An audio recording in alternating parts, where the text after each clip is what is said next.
I started them at the same time. Cool. Awesome. No, you did not click on the wrong channel or the wrong video. This is the official Brain Alert 2026 Q&A.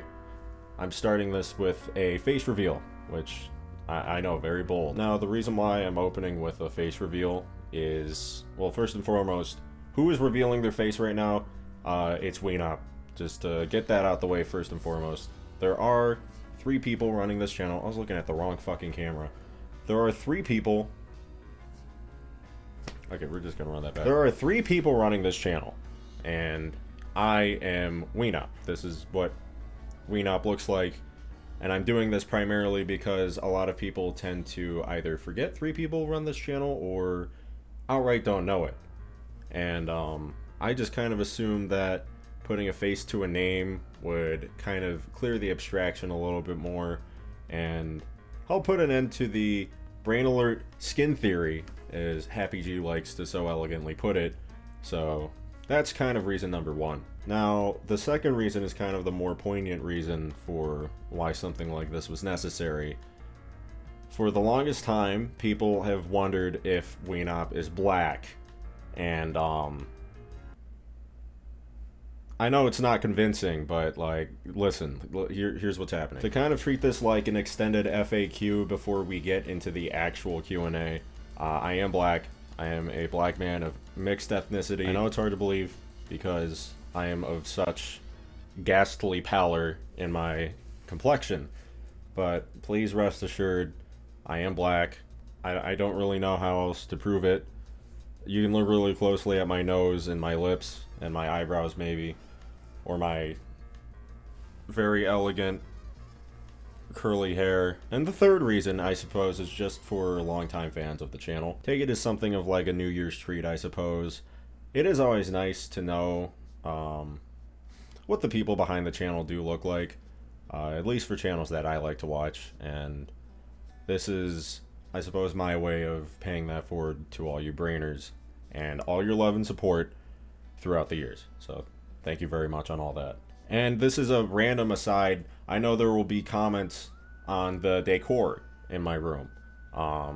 Not so much like the Black Lagoon poster or Helsing poster, but this green flag in the back. I would like to put out a full disclaimer right here, right now. This is not a Kekistani flag or anything like that. My friends have told me shit like that. Okay, we're not in 2016 anymore. That's not what this is. I would just like to make a statement that this is not a Kekistani flag. This is a Vinland flag. As you can see right there, has nothing to do with any of that gay right-wing shit. So, for anyone worried about that, there you go. Okay, so on to the actual Q&A. Oh yeah, I'm ready to go. What is doth thou the backstory behind your characters? Why a clown god, enchanted armor, and a locked character in a fighting game? That's pretty good. I like that. Well, I don't want to get too long-winded on the first question, but basically, long story short, TLDR, we basically came up with these characters because people were somehow confusing us with each other, even knowing Weenop is a fucking very nice black gentleman, and that would have caused some problems down the road, so that's why we did what we did.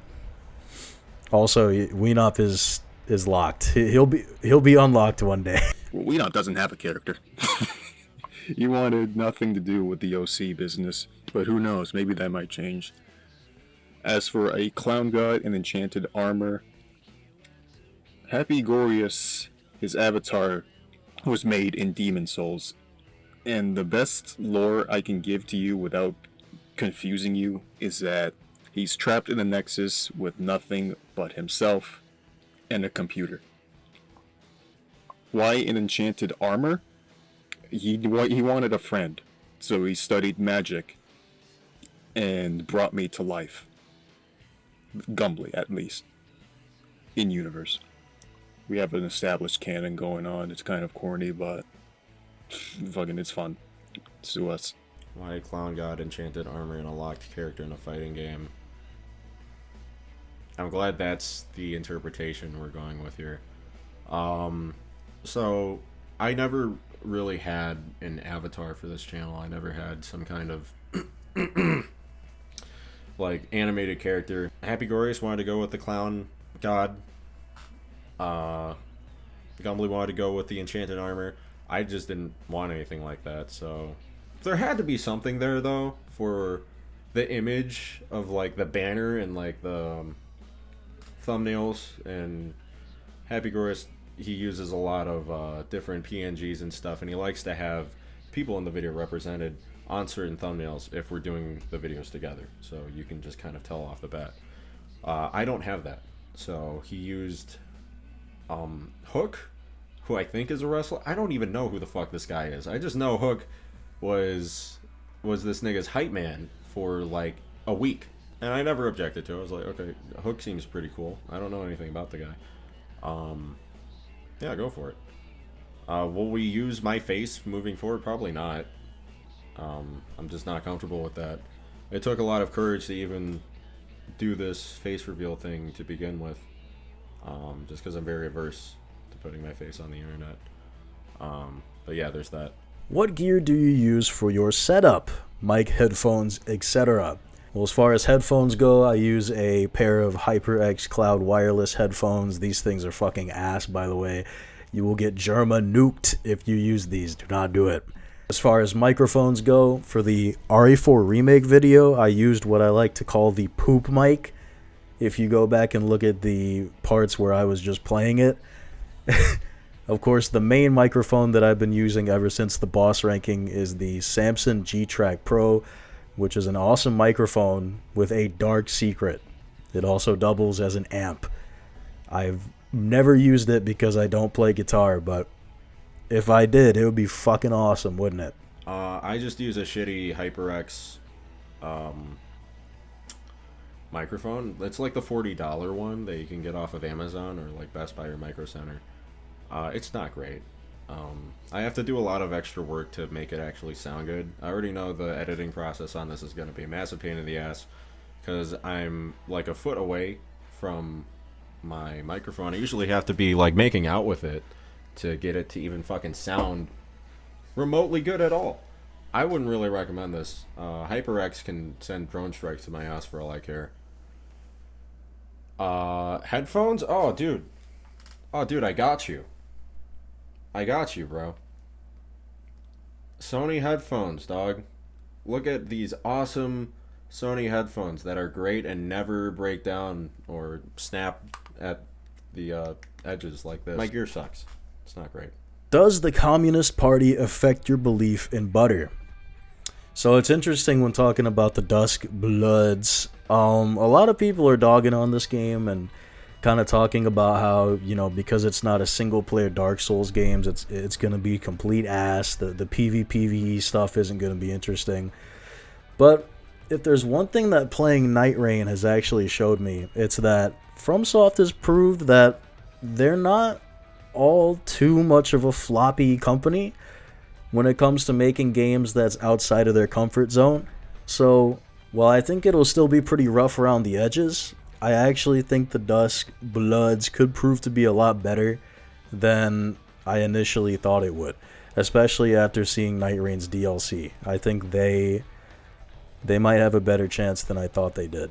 But of course, as with every Souls game, we'll have to wait until that Red Bull, Dude Wipes, Tackies, and Disney XD presents fucking 12 VTubers rotting away, slowly playing the Dusk Bloods, going from a very childish voice to a fucking decrepit old man by the end of it. Yeah. What happens after the Ninja Gaiden 4 video release? What series are you going to play moving forward? Is it DMC until DMC 5, or Rising Revengeance, or Nier, or another genre entirely? Well, I'm planning on going forward with the Drakengard through Nier games as of right now. I can't guarantee I'll get through all of them in 2026, but with Ninja Gaiden out of the way for a while, until the DLC, for a while, it will definitely clear a lot of room in my just macro long-term schedule to do other things that maybe aren't just strictly like action games, but maybe stuff like JRPGs or shooters, which I've wanted to do for quite some time. Can you describe how DMC2 is the greatest video game ever made? Ningen Slayer Zamasu. Question for all three of you. Do you truly consider DMC2 the worst game you've ever played? If not, then what is the worst game or games you've played? Also, Hitomi Mating Press. Yes. Agree. Totally agree. In full agreement, indeed. Hitomi Mating Press. I can get behind that. On top of that. So, DMC2, I guess that's a good question. I don't really think it's overtly... It's just really boring. I just think DMC2 is really boring. And DMC2 has a lot of wasted potential. And I talk about it, of course, in the long-ass video that came out in October or something. I tried my best to pick apart genuinely interesting things to say about that game. And I tapped out. I tapped out about midway through, and I just started doing bullshit. It was kind of a fool's errand to go into that game expecting at least, like, something tangible to talk about beyond, this game sucks. Which is what most videos talk about, because that is just kind of that's just it, man. The game's bad. But is it the worst game I've ever played? At the end of the day, man, I remember when I was getting footage for this game, for the actual video, out of every game I played for this channel up until that point in this entire year, I was having the most fun playing DMC2.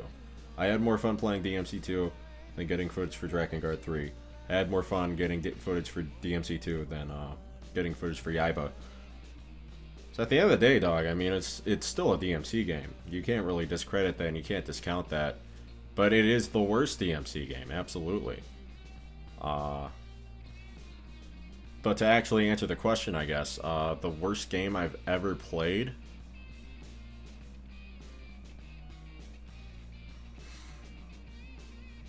Probably Dark Souls 3. Question for Hapygourious. You almost got it. What is your opinion on Marvel Rivals? I actually like it. I like it a lot. As an Overwatch refugee, I came to it, of course, as you know, since I'm a fraud, I main Scarlet Witch. Yeah, I can't aim for shit, so it's awesome. I've actually been on the game a lot more recently, due to the fact that it doesn't just have quick match and fucking ranked anymore. It actually has a lot of exploratory stuff now, which is really fun. They got 18v18, they got Marvel Zombies, which I've been playing a lot of, so pretty good stuff. They also give you a lot of free shit, I must admit. A lot more than Overwatch does, in my opinion. And I actually bought like a skin for free, basically. It was the Savage Land Rogue skin. And yeah, I just bought that for free. Fucking, yeah, that shit's awesome. Can you make a video on Black Myth Wukong? I wasn't really a fan of Black Myth. I played it at a friend's house, and he sat me down, and he put me in the boss rush mode. Granted, my friend had played through the game at least like 3 times, and he was on some random level of New Game Plus. I don't know, and I don't remember. But he was sitting me down in this boss rush mode, and he was like, yeah, dude, this game's hard as fuck. I was stuck on these bosses forever, yada yada yada, you get the idea. I was just, I was putting belt to ass back to back. I did not find that game to be that hard.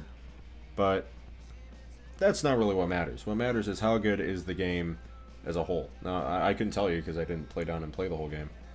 But I will say, from the little bit that I did play, it had really good atmosphere, really excellent aesthetics, and excellent presentation. Will I ever do a video on it is a whole other question, and I really don't think so. It felt like Chinese God of War, and that's really cool, but I just don't want to do a video on that. I start to think that Team Ninja should make Hayate spin-off / Gaiden games. So this opens interesting conversation about different directors in the Japanese gaming industry and their creative mindsets and drives. So Team Ninja's not ever going to make the Hayate game, which I will forever ball my fist up and shake it in the sky at, because he's perfect for one. We all saw it in the not Ninja Gaiden. We all saw it in the Dead or Alive 4. I think it was his victory screen for the arcade mode. I'm pretty sure it was his victory screen, where he's going to town. Oh, was it his victory screen? Now I have no fucking idea. I have no idea. If you play the game as Hayate, you'll see the cutscenes. He has cutscenes where he's killing Doatech operatives in an alleyway. He takes out his fucking bow and he shoots down an entire blimp. Something that Ryu took an entire level to do in Ninja Gaiden Black. And the guy's got potential in terms of like a toolkit you could use in a Ninja Gaiden game. And it'll just never be realized, because that's an era of Team Ninja that doesn't really exist anymore. And I said this with Ninja Gaiden in general, so really anything's possible. The sky's the limit. But I just don't see it happening. I don't think they're ever going to do that. TLDR, they're just too focused on the next Nioh game, or another hit. Well, not hit. No one really played it. Rise of the Ronin, or Wolong. I didn't really like that one, but, you know, it's not up. I'm not running the company, dog. And for the little addendum at the end about Yoko Taro, I love Yoko Taro's games. He's never made anything fun. He's made interesting games. Has he made a fun game? Not really. No, that's not what he does. But he makes interesting and entertaining games. But fun to play is not his strong suit. Weenop, are you or any of you black? Put it on the record, nincompoop. Well, I am not black, guys. I'm sorry. I know. I'm actually red. You know what we should do? We should have a video where we put Weenop in a torture chair and we have a lie detector. And every time we do like, are you black? Instead of it going ding, because he's actually black, it just goes, and he gets fucking electrocuted like that one gif where that fucking decrepit old zombie gets shocked relentlessly in that Halloween store. Yeah, that would be fucking epic. Really hope I'm not too late to this, but if it's still available, the way that you talk in your videos, I'm curious to know if that's actually how you talk in real life / with friends, or is it mainly a bit to play up the chaotic clown persona, similar to how Majima's Mad Dog personality is mainly a mask that he wants people to see him, a la you with the audience. Also, who do you think would win in a fight, Kiryu or Leon, and what is your favorite food? So the first two, or the last two questions, Kiryu versus Leon. You know, if we had to break it down, right, Leon, let's see, what has he got? Martial arts and a gun. Well, all Kiryu would have to do, of course, is do Tiger Drop, since, as we all know, Tiger Drop negates all damage. So all you'd have to do is spam Tiger Drop. If Leon introduces a gun, as you've seen in the games, all he'd have to do, as Komaki teached him, is to just sidestep to the right. And then if he wants to attack him, just fucking boom. If you played Kiwami and you've labbed Majima, you know that he can Tiger Drop thin air despite not getting hit at all. So yeah, he can just Tiger Drop him from like 20 feet away, and boom, there you go. You already know what my favorite food is. It's, of course, that mint chocolate holiday edition fucking Milano cookies. Yeah! So to answer the first question, I don't really know. I'm autistic as fuck, so I don't really talk to many people in real life. So let me try and answer this shit. Basically, Happy G is kind of both. On one hand, a lot of the exaggerated bits are obviously that, but they're also kind of pulled from a lot of my family members. So some of the things that Happy G does, like for example, when Happy G goes like like when he gets a reward, that's from my grandpa. When Happy G goes like, oh really? Oh, great. That is my mom. That's from my mom, at least from what I remember. And yeah, a lot of that is very exaggerated. But when it mainly comes to like writing Happy G and just kind of putting on my little act, it is pretty much me in like a Discord VC just turned up to the max, like to 1,000,000. That's basically what it is. Yeah, it is very exaggerated, but there is elements of that I do in real life. Not gonna lie. I'd say it like especially comes into play when I'm like bouncing off of somebody, like when I'm talking to someone and I'm like comfortable with them. That's definitely when the clown comes out, and I kind of go from there. So yeah, pretty much just me turned up to 1,000,000 in short. Oh, okay, yeah, this is an interesting one. So I suppose starting with Ninja Gaiden Sigma, I guess what I really took note of there was how, for such simple mechanics and such simple systems for a game like that, it constantly encourages you to go back to search for more. If you play the game on a higher difficulty, it plays like a totally different game. Action games in general have this, where the higher difficulties will introduce newer enemies, so on and so forth, but it's not quite like how Ninja Gaiden does it. I wish I could articulate it better. This is a giant nuke I'm just going to drop in the Q&A. I want to eventually go back and kind of redo the first Ninja Gaiden video, but with Ninja Gaiden Black instead, now that I've played through the entire series as well as the newest entries, and really just reanalyze the stuff that I said before and see how different I feel about it. Granted, Black isn't the same as Sigma, but it's still the starting point for going off into the other games, so I figured it's good enough. I really took note of the level design in Sigma, Sigma and Black, both. Even though there's tiny difference. I'll stop.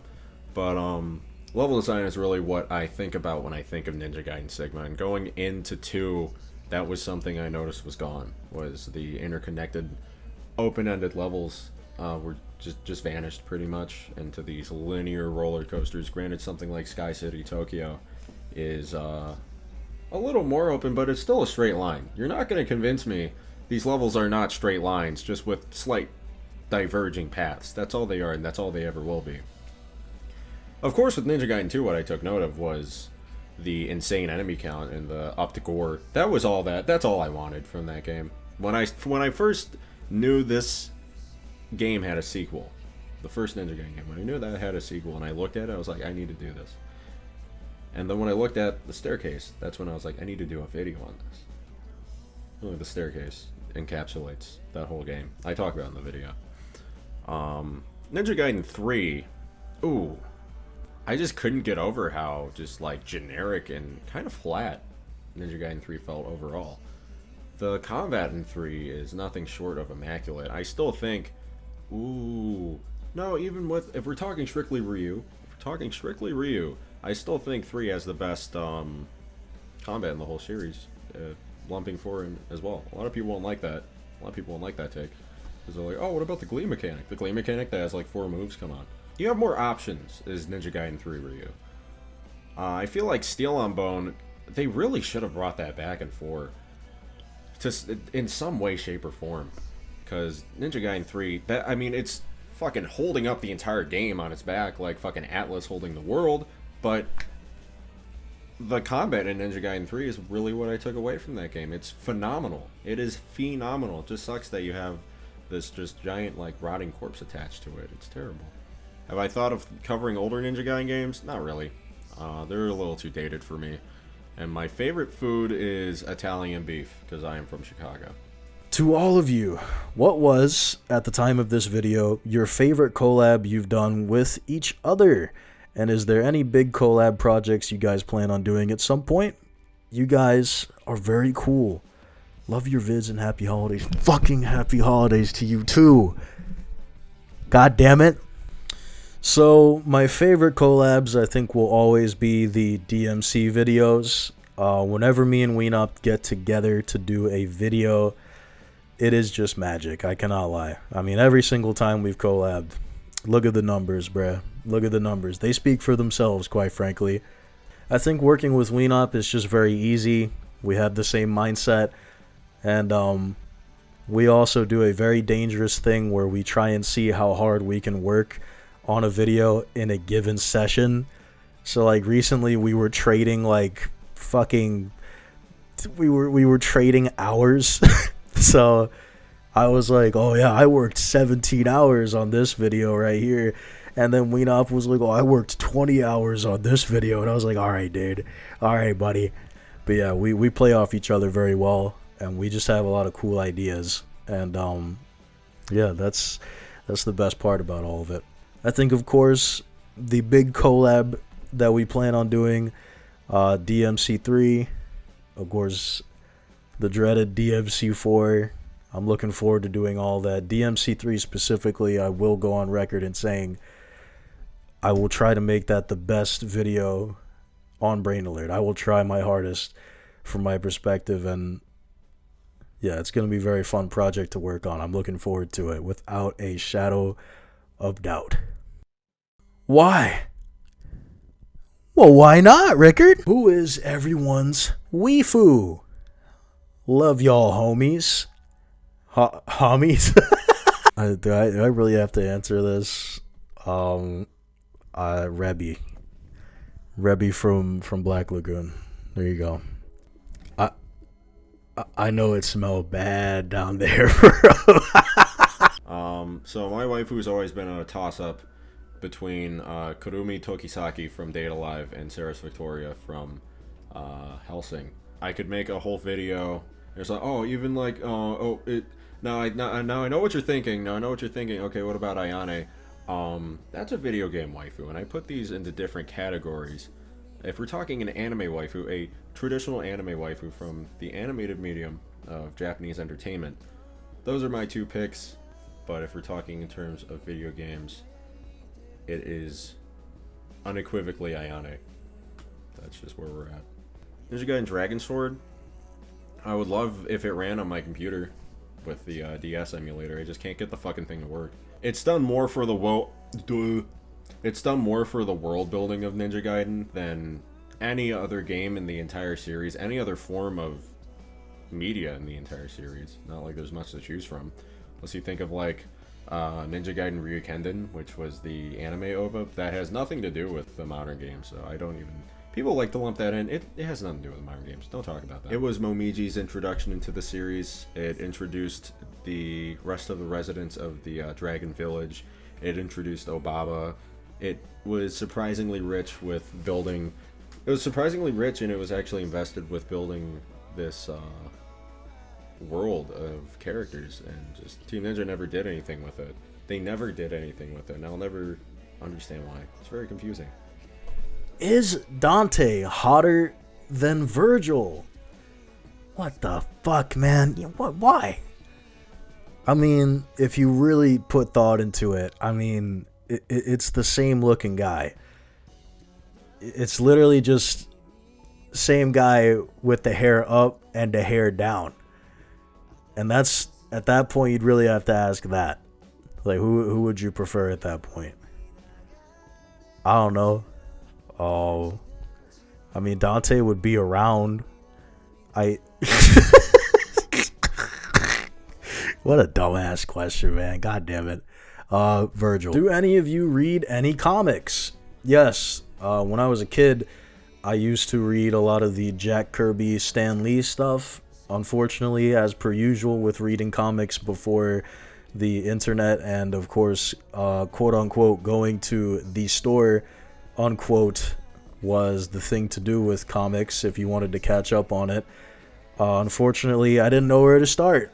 So I just kind of picked up whatever, and I mostly used a lot of the What If collections that I found at like Books A Million to just copy off of the pages and draw like Iron Man, Spider-Man, X-Men, all that stuff.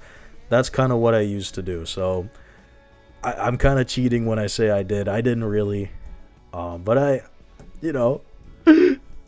bought them. I had them around me. Favorite Dragon Ball character? You already know, bruh. Cue the edit. Of course, I'm talking about the Master Mutaito edit, as you all know. Fucking awesome Master Mutaito edit. Favorite Dragon Ball character? You already know. Why are you asking? You already know.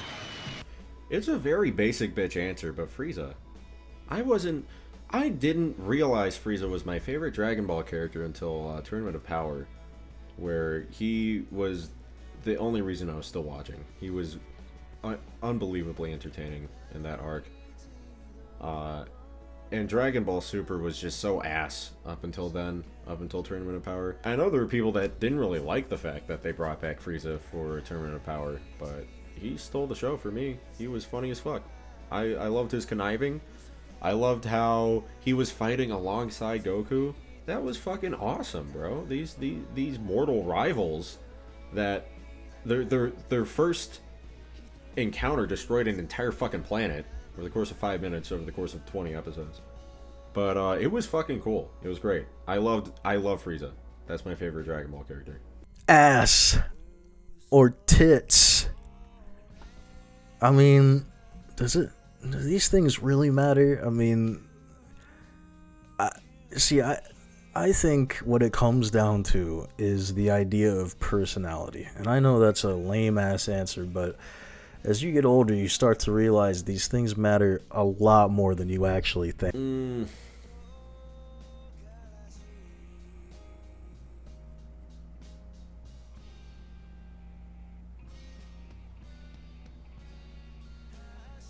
Ass or tits? As I get older, when I was a young man, I'm 21. When I was a young man, I preferred ass more, but as I get older, you really see the value in. As I get older, you really see the value in boobies. You really see the value in them. Thoughts on the new Street Fighter movie trailer? Dude, did you see the Game Lords? Those dudes were drunk as hell, bro. Holy shit.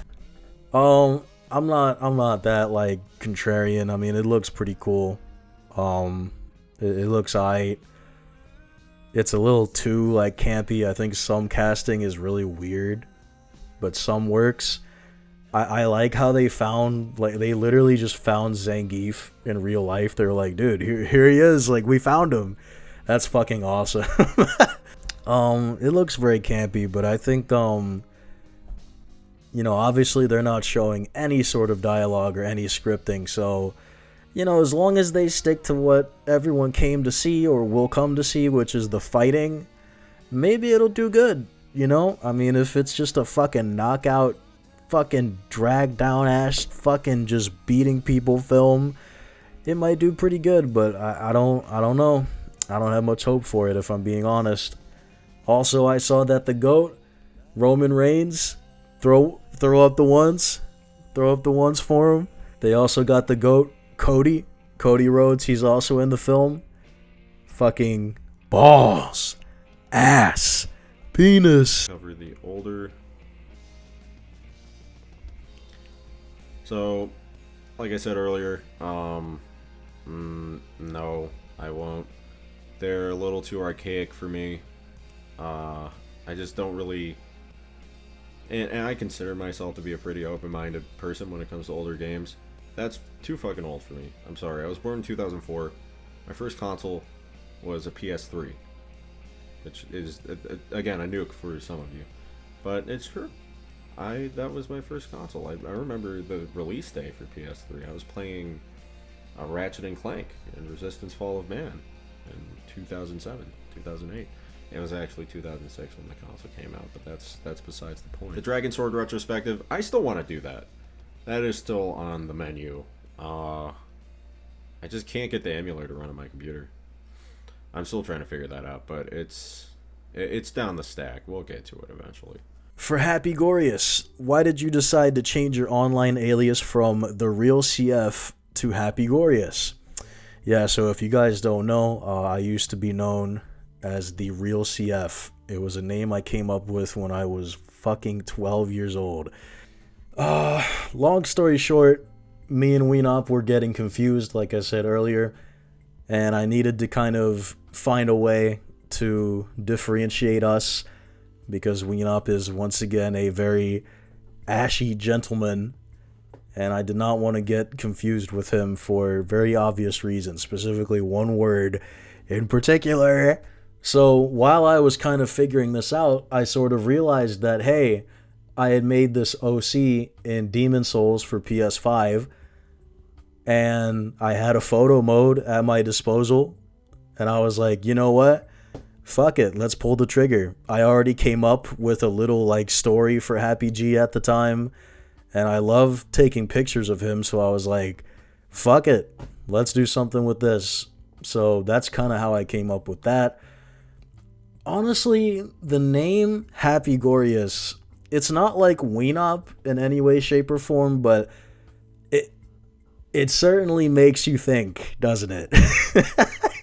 It makes you think, and I like that. I believe that every good YouTuber has a very weird and mysterious name, or at least just a funny, silly name, and I think Happy G worked out a lot better than it ended up being. CF, I mean, it's the first letter of both my first and last name. It didn't really mean shit. It was just something. It was just a username I had, and it wasn't going anywhere. I think, yeah, the alias, the avatar, Hapygourious is a lot more interesting. It sticks with you a little bit, even if you're like, what the fuck is this? So that's why I did that. What's each of the Brainers' favorite Thanksgiving dish, and why is it deviled eggs? You know, I love me some fucking Mexican deviled eggs sprinkled with that bullshit. It's some random spice. I think it's just pepper seasoning. Woo-wee! God damn, I love that shit. Anyway, my favorite Thanksgiving dish. It's actually super hard. It comes down to either stovetop cornbread stuffing or that fucking pumpkin pie. Oh, pumpkin pie. So plain. So plain. I think I'm gonna have to go with that pumpkin pie. I have to go in the fridge, softly frozen. Pumpkin. Oh, fuck. I'm hungry now. You actually pissed me off with this question. It's over. We're gonna have to kill you now. Oh my god, I'm so sleepy. Oh my god. Favorite Thanksgiving dish? I actually hate Thanksgiving. I hate every Thanksgiving dish. I've never liked it since I was a kid. I hate turkey. Turkey tastes terrible. It's dry. Doesn't taste particularly good at all. Kind of tastes like sandpaper. Put gravy on that. Put this meat water on your dry bird, bro. Put some meat water on that. Your bird's looking dry. Your meat's looking dry. Let me put some meat water on that. No, I really don't like, what's the red shit? Cranberry sauce? That's terrible. It's dog shit. I only like mac and cheese for Thanksgiving. I guess that's my favorite dish. What games do you like that are outside the action game genre? Also, I love your Ninja Gaiden videos. I think I've watched them like 5 times over this year. I am banned from 37 states for human trafficking. Me too. This is a great question. Games I like outside the action game genre. I actually like a lot of games. I play a lot of strategy games in my free time. I really like Stellaris. I've always really liked Sid Meier's Civ 5. I do not like Civ 6. I think they really dropped the ball there. Civ 7. Did that come out yet? If it came out, sleeper hit. That's the wrong... No, just sleep. Just sleep. Just endless sleep. I've really been digging Factorio, I think, like, since 2018. I've been playing the game for fucking ever. Maybe the biggest thing is the fact that I really like shooters. I really like, I don't like to call them boomer shooters, but that's what most people call them. I probably have more hours in, like, classic Doom than I do all of the Ninja Gaiden games combined. I really fuck with the Doom games. And I'd like to do a video on them eventually. Maybe the modern Doom games. No one really gives a fuck about the classic Doom games. I could sit here and talk about my favorite Doom wads, or, like, how Hexen is better than Heretic, or like, have you guys played Blood Fresh Supply yet? No one gives a fuck. Is the lady video ever coming out? Soon. Trust. Do you guys ever think you'll do some videos on different horror games like Alien Isolation, Silent Hill, Signalis, Dead Space 2, etc. So as far as I am concerned on the Happy G front, I don't really know. This might be a big shocker to some people, but I don't get scared a whole lot of horror games. Please look at the RE7 review back on the RE game ranking if you want proof of this. I'm just sitting there like, okay, while Nolan is fucking shitting his pants. Like he was watching the stream. He wasn't even playing the game. The other thing with doing horror games is what you have to understand is there is a cacophony of other YouTube channels that do horror games. It's almost like too much for me. We have like so much competition on that front. It'd be stupid to do a video. Even knowing I know Weenop, maybe even I are confident in knowing we have our own style. It would be an uphill battle, and it just really wouldn't be super worth it at that point. But you never know. I may play Silent Hill, and I might be like, damn, son. Never mind, bro. We doing it. We doing it right now. It's very funny, because before I even finished reading this, my mind was like, oh, Signalis video would be good. I played Signalis. I liked it. I actually wouldn't mind doing a video on Signalis at all, now that I think of it. As for Dead Space 2, let me tell you something. Dead Space 2 is one of my favorite games of all time. I was there when the game came out. I was like 8 years old. Phenomenal video game. I might do a video on Dead Space 2. Silent Hill, I've always been a Resident Evil guy. Never really been big on Silent Hill, but if I want to do a foray into those games, into that series, I might just make some videos out of it, so we'll see. Is Weenop black? I swear you said in a vid before. Oh man, we still got these guys commenting? Fuck me, it never ends, does it?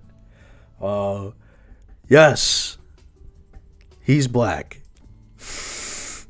And so am I. I'm just kidding. I'm just kidding. Question from Veiny De K91 suggests, how do yous feel when Itagaki passed? I couldn't shit for a week. Yeah, I mean, of course I know Weenop's gonna talk a whole thing about it, but it's pretty fucked up, man. It was really sad. Itagaki, in my opinion, was one of the last real Japanese game devs who had kind of like a gimmick going on with the shades and the fucking homeless look and the long hair. It was like, it's a personality, it's a gimmick that I think will never be done again.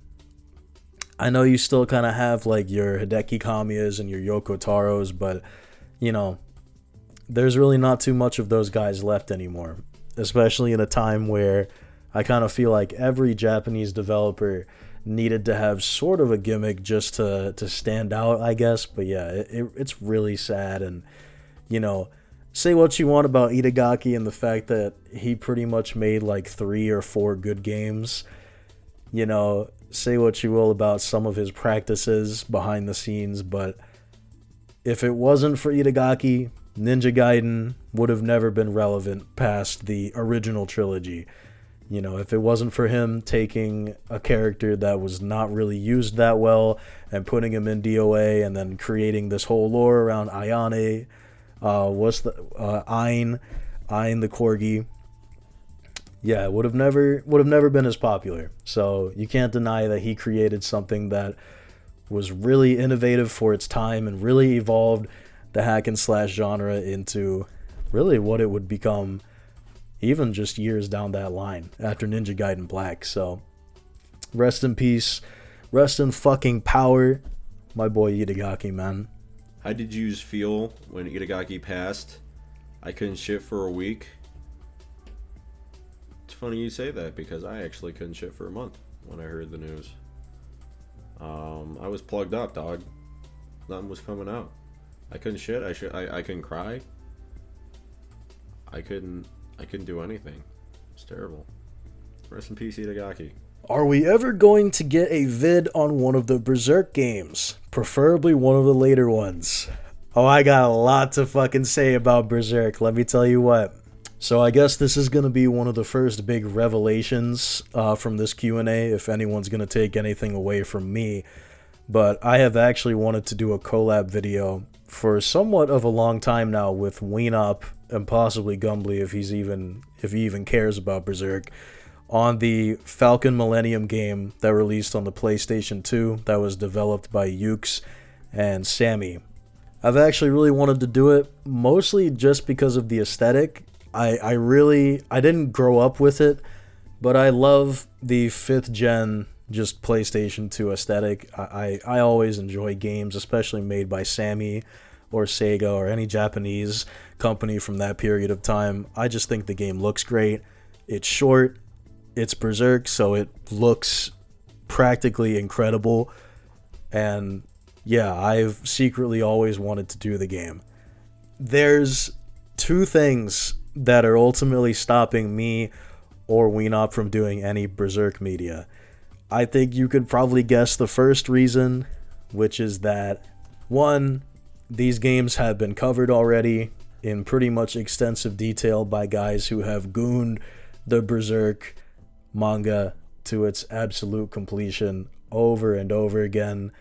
Truthfully, me and Weenop, I think we've only read through Berserk like twice. I've only read it once.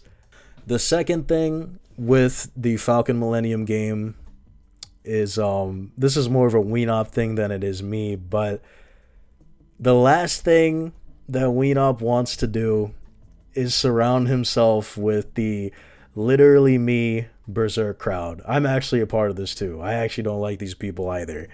The people that are like, I'm just like Guts, I'm a struggler, I didn't finish my homework last night, I struggled I struggled to get into the shower today. Or like, I'm just like Griffith, I'm like a twink or whatever. Weenop more than me, but even then I still am under this too. It's a dice roll when you get some of these people to come to the videos. It's my greatest sin to admit that, but it's one of those things where, like, it's tough when you want to surround yourself with that kind of crowd.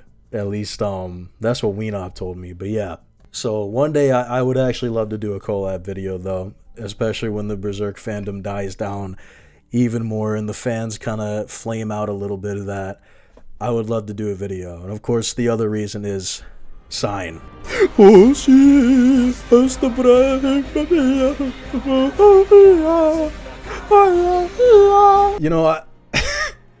I guess I should like mention this. I don't know why I'm going to mention it, but there's no better time, I guess.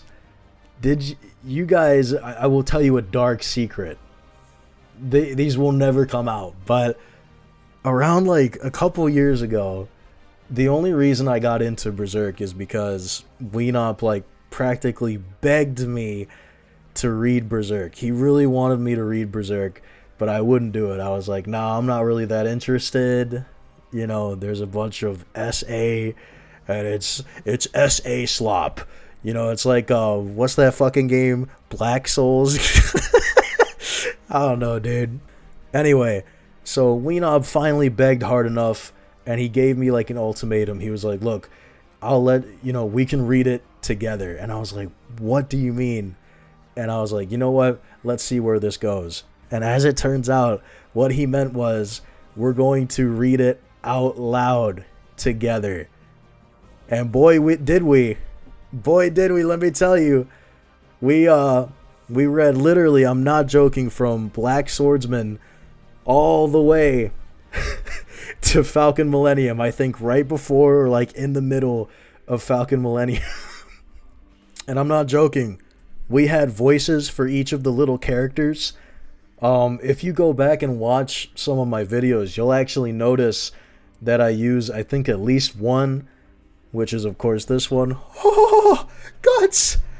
That was the voice that I used for Rickard. I went, oh, Guts, they're coming this way!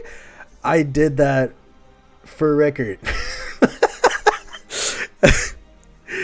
Yeah, and that will never be seen. None of that was ever recorded. So that is the only remnant you will ever hear from any of that.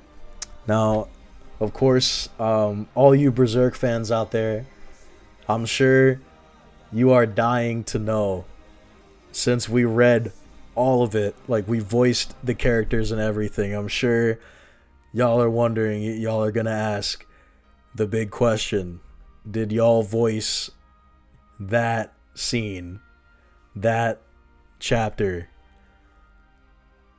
And well, yes, we did. Oh, we breathed through it. We panted. We did it all. And it was awkward as hell. It was actually just me. I did it all. It wasn't too weird. There were still like 5 people in VC just playing like League of Legends, I think. They just had that in the background. I would definitely be open to doing the Dreamcast game, the one that was, I'm pretty sure, oversaw. I can't think of the word right now, but it wasn't directed by Mira, but he did the writing for the game, I'm pretty sure. I think he did the narrative writing.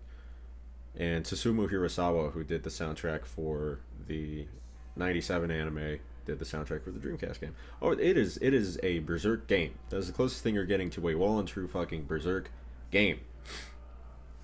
That's what I would want to do a video on when it comes to the Berserk games, because there are a couple of them. As for like the PS4 Muso game, I wasn't really a fan of that one. And I think there's another game. There is another game. I forgot what it's called though. I think it was on the PS2 maybe. Guts fights like a snowman or something. That's all I remember from that. I might do a video on that one, but more than anything, it would be Sword of the Berserk Guts Rage for the Dreamcast. That's the one that I was thinking of. This channel has been pretty high quality since its inception.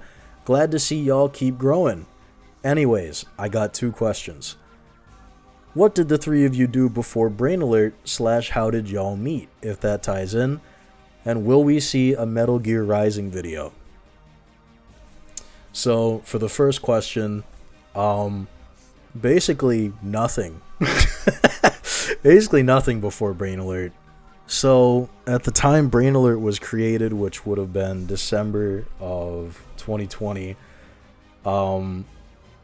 like, at the start of that year, I had, like, a terrible disease, like an infection, that I thought I was going to die from, and it completely derailed, like, any of the plans I had after graduation. My original plan was I was going to go to film school and then move out to Atlanta and try to get a job somewhere. Get a gun as well. Let me tell you what. Of course, after that, the fucking pandemic happened, and that derailed everything even further. And then my grandpa got a leg infection that almost killed him. That was fun. So, yeah, by the time Brain Alert was founded, I was doing nothing. And then when the channel rebranded, I had tried to get several jobs. Long story short, I got like 7 interviews, had like 2 handshake deals, so I basically got the job, and somehow I still didn't. So by the time the boss ranking came out, I was like unemployed and just desperate to do something. And that's basically how I started here on Brain Alert. Long story short. As far as how that ties into us meeting, it doesn't really tie in, but to kind of savor that anyways, as far as like why me and Weenop started doing stuff together, and of course Gumbly, I don't really know. As far as Gumbly goes, he basically just asked to be a part of Brain Alert, and that's that. As far as how me and Weenop kind of started working together, basically when my PC like just fucking died, I was in the middle of doing the podcast at the time, and when I went out of commission for some bullshit that happened in my pre-built, Weenop had to step in and basically edit the podcast, and I would kind of teach him a little bit of how to edit on Adobe Premiere. And over time, I guess he kind of thought, well, I've learned all these skills, I might as well create my own video slop. And then I was still on the channel, so by the time I had gotten this honest and frank gaming laptop here, I thought, fuck it, let's make videos together. And then we split off, and we're kind of going in the direction we are now, if that makes any sense. As far as will we see a Metal Gear Rising video from me, probably not. A lot of people didn't play Metal Gear Rising, including me back in the day when it came out. That is definitely a Weenop question more than anything, but I would be happy to make the thumbnail for that. Let me tell you what, oh my goodness, that thumbnail will be insane. What did the three of you do before Brain Alert?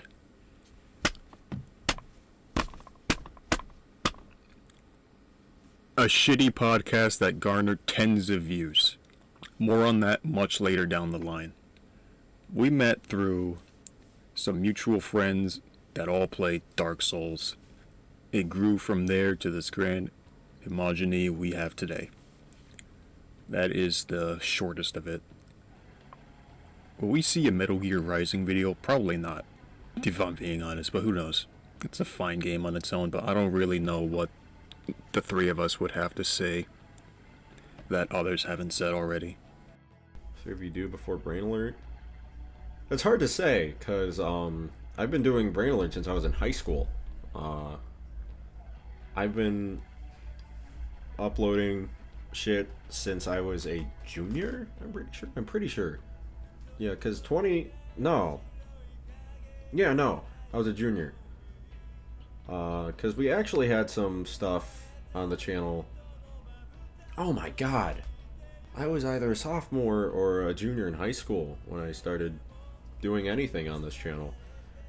And I didn't really do anything before Brain Alert, just it was always there, even when I got like my first job. How I met these guys is a different story. Hopefully Hapygourious talked about that, because I need to get some water. We see a Metal Gear Rising video. Honestly, probably not. I feel like this is a weird mindset I have. I feel like that's kind of oversaturated. I think plenty of people have done Metal Gear Rising videos already. I think there's really not much else to say about that game.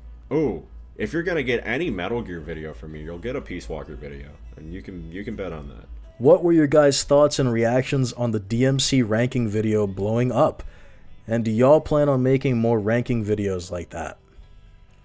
So when the DMC video initially blew up, my first reaction honestly was, damn, so that's how much work I have to put in to get as much out of this. That was my initial reaction. Honestly, despite how controversial all that shit ended up being, and the video, obviously being super amateur, that was our first video. I don't think people realize that. As I said, literally last question, I was unemployed at the time. My PC was fucked. I was literally hungry to prove myself. And I worked like Herculean fucking shifts on that video. I turned that shit into a whole ass job. Like, I don't think people realize, because my GPU, some bullshit happened again to my PC where my GPU barely worked and I couldn't fix it because I didn't have any money. So for some reason, I don't know why, my CPU was intact and it ran perfectly. We had this app called Parsec, which I don't know if people are familiar with, but Weenop basically offered to give me his computer to which I could then edit through, because, I could edit through the cloud. I was basically like cloud sharing, and I was just on Weenop's PC. That is how we edited the entire boss ranking. I'm not even joking. None of it was done on my PC, but I worked from like 6 a.m. to sometimes 10 p.m. every single day. Like, I was putting in probably 12 to 14 hours a day on that video for like 4 straight weeks. And I did everything. This was before Weenop was a bull. I did the thumbnail. I did 50% of the writing for that video. 50% of the footage for that video. I did a lot of fucking work. And honestly, looking back now, I feel validated. I just felt like decorated. You know, I was like, at that time, 2021, I mean, I had been doing stuff on YouTube for like 5-ish years at that point, and like just went through a whole lot of bullshit, a lot of stupid like white boys that thought they could just like record 15 minutes of Fortnite and just get viral off of that somehow, and like asking to edit someone's videos and them to be like, just say really stupid shit, you know. And I had a lot of bad luck. I made this shitty little YouTube channel. I had like 16 views per video. Oh, it was terrible. So yeah, anyway, but to see how successful that video has become, it's just like, I made it, you know. And you can't take that shit away from me, man. Honestly, no matter if it gets deleted tomorrow, as fucking Tupac would say, if I die tonight, if I die tonight, you can't take that shit away from me, you know? Is it the video that I want to have like a gorillion views? Not necessarily, but it is what it is, man. I'm glad I finally got that under my belt. You know what I mean? I'm glad I got to do it. Glad I got to have my little 15 minutes of fame. Oh, man. Oh, yeah. As far as making other ranking videos, probably not. The amount of work that goes into them is actually a lot more than doing a regular video. Because with a regular video, getting footage is actually a lot easier because I'm doing the video chronologically. I'm doing it from start to finish. And getting footage is actually a lot easier. With ranking videos are really just like 30-minute joints. I have to rummage through 4 hours of fucking footage, find like this one like really detailed thing that I do like twice in the clip. That shit sucks. The only time I would ever consider doing a ranking with Weenop and Gumbly is really just off the basis of what the boss ranking was, which was just ambition. You know, like if we did a ranking, I want it to be like this fucking 12-hour joint. You know what I mean? I want it to be the most ambitious shit ever. It has to top the boss ranking. You know what I mean? It has to be even better. And it has to be something that I love, because there's no way I'm talking about DMC for another 4 hours or whatever, Resident Evil for, you know, another 3 hours. No, it would have to be something ridiculous. That's like the only way I would ever think about doing a ranking. But yeah, as far as like boss rankings, game rankings, we're never doing that again. I can promise you that. What were your guys' thoughts and reactions on the DMC ranking video blowing up? Well, at first, when I was still like a teenager, I was like, oh my god, this is amazing. But as I get older, just regret, kind of. I think the video sucks. I barely did any work on it. It was mostly Hapygourious. But I should preface, I don't like the things I did on that video. I think everything Happy G did on that, formerly the real CF, as you can see in the credits of that video. Anything I did on that video was complete dog shit. I recorded my lines on my Samsung phone through an audio recording app, and I uploaded them to my computer. I had Hapygourious ghostwrite half of the things in the script. He didn't need a script for half the video, because he doesn't need a script for most of the things he does. Miraculous brain on this motherfucker. I could never do this. I wish I could. That's why this is so hard for me, is because I script everything. This Q&A has been the hardest video for me. Yeah, all my lines are terrible in that video. There's one line in specific that I can't say here because this video will get taken down. That is just so bad. It's just terrible. But you know, at the end of the day, I was a fucking chronically online teenager making this video. I didn't expect to blow up at all or ever. I mean, I left this specific line in because I was like, no one's gonna fucking see this video. You can look now; it's got like almost 1 million views. So I don't know. After a while, it turned from excitement to dread because I just knew the quality of this video is not good. It's not that good. I hope our other videos offset that a little. I hope that video doesn't drive away people in droves, because our other content and current content is much better. Plan on making more ranking videos. Oh, my phone's about to die. Fuck. We're gonna need to figure that out. That's actually funny you mentioned that, because we had a Dragon Ball episode ranking video in the works, where we were originally going to cover just the classic Dragon Ball anime, the OG Dragon Ball anime, and then we were like, oh, let's lump Z in there. Oh, let's do the Z movies. Oh, let's lump Super in there. And the scale of the video got too big, and I remember when Daima got announced, I was like, yeah, we're never doing this. You know what? I still think about the Dragon Ball ranking video conceptually, as a concept sometimes. I'm like, we should probably go back and do that. That'd be a fun project. When will we see the Yakuza franchise again? I miss seeing men fighting. Speaking of men kissing, I gotta turn on my fan. It's getting hot as hell in this room, though. I tell you what. Oh, Jesus Christ. So, as far as the Yakuza franchise, just gonna be up in front about it. These are long games.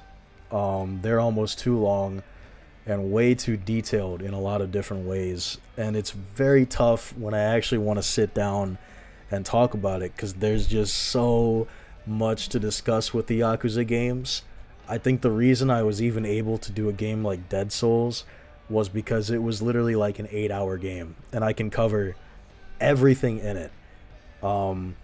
Games like Kiwami 2, you know, Yakuza 3, these games have so much stuff to do in it. It would be very hard for me to not be autistic and be like, we're gonna have to skip over this. There's no fucking universe where that exists. I'd cover everything. Yakuza 7, I would cover Nick Ogata. Wow, happy. I'd cover it all, dude. Every single part I would do. And that's why I can't do it. These videos would be like 12 hours long if I tried doing that shit. So you probably won't ever really see it again, unfortunately. Except for one exception, really two. And that is the Kuroyo games. But we will see if those can be done, because I haven't played them yet. But I would love to do those games one day. Let me tell you what. What is your favorite Platinum Games game? Any 2026 games you are interested in? Presuming that you are American, Lowe's or Home Depot. Your favorite fighting game character in any fighting game. Can I borrow $5? No, you can't. First question, pretty easy. Bayonetta 2. Any 2026 games you are interested in? Oh. I've got a lot. Well, I'm very excited for Nioh 3. Very excited for Honda Tadakatsu. The Honda Tadakatsu hashtag build. That shit's going to be very fun. Can't wait to play Nioh 3. I know some people are dogging on Nioh 3's open field design and all that stuff. Look, dude. Let me tell you the truth right quick. Quick dark truth I'm going to drop on you. It doesn't matter. Because Nioh's level design has always been pretty ass, okay? It has never been particularly strong. Look, all that really matters is the boss fights in Nioh, okay? If you're not playing Nioh to fight the bosses or enemies, you're not playing the game right. This ain't Super Mario, bitch. This is Nioh. Of course, while it is controversial, I am still very excited for Dark Ties, Yakuza Kiwami 3, albeit I'm way more interested in Dark Ties, as I said. And it really just comes down to, you know, the GOAT, Mine. That, I don't even need to say anymore. Just the word, Mine. Just, yeah, you get it. You understand it. I'm also very excited for a game as Crimson Desert.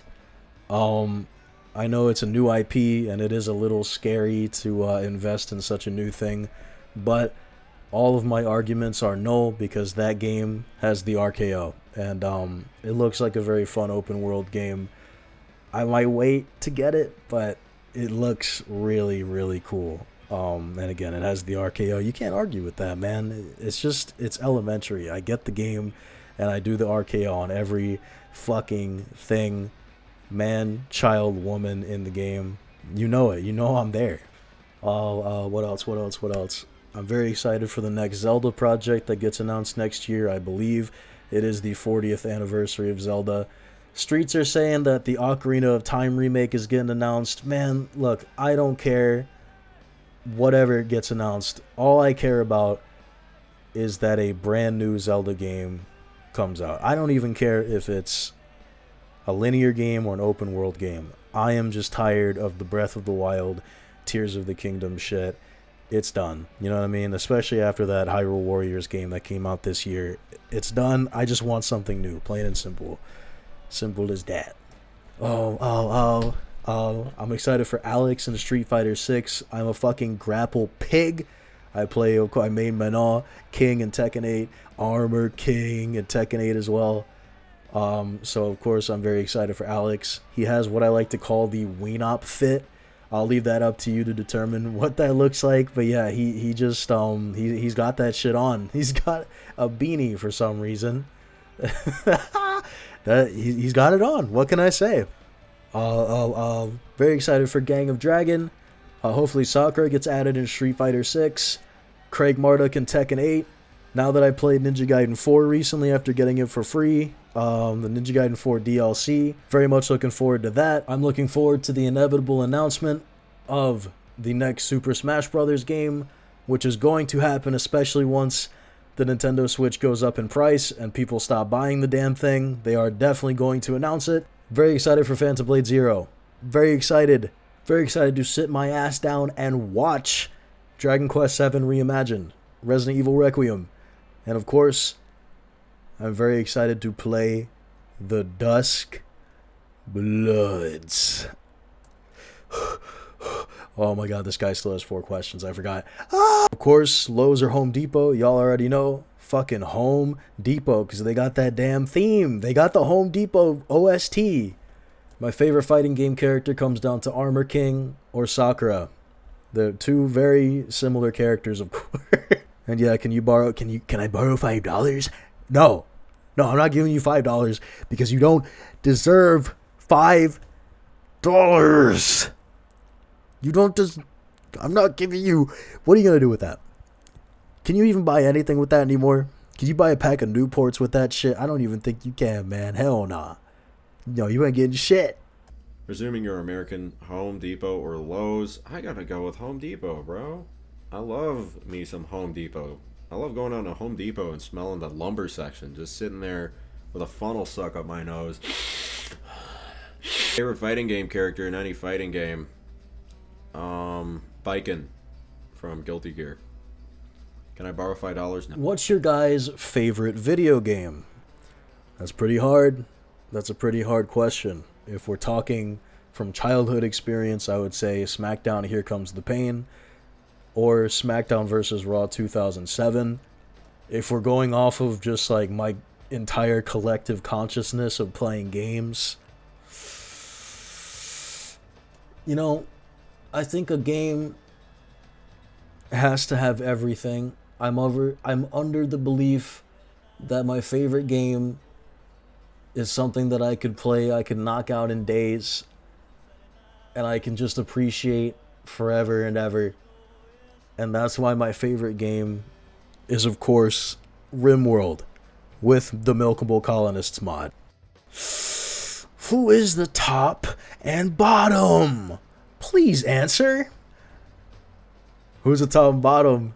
I'll tell you who the cuck is.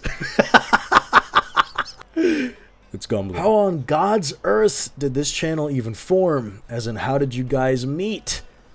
So, there are a lot of these. So I'll be short and sweet with this one. Basically, how I met Weenop and Gumbly. I met Weenop actually through a guy on Red Dead Redemption Online by the name of JT Nuke. Basically, I went to my recently played list. This is a 1 in a billion thing, by the way. I had found Red Dead in my closet, and I was like, oh, I haven't played Red Dead in a while. Let me play Red Dead Online. That was really fun. Go on, find this guy named JT Nuke 123. Shouts out Big Baller Jacob, by the way. I look at my recently played with list. I never do this. And I find that JT has a John Cena profile picture. Actually, pretty apropos that we're talking about John Cena right now. Shouts out to the GOAT who just retired. So I look at him and I go, oh, he's a wrestling fan. So I DM'd him on PlayStation and we just became friends. We literally became friends when we talked about wrestling. We started playing Modern Warfare 3 together. And then a year later, on PS4, he was in a party with a man by the name of Weenop. At the time, he went by the Mushroom 123. And literally, again, I don't know how, I was just like, hey, dude, you want to talk? And we did. I remember we were in a VC. Me and Weenop talked for 4 hours and 23 minutes. I don't know why I remember it to this day. It was 10 years ago that we talked. And ever since then, we've been friends. How I met Gumbly. So it's a little hard. And honestly, I don't know how much I can talk about it. But long story short, Weenop got invaded by a dude on Dark Souls 3 named Jake Snake. Shouts out to the GOAT Jake Snake. He was a part of a group that we were basically put into. And then a guy from that group was also friends with another group that had Gumbly inside of it. Let's just say there was an incident that incidentally brought the two groups together. And then once the incident happened and everyone left, we grabbed Gumbly and we took him and put us in our group. And eventually, over time during the pandemic, I slowly got to be friends with Gumbly. And that was mostly through playing Fortnite with him during Chapter 4 Season 1. Oh, man. I miss Chapter 4, man. Oh, shit. Oh, you don't know what you love until you miss it, huh? Oh, man. That was the season with Doom Guy. I remember that. The Ageless Champion. Alvin getting teeth, brother. So, anyway, as far as how Brain Alert formed, again, like I said earlier, me and Weenop were so goated. We were like, damn, we were inspired by the channel known as Cytonox, Alex and Jack, Alex und Jack. And we said, you know what, we should have a crack at this. And that's what we did. And now we're here, so it's pretty cool. Pretty cool what we were able to do. Did any of you guys ever try out the Armored Core series? If no, do you plan on playing it? Honestly, I've never considered playing Armored Core. The mecha stuff, much like Uber Haxer Nova, I really haven't been interested in. But something tells me that especially Armored Core 6 I would find to be pretty cool. I don't, money don't grow on fucking trees, unfortunately. But maybe I should try playing or quote unquote going to the store and quote unquote buying a copy of Armored Core for the fucking PlayStation 1 or 2 and seeing how it plays out. Now, Armored Core is an interesting one because I have friends that have told me about the Armored Core series, and not only has their praise warranted some interest, but also I remember watching I think it was like a lore video on Armored Core when I was like 14 or something like that. And the lore of the fucking series is insane. That alone warrants my interest, but my friends telling me that they're actually not that bad to play, it definitely put it on my radar. Whether or not we'll do videos on them is another story, though, but I'm definitely open to the idea.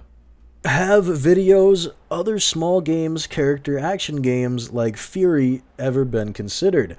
Asking this purely because I have been on a huge Fury kick recently. What is Fury, bro? Oh, wait. Cytonox did a video on Fury. Wait a minute. Wait. You're about to see a live reaction. Oh. Okay. Yeah, it looks pretty good. I probably wouldn't do a video on this game, but it looks like a very fun, like, pastime game. Without a doubt, yeah, it looks pretty cool. Also, you could have sworn you saw videos before the DMC boss ranking. Shh. Shh. They don't know. They don't know. I've known about Fury for years, and, you know, prior to playing Ragebound, I didn't have much interest in smaller action games at all. But, actually, let me look this up. Because is this a Metroidvania? I have no idea. I've heard tremendous things about Fury. If I ever do want to see like the indie side of action games or character action games, that'll definitely be one for the list. Thoughts on Resident Evil Requiem and your game of the year? Doesn't matter in what year it came out, just any game you guys played in 2025 that was the best. Let me tell you right now, son, my game of the year 2025, personally, Dragon Quest VIII, Yangus.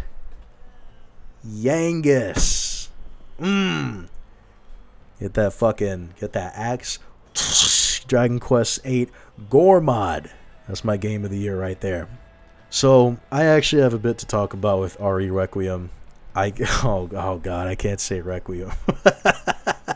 Resident Evil Requiem. There it is. You know, honestly, I am very, very excited to see what Leon has to offer. I don't know why, but I looked up the car that he drives. It's like a Porsche. I don't know, Truth of God 2026. That car costs $182,000. It is a sport Porsche, and that shit costs 182 grand. 182 bags. My man's making that fucking money, man. He's making that fetty. God damn. I think my biggest problem surrounding RE Requiem, the whole marketing with like Grace, I know what they're trying to do. They're trying to do something that they've been doing for years now, where they have like the new protagonist and then here comes the old one. And I remember Alex Hypersights on Instagram said something that I gotta low-key agreed with. It kind of reminds me of like a Disney plot, if I'm being honest. It kind of gets a little formulaic, but I think with the Resident Evil games, it can work. You know, like Chris Redfield, for example, is such a fucking potato head of a character. There's just nothing going on in that skull of his, we call Chris, that it can work. And it can take away from the monotony of whatever Village had going on. With this game, I think what the problem is once you play that first chapter with Leon after Grace, in my opinion, every single chapter after that with Grace, after you play Leon, you're just going to be like, when do I get to play Leon? You know, because it's going to be so fucking fun that you're just going to want to play Leon. And I feel like that's going to be the whole game after that. I think they said something, they compared Grace and Leon's parts as like, it's like a deep sauna after a roller coaster ride or whatever the fuck they said. In my opinion, the real comparison will probably be Leon's parts are a roller coaster ride, and then Grace's parts after that will be waiting in line for like 4 hours to get to the next fucking Joker ride. I think that's what RE Requiem is going to be, in all honesty. I also don't really have much faith in the writing. I've heard that the game was apparently in development hell for a while, and they didn't really know what to do apparently with the game, and they just kind of started coming up with shit, and that's good. You like that in a Resident Evil game. Like, honestly, I feel like ever since RE7, the mainline games have just been on a fucking downhill like slope, man. Like, I don't know what happened. It was so good right before that damn boat in RE7, and ever since then it's just been, you know what I mean? Like, it's just, it's terrible. So I hope this game is good. I will definitely not be getting this game day one, to say the least. I will be playing Nioh 3 and getting my fucking ass handed to me, son. So yeah, that is my thoughts on RE Requiem. But yes, Leon, by the way, he didn't age. I think Gumbly said it in a secret recording, but it's like he had one bad night of sleep. He just developed crow's feet. Like, he literally just looks like he had a fucking bad night of sleep. God, he looks awesome, man. I love the hatchet too. It looks fucking awesome, man. I didn't expect them to have fucking Leon Kennedy in that game. I thought it was just gonna be the blonde chick, and it's kind of weird. I don't know why they're doing like this dual playthrough. I don't even think it's that, but I think it's kind of weird to have like a RE6 formula mixed in with like a classic survival horror formula, but it's really not a classic survival horror because it's almost like Amnesia Outlast horror. I don't know if she has weapons. The girl, I forgot her name.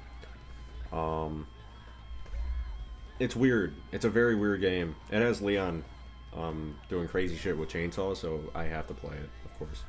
The little homie Glormpus asks, have you guys ever explored each other's bodies? Like in a gay and also sexual way? You know what? When it pertains to fucking Worms Revolution, absolutely. I touch that man Gumbly when I pull out that fucking cluster grenade, dude. Dude, it is over for that motherfucker when I kill him in Worms Revolution and bury his body in the fucking dirt. Oh, yes. In Worms, I touch that man sexually, hard style. With the success of Ninja Gaiden 4, we know we need to see if Team Ninja themselves still got it. What would you like to see next? A brand new game, an Unreal Engine remaster? So, the three options you listed are realistic outcomes, so we're gonna go with those, and they're also interesting to ponder about. A brand new game, well, of course I'd love to see Ninja Gaiden 5. But does Team Ninja still have it is the question. They've kind of proved that they don't years ago, and I don't really think they did much in terms of development on Ninja Gaiden 4. It seems like that was mostly Platinum handling a lot of that, so as for what they could bring to the table for Ninja Gaiden 5, I don't really have much confidence. I think they should stick to making Nioh games, because the current Team Ninja we have, I still don't think is capable of making good Ninja Gaiden games. I'm willing to bet a lot of the heavy lifting on 4 was done by Platinum. Fuck it, just give the IP to Platinum. An Unreal Engine remaster of Ninja Gaiden Black from the ground up. Now, the thing is with this is that we have this, and it's called Ninja Gaiden Sigma. That is a ground up remake of Ninja Gaiden Black. That's what I don't really feel like. The thing is with that is I just don't know how good that would be. I just don't really think it would be particularly good, or I don't really think that's even what the series needs right now. Just because Sigma still looks really good, and it's still very accessible. You can get it through the Master Collection, it looks fine. I think the art style of Sigma holds up extremely well, despite what a lot of people say. Oh, Black looks better. Black looks good. Does it look better? No. A lot of things in Black look like they're made out of, like, moldy clay. Sigma still holds up really well despite the art style change. I don't really think we need a remaster of Ninja Gaiden Black, but you know I'd buy it if they made that. You know I'd buy it. I don't know. Just if they put the Ninja of the Future costume back in the game, that's really all I want. I was so mad Ninja Gaiden 4 didn't have extra costumes, and I'm even more mad that I forgot to talk about in the video. Remake of Ninja Gaiden Dragon Sword. Maybe like in 3D form, like 3D action game form. That would be interesting to see. But I feel like that also compromise what Dragon Sword is supposed to be, which is supposed to be this handheld moe adventure set in the Ninja Gaiden universe. So if they could pull that off somehow, that would be really interesting to see. And as for this additional aside, okay, are you the motherfucker that... Hold on. As for the mods you had commissioned for 2 Black, if you're the guy that made, well not made, but commissioned the Elmo mod, The Angstrom Darkwater mod. As for the mods you had paid to be done, if you're the guy that commissioned the fucking Elmo mod, oh my god, this is the funniest thing I've ever fucking seen. If it's not those, point me in the direction of them. I'd love to see them. Top 3 Ninja Gaiden OSTs. Well, you would be very happy to hear that I do really like Wolf's theme. But it's not my top 3. It's not my top 3. My top 3 would be... Airship, Ninja Gaiden Black. Resident of the Dark. I think that's from Sigma. Resident of the Dark, Airship, and Lyric from Black, which plays when you go back to the Burn Village. Those are all phenomenal tracks. They're a lot more low-key. They're not really, like, explosive, whatever. It's not like the fucking military base theme, which was menu theme for Sigma. Yeah, that's what I'd choose. Do you think DOA would ever make a comeback? No, I don't think so. I think Team Ninja is more concerned with the next Wolong game, or maybe Rise of the Ronin 2, rather than continuing their action game series, which is not action game, fighting game series, which is weird because I feel like fighting games are becoming more and more popular with each passing year. You see, like, Marvel's got a new fighting game with ArcSys, a new Virtual Fighter game coming out. Street Fighter 6 is there. Tekken is in just a terrible state right now, and I mean, I guess fighting games are doing all right at the moment. I don't think it would warrant enough money from sales for Koei Tecmo or Team Ninja to even give a fuck. So I really don't think they do that. Also, it's an Itagaki era IP, so they're super opposed to doing anything with that for some reason. Mr. Noob 333 says, "My homie, hey, you seem very nice guy. Just tell me about your first crush in fiction when you were a kid or teenage. I want to know how your taste in women awaken. Have a nice day."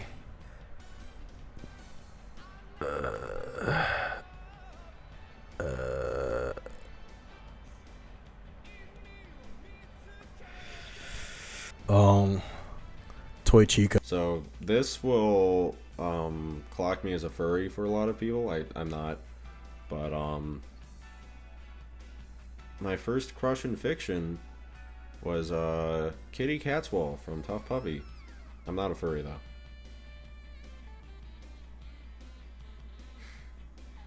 I'm not a furry. Any new action games you guys are looking forward to? Of course, we talk about that Nioh 3, baby. Yes, Honda Tadakatsu, #build, baby. You already know I'm fucking booting that shit up, baby. Nioh 3, yes, let's talk about Nioh 3. Releases January 29th, the demo. Game releases February 6th, 2026. Oh, shit. Nioh 3, baby. Talk about that Nioh 3, baby. Yes, yes, yes. Hey, you guys want to know a fun fact? Out of everyone here, this will shock you considering your fucking goat Weenop is sitting here with me. You want to know something crazy? I'm the only man in this group to have beaten Nioh 2. Ain't that a fucking crazy, just fun little fact? Yeah, I thought y'all might have not known, bruh. Yeah, your goat Weenop is fucking washed, dude. Your goat Weenop ain't shit compared to me. I beat Nioh 2. There's a video. The Problem with Fat People by 4D Shams. What? Why? I'm getting like crazy videos on the Brain Alert recommended right now. Hapygourious should post more. I will. I promise. What is the behind the scenes on every video? Do you guys just give a specific series to a specific person, or is every member involved in every video? So speaking from strictly my perspective, no. Typically, we all kind of select our own series. Luckily, we're not too much of a hive mind to where like, oh, we want to do this game. We all want to do this one game. You know, we're good enough to kind of be like, I'll take Kirby Air Riders, and Weenop is like, yeah, you better fucking take that goddamn shit. You you will never see Weenop playing some of the games that I do on this channel. Trust me. When it comes to, what we're all involved with in every video, I guess you can kind of say we are all kind of involved on every video.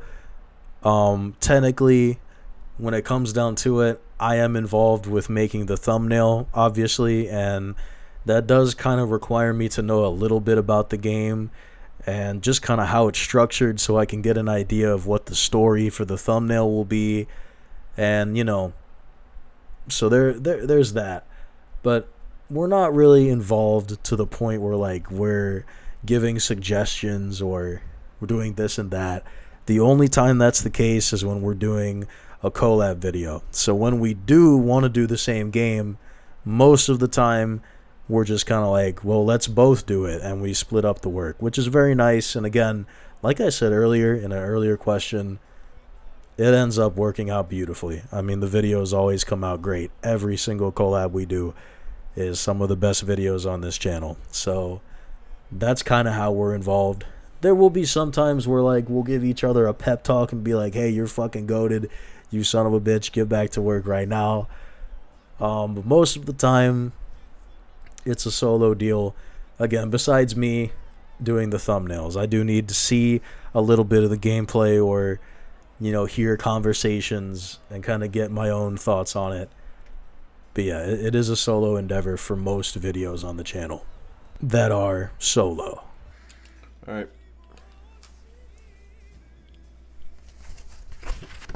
What is the behind the scenes on... Oh, whoops. What is the behind the scenes on every video?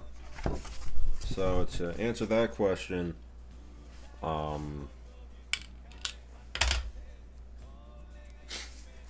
to answer that, how the process basically works is, if we want to work on a project, we will work on the project. If I want to work on something, I'll do it. If Hapygourious wants to work on something, he can do it. If Gumbly wants to work on something, he can do it. If we want to help each other, and like do like a collaborative effort, we can do that as well. It's not really like a specific series on specific series basis. I just did Ninja Gaiden because I like Ninja Gaiden. Gumbly and Hapygourious did Yakuza because they like Yakuza. I did Dragon Guard 3 because I like Dragon Guard 3. I like the Nioh games. Every member is not involved on every single video. It's just kind of like a video on video basis. If we want to collab on a project, we will. If we don't, then we will not. Hapygourious does all the thumbnails, though. He does every single one. Except for the announcement video for this Q&A. I slapped that together in 5 minutes. Is the rest of the cast familiar with Ninja Gaiden 2? What are their opinions? So as far as I go, personally, I have not beaten a Ninja Gaiden game yet. I have played some of them. Man, they're pretty fucking tough. They don't beat around the bush. They're very fun. I think the biggest thing I can say for Ninja Gaiden, especially that differentiates it from DMC or Bayonetta, is just the amount of raw aura that it carries. It's unlike any other game, in my opinion. That's the one thing it really has over any other of the hack and slash games from that time period. Yeah, y'all got me thinking about a dude in spandex now. Leather. It's over. It's over. Need to find God, really. How is Clown doing with the rest of the Bayonetta series? Never did an update on that. Well, the thing is, I only have technically one video I want to do left, which is Bayonetta 2. The thing is, I must admit, with Bayonetta 2, is that Bayonetta 2 is the best game out of the entire trilogy. And I feel like I wouldn't be doing the video justice if I did it in my current state, my current form of being. If I wanted to do a video on 2, I would want it to unironically be one of the best videos on the channel, and that would require me to actually be a good tuber. And it's hard work, but yeah, I don't want to half-ass it. I don't want to make any excuses. I want it to be the greatest thing ever.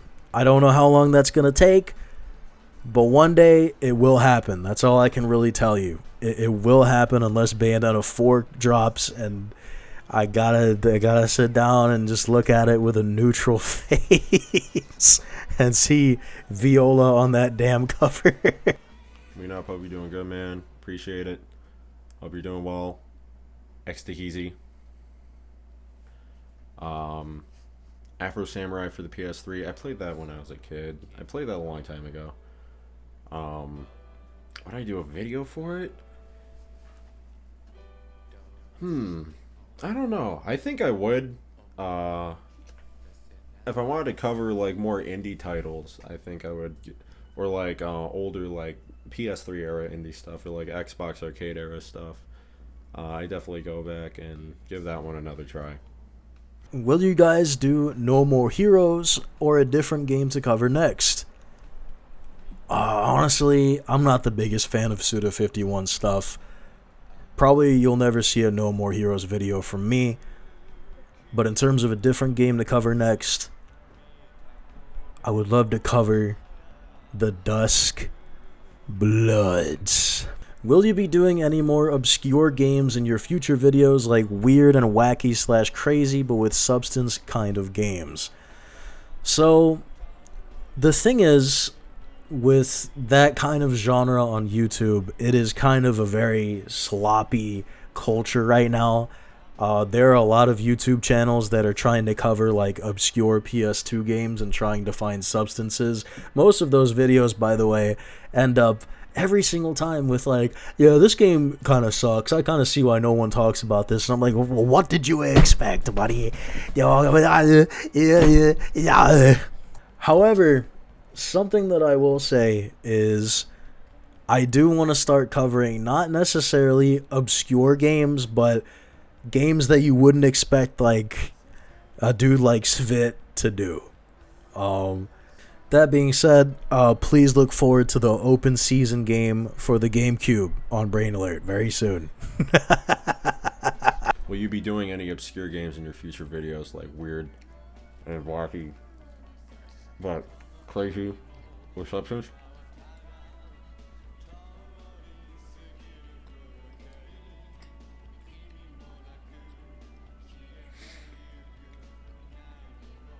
I got you. That's all I'm going to tell you. Oh, I had to get the McDonald's Sprite out. It's getting rough out here.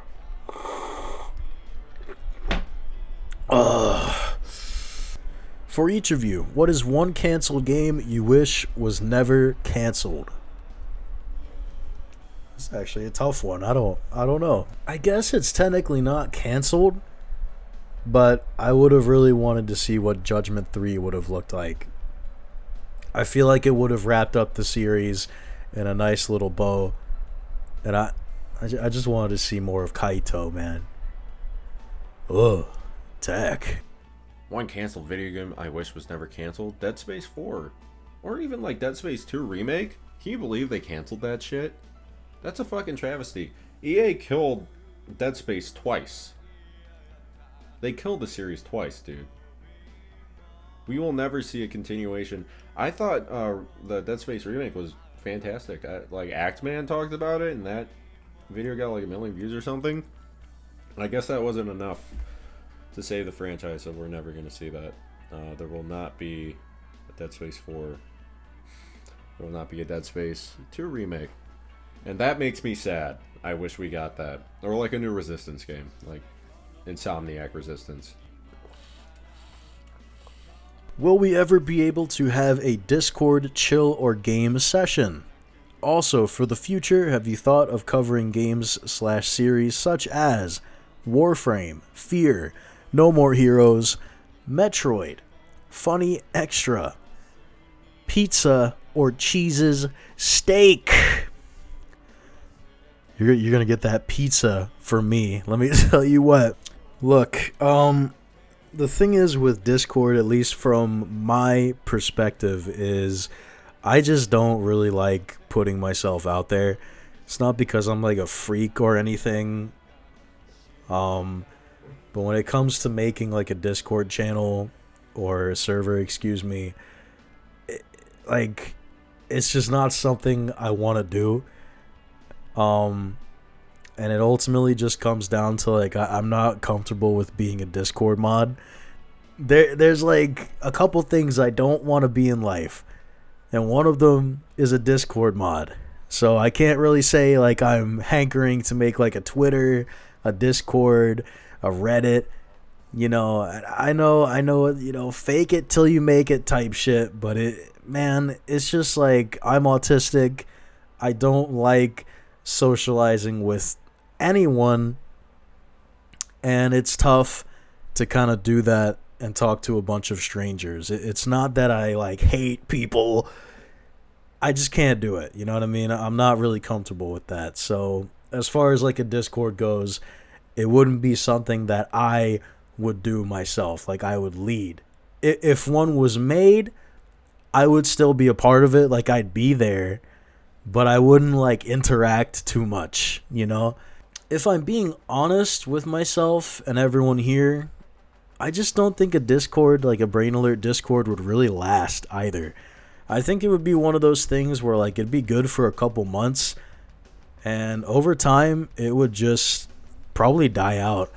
I've unfortunately kind of been in a lot of Discords where they were started for a big ass reason, and very slowly over time they began to just slowly die out to the point where it would be like 3 months where like no messages would be there. It was so sad. So honestly, that's how I think it would go, if I'm being honest with you. But I've been wrong before, so it is what it is. But I'm gonna tell you right now, I'm not going to have anything to do with it if it gets created. As far as covering some of the other series, Warframe, you'd have to ask the bull Gumbly about that. Fear, it always looked interesting to me, but not enough to really cover, I would say. But I think it looks cool, without a doubt. No More Heroes I've already talked about. That leaves Metroid. Metroid is a game series that I've actually toyed with doing. But again, I think that'd be more of a Gumbly series than it would be me, because I've never grew up with the Metroid games. So, again, I think you'd have to look towards the bull Gumbly for some of those. Okay. What do we got? What do we have? What do we have today? What do we have today? So, the Silver Umbra X10 asks, will we ever be able to have a Discord chill or game session?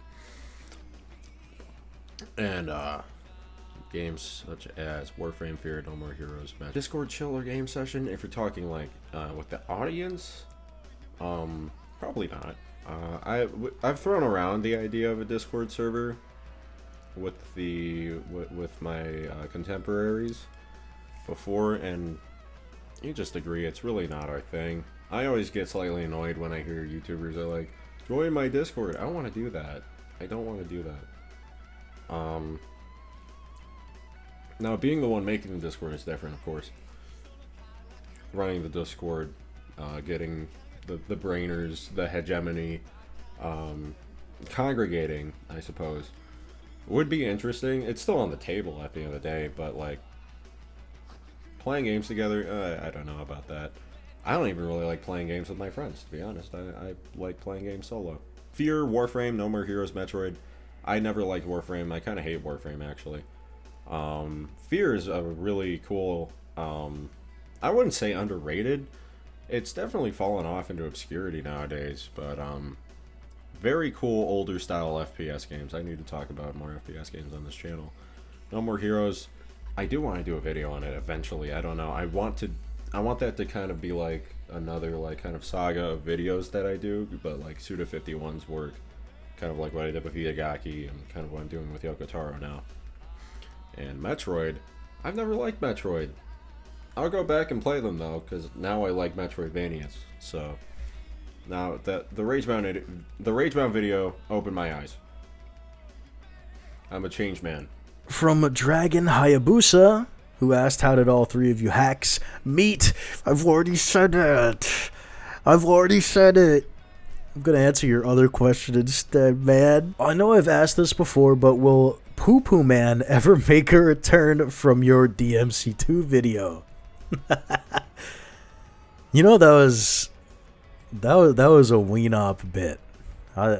If any of y'all ever criticize the writing on the DMC2 video, just know that a lot of that was written by Weenop, who was off of mushrooms, if I remember. Actually, oh wait, those mushrooms were like black or something. Never mind. I think he was just drunk. Maybe? But yes, Poo Poo Man might make a return one day. Who knows? Who knows where Poo Poo Man is, man? One thing with Poo Poo Man is that nothing is set in stone. That's all I can say.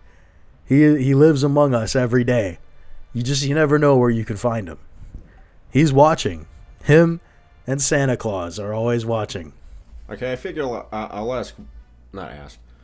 answer one of the how did the three of us meet? This was asked a lot under this video. It's been asked in previous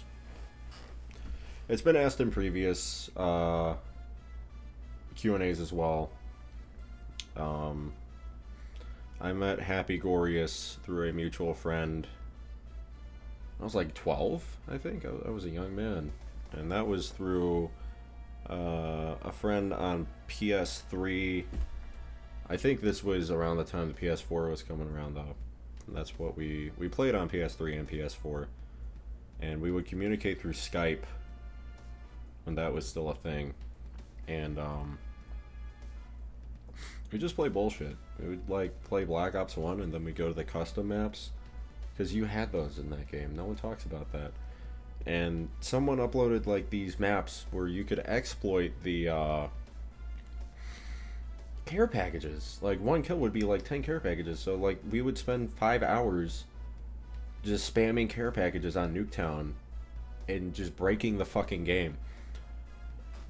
We'd play COD Zombies a lot. Play a lot of COD Zombies, which I'm surprised we haven't talked about on this channel at all. And then I met Gumbly, again through another mutual friend. Who is the strongest amongst the three of you? Me. Who among you is the strongest? Hi. Hi. Hello?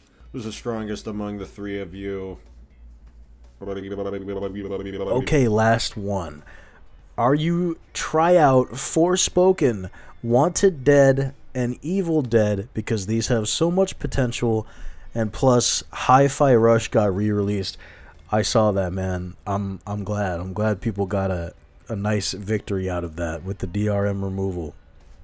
I can tell you that we are never doing Forspoken here on this channel. I think with some of these types of games, it really have to put me in the mood. You know, it really had to be really bad for me to be like, holy fuck. But, you know, I'm not gonna lie. Sometimes I'm down to just say some shit. You know what I mean? So you never know. Some of these games might be the move. You never know sometimes, man. Now, Hi-Fi Rush, I've heard really good things about.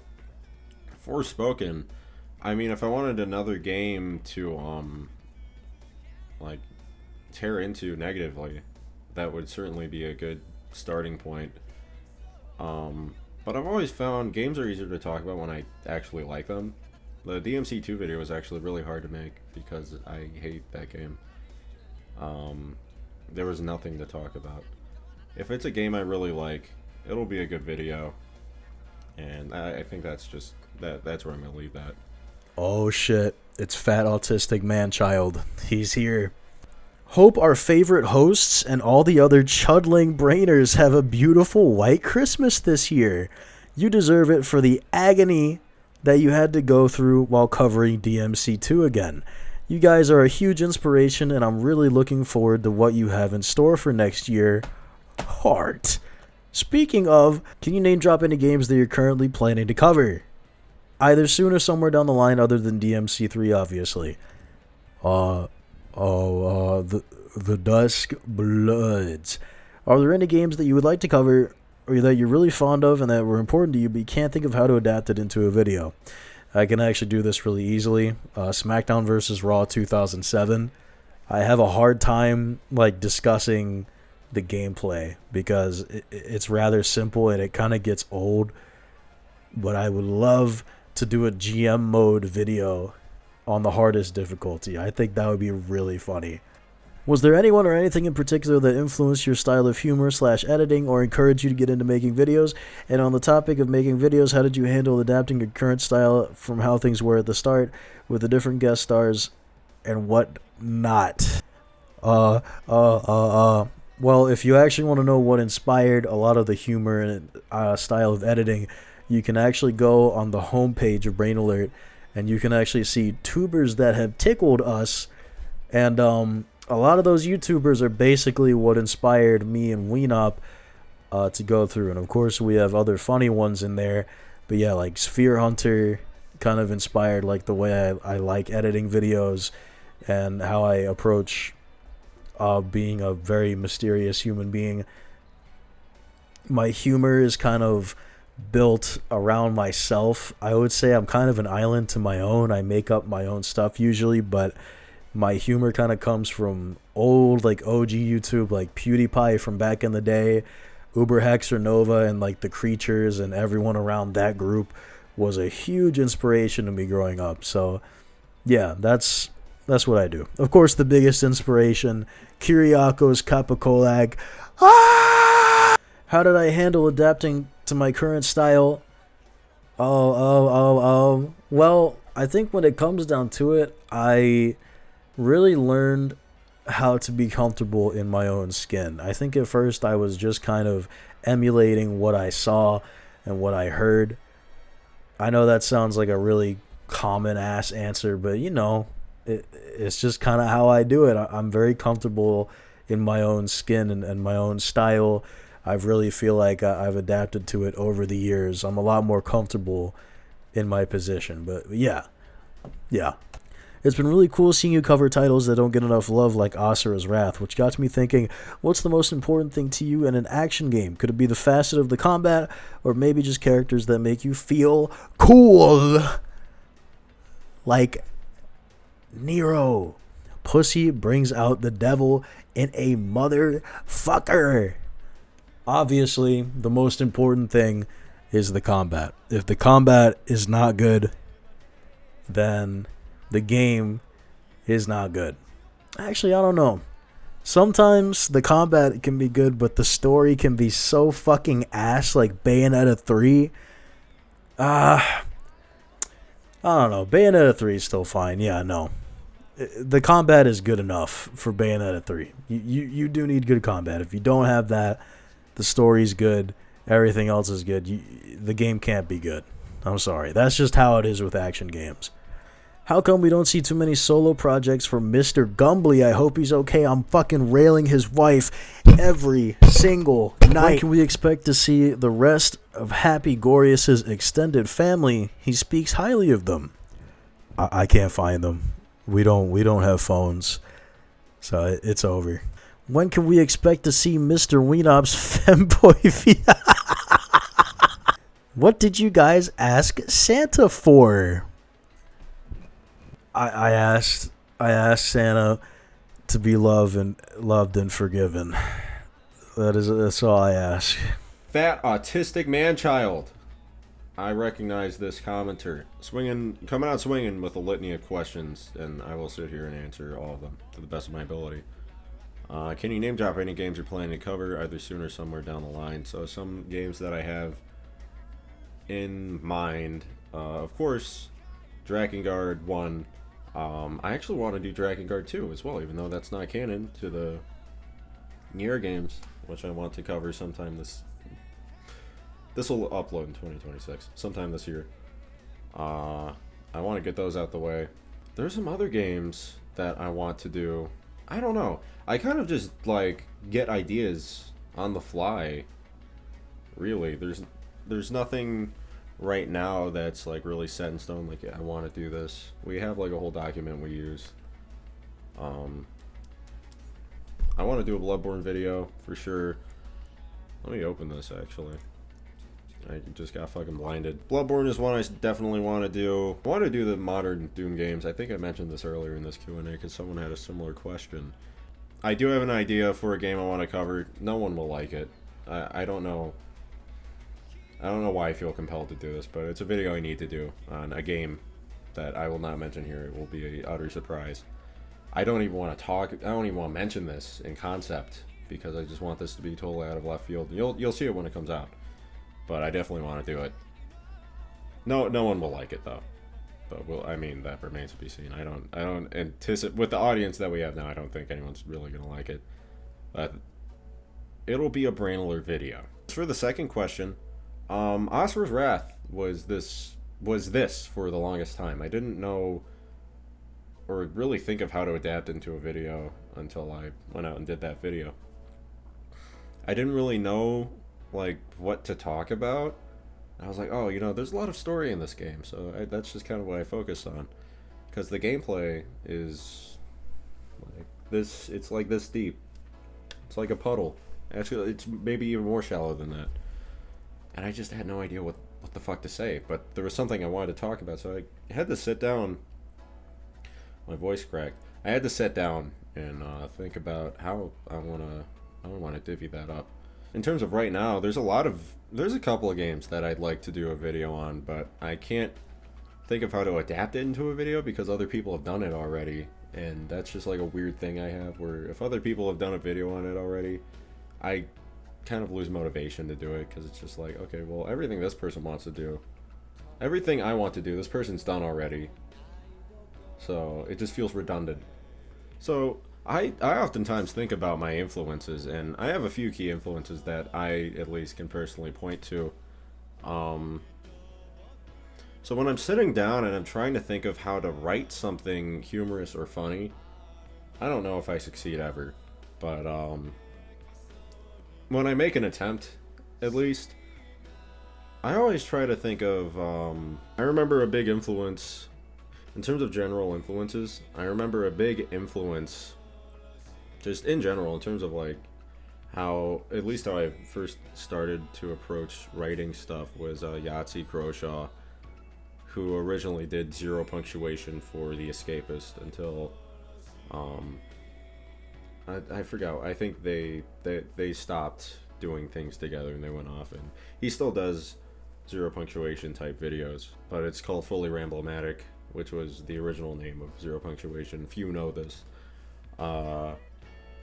I think that kind of, but at the same time, it's like, I don't really think that shows much, and I don't think about it much, but it was certainly something that I drew inspiration from in terms of how I approach talking about video games, because I didn't just watch Zero Punctuation, I also watched Let's Drown Out, which was a series he did on his personal channel. Not only that, Steak Bentley had a pretty big influence on my entire style. I stole it from him. I'm sorry. I'm a fraud. I'm sorry. I stole it from him. Especially like the Ninja Gaiden Sigma video. I really like, I remember I was watching some of his stuff and I was just kind of trying to like break down like, okay, how does he pace this? And how does he approach how he's talking about the game? I didn't really emulate it well. But I remember going back and really looking at his stuff before doing the Asura's Wrath video, and I think that really helped for that project. I just copied his style. I will admit shamelessly. I copied his homework. I think it was the way that he approached discussing what the game was trying to say, as well as just generally talking about the gameplay, because he does both in like his Metal Gear Solid 4 video, which I think is like his most watched. I mean, that's the one that I saw before getting into like the handful of other videos that he's gone and uploaded. I think about that video. That was a blueprint for me. That was like a blueprint video. I wanted to emulate that to the fullest when I was trying to develop my style, and I still try to distinguish myself from my influences. It's the least I can do. But he really influenced me. Joseph Anderson, when it comes to long form shit, Joseph Anderson was another inspiration, a slight inspiration, maybe not as strong as someone like Steak Bentley.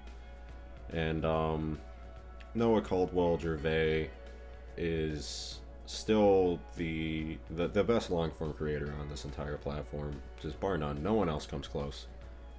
This motherfucker was talking about, like, the story in the Quake games. I think he made a video on that this year. I watched the whole thing as soon as it came out. It had me enthralled the entire time. That's insane. There's no story in those games. How did he do that? I think he is a mythical paragon of narrative writing for a video essay format. That's someone who I always go back to when I'm trying to gain inspiration on how to write something long form, because it's very challenging. I just copied some of my influences at first, and I just tried to push things into certain directions and experiment and see what works. I feel like where I'm at now, I tried to just get my own thing going and have my own way of approaching how I talk about games and how they relate to me and my lived experience. It's a bunch of that's just how I feel about it. That's just that's how I approach stuff now, is how do I feel about the game. Back then it was like, okay, what can I say about the game? Now it's how do I feel about it. It's weird, but that's the best way I can explain it. The most important thing to me in an action game is the feedback. Really, it's the feedback. And that's kind of broad, because it's like, okay, what do you mean? What I mean is, like, not just the visual feedback, the auditory feedback, and feedback also goes into how you play. How does the game force you to play? How does it make you play? How does it make you think? That's really everything that goes into feedback. Like, take, for example, something like Ninja Gaiden Black, which is something I assume everyone watching this is familiar with.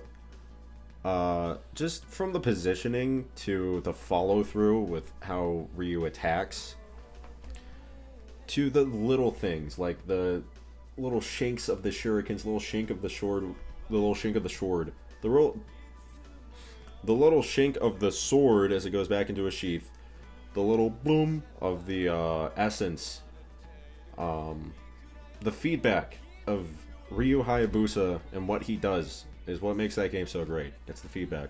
That's another thing that bothers me about Ninja Gaiden 3, is that the feedback doesn't feel as nice. It feels too airy. There's not enough impact. If you can make impactful feedback, that will make or break an action game. Look at Stinger from DMC2 versus Stinger from DMC3. When can we expect to see Mr. Weenop's femboy VTuber model getting put to good use? That's still under wraps. I'm surprised you know about that.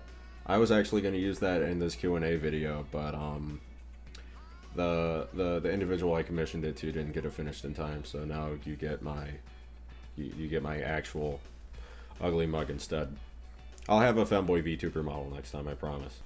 Dear Weenop, Bayonetta 1 Revisit playthrough? More in-depth and in the style of your Ninja Gaiden vids? Oh, hell nah. Y'all know Weenop ain't doing that. I'm doing that. Weenop don't give a damn about a Bayonetta video. I'll leave the rest of the questions to Weenop. P.S. I can think right now. Will append this love letter later with more sultry. Oh my God, bruh. Oh hell no. No. P.P.S. No, you gotta put P.P.S. That's the funny one. Gotta love Brain Alert. Still the #1 Diamond in the Rough channel on YouTube. The content has only improved. Even videos on games I'm not interested in. Any are movies to eat pizza to. Good up, man. Good job, man. Keep up the good work. Yes. Yeah. Bayonetta 1 Revisit playthrough. That's Happy G's territory. That'll be his video.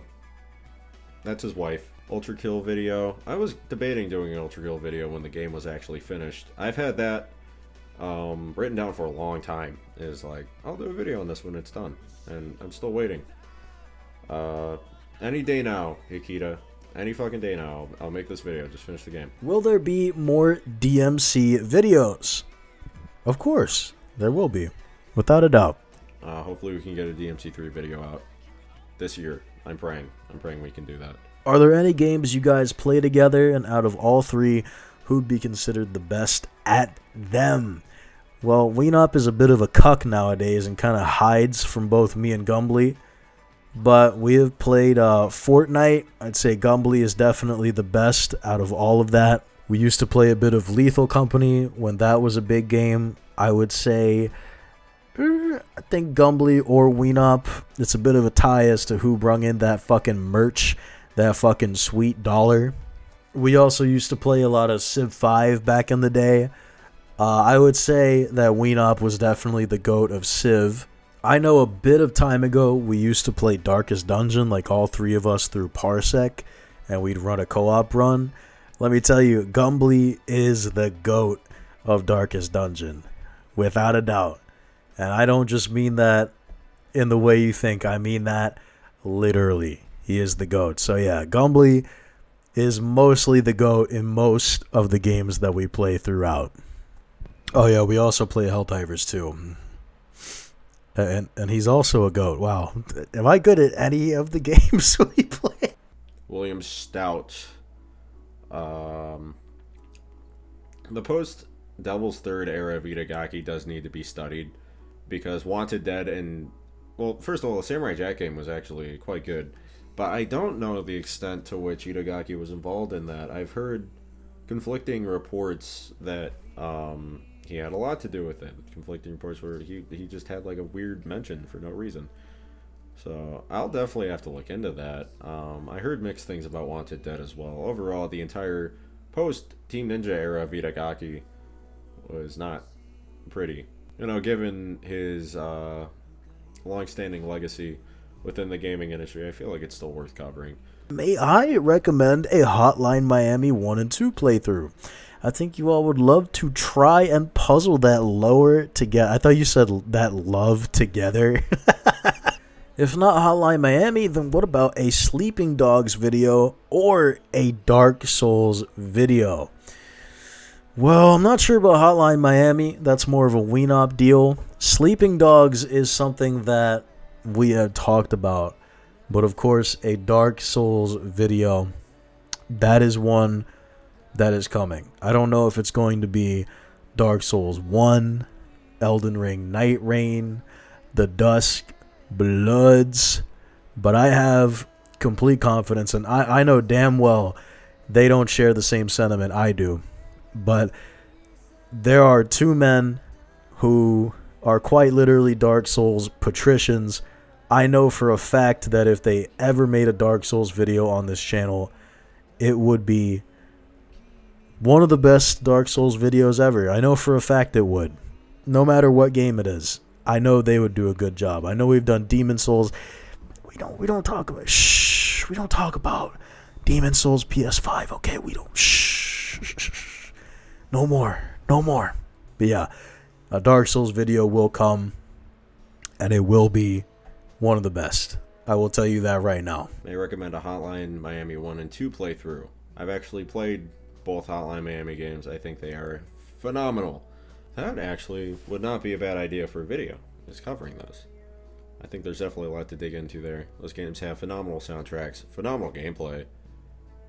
Puzzling the lore together would make for an interesting project. How much for a DMC not definitive edition video? Not definitive. No. The Virgil Fedora edit? No. No. I don't even think that version has a must style mode, if I remember correctly. That would be, oh yeah, that would be terrible. Hell no. No. So to address Mr. Bangura in the comment section, how are you white and are saying the N-word? Nah, don't think I didn't see the video. Sorry, I read that wrong. Nah, don't think I didn't see the photo with you and Yoko Taro, and you were as white as a snowflake. Now, are you white or not? Because you said the N-word many times in your videos.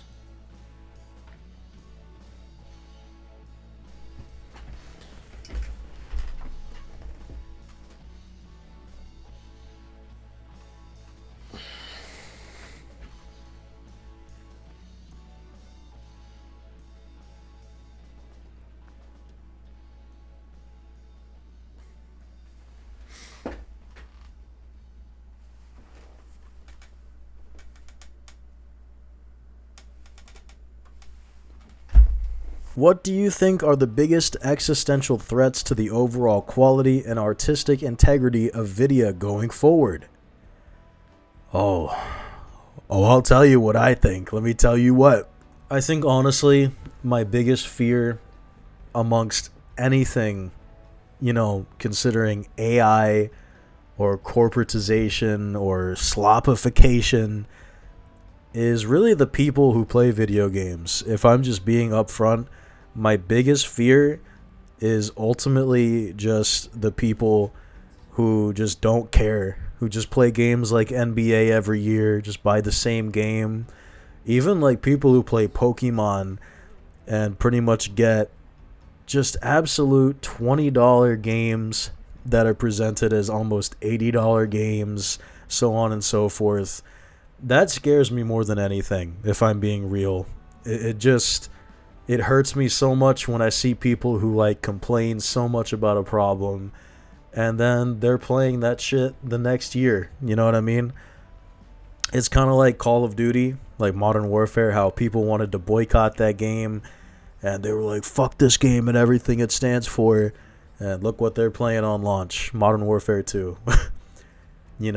Warzone, That is what scares me more than anything is conformity. I'm guilty of it. A lot of us here are probably guilty of it. But I think if we continue that way for years to come, then I think that is really going to hurt the industry. So I hope and pray that with like games like Black Ops 7 and, a ton of other games that didn't do very well, I hope we can take that and use it against these companies to make us realize what we want. I hope we can use that to promote change in the industry. That is possibly the only way going forward we're going to be able to. It's inevitable that generative AI, voice acting, and it's not even acting, it's just voices, but AI is going to be a huge thing. People are going to buy into it in the next 10 years. It's going to be a fucking terrible thing. I just hope that the 1% can speak out and convince all the other people to join in. You know what I mean? I hope conformity is something that is temporary in this industry. That's my opinion, at least. I think I'm getting infected, bro. What do you think are the biggest existential threats to the overall quality and artistic... I'm just checking how much time I have left before I run out of space. Overall quality and artistic integrity of video moving forward. So, AI is definitely up there. I feel like there's really no argument to be made. The impact and, current and potential impact that AI has on the entire video game medium, it's kind of grim. It's very grim. Especially how this stuff advances at such advanced paces. We will get AI slop video games. It will no longer be an arduous creative effort that one pours their genuine, actual physical, life force into. It'll just be something you can throw into a machine and it'll shit out this horrid log of mediocrity that took no effort to make at all. It's not good. There's fire where we're all headed. We're all going. Because it'll start off with small things like AI generated textures, and then it's gonna move on to we have AI generated voice acting. No, games are already doing that, but then you're gonna see it in big budget games. From there, you're gonna have okay, I forgot where I was going with this, but you get the idea. We're kind of already there if you think about it. It's really not a good forecast for all this AI stuff in video games. I sound like an old man complaining about AI, but and everyone's talking about it, but still, it's here.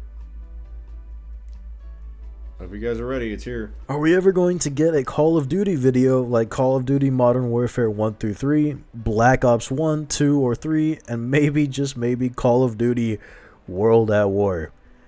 Again, much like the horror games that we talked about earlier, it would be a challenge. We'd have a ton of competition. I also haven't really grown up with a lot of those games.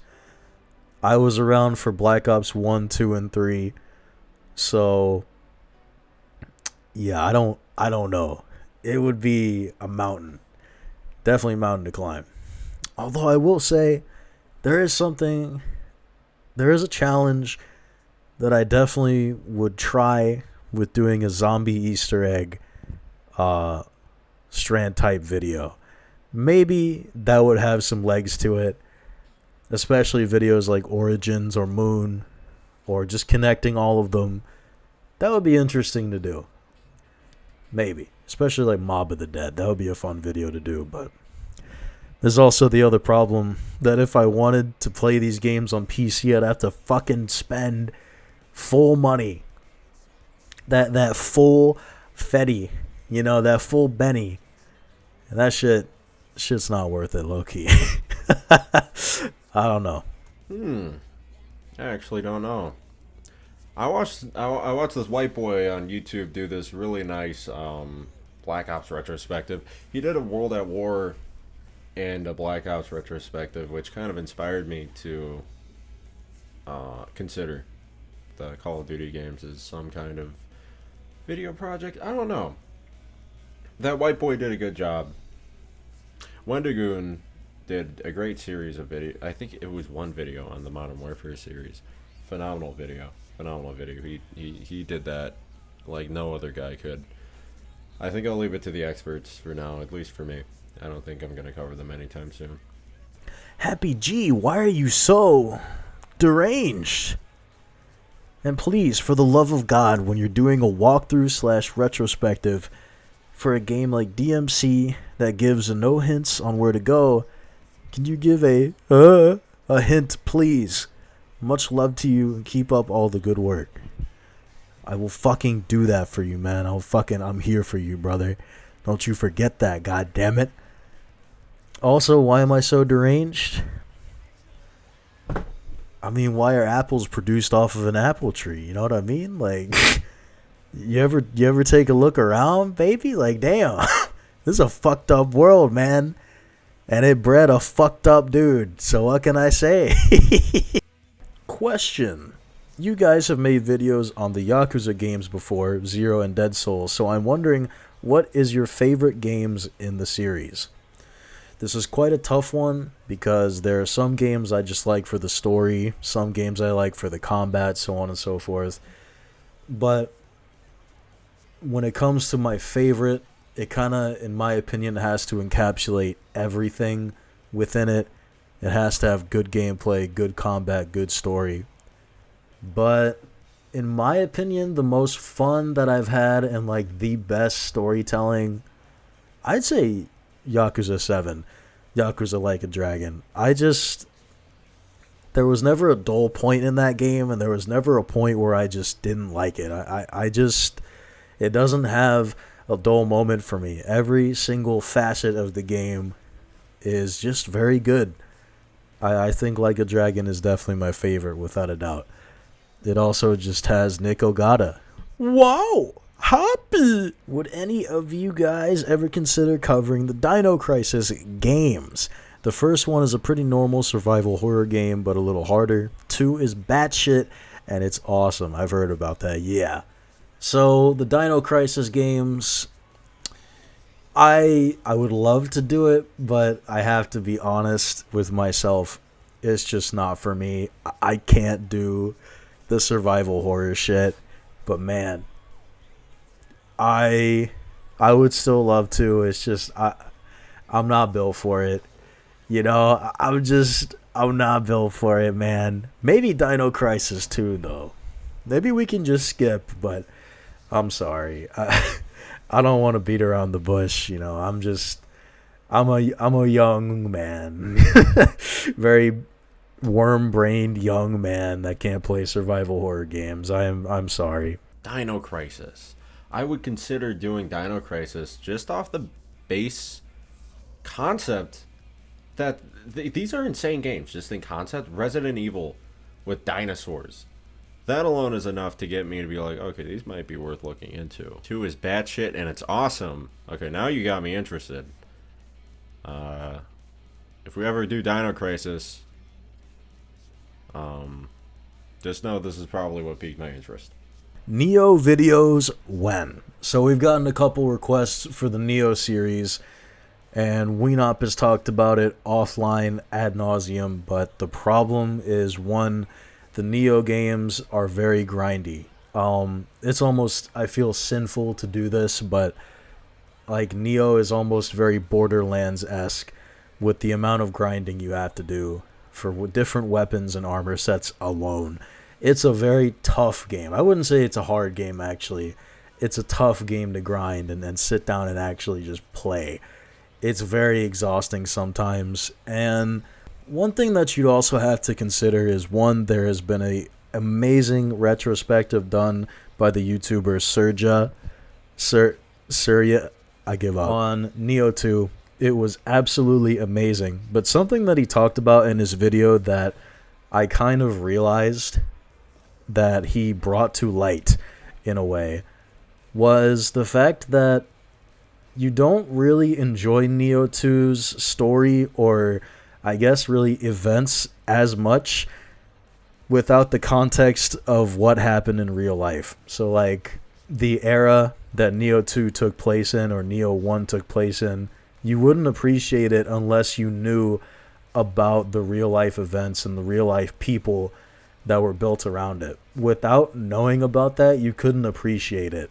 And I don't really know a lot of Japanese history, especially what happens around Nioh 2.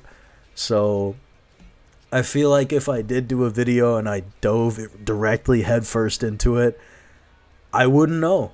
Like, truthfully, I wouldn't do it justice.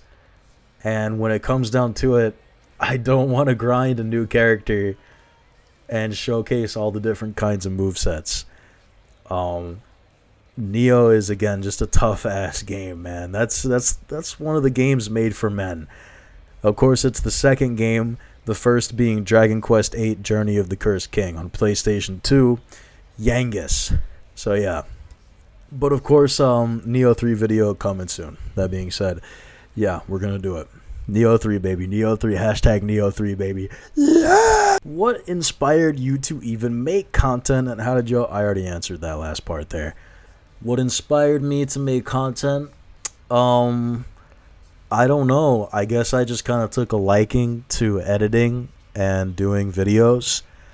And it just kind of happened. It's weird to explain it because there wasn't really like a, oh my god, I want to do this. With a lot of guys, like, I kind of notice, I don't know, maybe this is just me speaking complete chicken scratch. But I find that guys who have like a lot of ambition for YouTube don't really make it that far. Maybe that's just me, but like there's a lot of guys who like, oh, I want to make money, and they get like nowhere because I guess they don't realize how much work they have to put in sometimes. That's what I had to go through when I was growing up.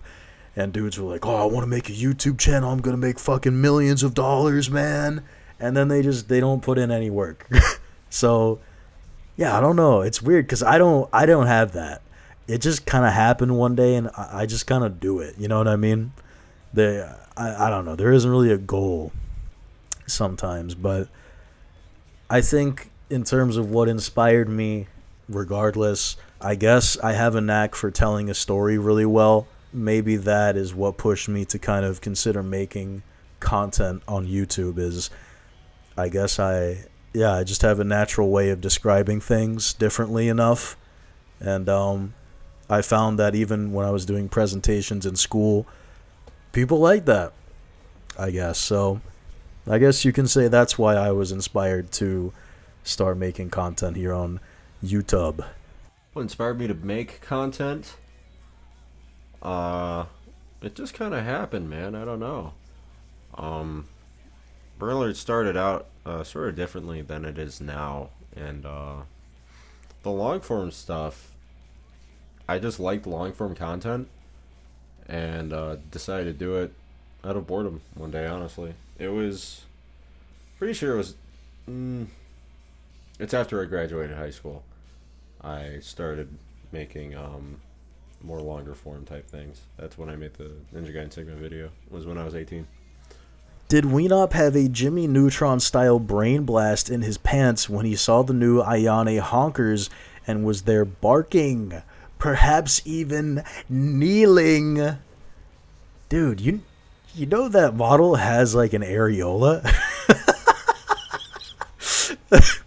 Ain't that crazy? Like, why? Why does it have that's like not allowed? You know what I mean? That's crazy. Did Weenop have a Jimmy Neutron style brain blast in his pants?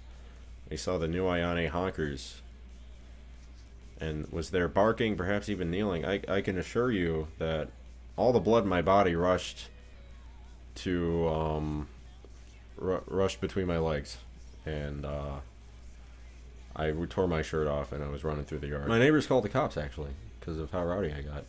People won't believe that, though. From J Swish 34, I'm going to skip question 1. Question 2, will we be seeing review/analyses of more niche action games in the future, such as Shinobi Kunoichi, aka Nightshade, Oni, Afro Samurai, etc.? So like I said earlier, there are a lot of YouTubers kind of farming that, and it's hard to do that because it is quite competitive. However, if it's something that I fuck with enough, absolutely. It's just, I have to fuck with it. Otherwise, I'm going to lose track of it and just kind of get lost in the sauce. So I don't want that to happen, but it has to be good. Obviously, games that are very good will often be talked about. So finding that sweet spot in between niche and popular games is very, very tough, especially to talk about for 2 or 3 hours. So I hope you understand it is a little tough, but I will consider and look into some of these games because I do have a bit of a hankering to go back from that time period and find some games. So I'll look into it without a doubt. Will you be seeing reviews/analyses of more niche action games in the future? So Shinobi is the one that most people seem to Shinobi seems to be the main thing people bring up in terms of what we should do next, or I guess what I should do next, or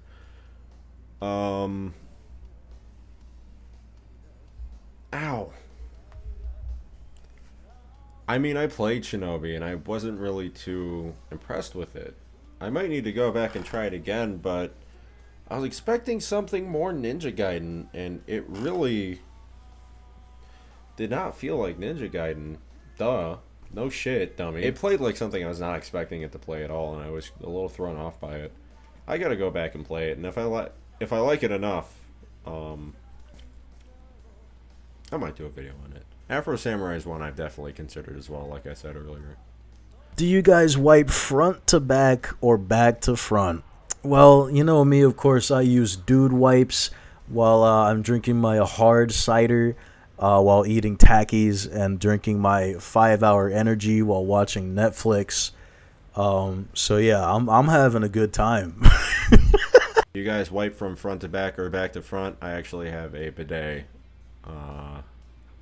It's squeaky clean back there, you don't gotta worry. Which DMC title would benefit from a remake the most? Would that be the preferable move to revitalize the brand, or is there something else you want to see from the franchise? Oh man, that's a hard question, actually. I think maybe Devil May Cry 3 may benefit from a remake the most. It's definitely the easiest game to remake, I think, for Capcom. They kind of, I'm sure they have like a lot of the team members. I think with DMC1, it would be a very hard game to do, honestly. I know I've probably said in the past that I'd want DMC1 to be remade, but you have to think about it. The areas are so unorthodox, and the enemy design, even for that time period, was also pretty insane. The boss design, in a lot of ways, even to this day, is also still kind of special. I mean, you don't really see a whole lot of games doing it the way DMC1 did. And God, honestly, just the way it was built was completely unorthodox for that time period, man. It's crazy how much, like, fucking bullshit is in DMC1, man. It would be insane. So I think DMC3 remake would probably be a good way to establish the brand again. I think another way, I know Hideki Kamiya's wanted to make DMC 0, where he tells the story of Sparta and how he, consummated the marriage with his wife. I think that would be pretty interesting if Clovers undertook DMC 0, but I don't know, dude. DMC is in quite a desolate spot right now. The only thing keeping it afloat is fucking Adi Shankar. God, think about that shit. I would personally just like to see a DMC 6. I'd like to see what they would do with that. But that's really hard because DMC 5 ended things so concretely with Nero staying in the human world, Dante and Virgil being in the demon world. I feel like kind of the general consensus is like we would just want a Dante and Virgil journey in hell. That would be fucking awesome. I think everyone agrees that'd be fucking awesome. Also, I just noticed my camera has like this weird warping effect. I swear to God, this is not like AI. This is a Samsung S20. This came out like 5 years ago. Wow, that's fucking weird. The fuck? Yeah, anyways, yeah, Dante and Virgil Journey in Hell would be great. Maybe if it was like a concrete retelling of the Divine Comedy with them going all the way down. I would say to fight Lucifer, but they probably wouldn't. Because that wouldn't really make sense. And they could make like a new trilogy out of that, of them going to Purgatorio and Paradiso, but that kind of conflict a bit with Bayonetta, which concerns itself with Paradiso. So I don't really know how that would work. I mean, it takes elements from Paradiso, but you get what I mean. Above all else, I just want a Sparta prequel. That's what this series needs, is a Sparta. It needs the Sparta prequel. My favorite character action games outside of Ninja Gaiden and Devil May Cry, God Hand is probably just like my third favorite, which is crazy that I haven't even talked about on this channel. Classic God of War games are games I will inevitably talk about on this channel. That's another series that I do really appreciate, just because it gets the storytelling so goddamn good. The storytelling in the classic God of War games is so unbelievably rich, and I can't believe people like pretended like that wasn't the case when the 2018 game came out. And they're like, oh, the old games, he was just meathead. No. Motherfucker, he killed his whole family. He was tricked into killing his whole family. And, like, their ashes are painted onto his goddamn skin. And the game opens with him killing himself. People don't... This is crazy. God of War 1, Kratos fucking kills himself. Do you think he just did that because he was bored? I don't know. A lot of people didn't play the classic games, so it's definitely worth doing. Would you rather play Yiba? Would you rather have a game series die on a relatively high note, like Castlevania, or see it continue or rebooted into shit? Prime 4. Is this even a question? I feel like, damn, this is a damn statement right here. You know, I was thinking about this the other day, but honestly, I think Dragon Quest should just wrap up, man. I think Dragon Quest 12 should be the final Dragon Quest game. You know, those games are kind of iffy. I think some of them are better than others. But man, like, without a lot of the pillars, I mean, let's face it, man. A lot of the guys who created Dragon Quest, they're either already gone or they're going to be gone in a few, maybe 10 years from now. They're not going to be around anymore, and I don't know what Dragon Quest looks like without them. So I would like to see Dragon Quest right into the sunset with Dragon Quest 12, you know. I'm fine if we never see a single Dragon Quest game after that. I'd be happy with that. I just hope they re-release the other games, give them the treatment that Dragon Quest 7 Reimagined is going to get with Dragon Quest 8. Maybe 10 can be remade. I don't know. It's not going to be the same. It's not going to be the same, man. Would you rather have a game series die on a relatively high note or see it continue or rebooted into shit? End on a high note. Please, for the love of God. This is like... This is like the plot of Dark Souls. Why would we want to continue this? Why do we want to continue? Just let the flame die out. We had a good run. Let it die out. No, let's keep just turning it into just horrible, gooey, black muck. It's like you're raping the series. Stop raping it. You're not even beating the horse. You're raping the dead horse. Anyways, it's not going in the final cut. Have y'all played or interested in playing Limbus Company? About to find out what Limbus Company is, bruh. What is that, bruh? What's Limbus Company? Oh. Oh. Oh. Oh. Oh. Oh, yes. Oh, yes. Oh, I will be playing this shit at Recently watched the Dragon Guard 3 video. Loved it. Thank you. Next part when? Hopefully early 2026. I want to get that Dragon Guard 1 video out pretty soon. Before the summer. Ideally before the spring, but I'm a lazy bastard. So Ninja Gaiden 4 video kind of took a lot out of me, so I'm gonna take a little bit of a break here for a couple weeks, but it won't be that long. Are y'all white? Followed by a white emoji. You know, these things are just too precious, and you know you can't really determine anything until it is said. And yeah, I'm white. I am the only white guy on this channel. I just want everyone to know that. I'm the only white guy, and yet some people have called me black. I find that hilarious. From Dreams Dog, the Dreams Dog. Hey, it's Dreams Dog. Oh, brother. Oh, so many questions. So much time. Would you guys ever partake in voice acting in cartoons if you were offered a part or parts? Payment is a must, clearly. I'm just asking for future notice. Well, I'm not very good at it, but if you offered, yes, I would absolutely do it. Not like I haven't had time to practice. Happy G, my boy, are you a 3D artist? Your character backgrounds and screenplay gives me ideas. I like it. 3D art? You don't mean the Demon Soul? that is Demon Souls. That is. You know, that speaks to Demon Souls remake a lot if you think I made that. Oh, brother. Do any of you play League of Legends? Fun or not fun? I've never played League of Legends. I have heard people say it is the most unfun shit ever. All they do is watch Dante's while queuing for matches. So, I don't know. Runner-up questions. You're not obligated to answer any of these. Oh, I will now. Any of you in school for writing? You guys bust me up every video. No, not really. I've never done writing.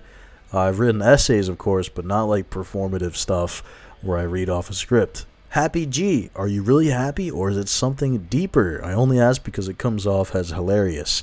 Cry, laugh, repeat. It kills me every time. Of course I'm happy. The same things that make us laugh is the same things that make us cry, which of course in this lifetime is the very days we live, as they say in the Bible.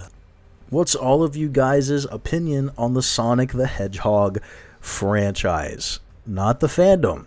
Oh, that's good. That's good that you said that. I'm an early 2000s kid, so I grew up playing those games a lot. I need genuine answers. You know, my only experience of playing Sonic is on my dad's BlackBerry from 2009 with a touchscreen. So, I don't know much. One of my friends used to be a Sonic fan, but he didn't really play many of the games. Yeah, I don't know. I'm too young, in my opinion. I missed out right on the peak of the Sonic fandom with Sonic Adventure 2 and Shadow the Hedgehog. I kind of missed out, so I'm going to back away. I'm going to just say The Sonic games have some genuinely great aura and hype moments, and that's great. I've also played Sonic Adventure 2. The soundtracks go hard as fuck. Some of the best in gaming. That's all I could say. That's all I'm going to say. Fandom may be a little cringy.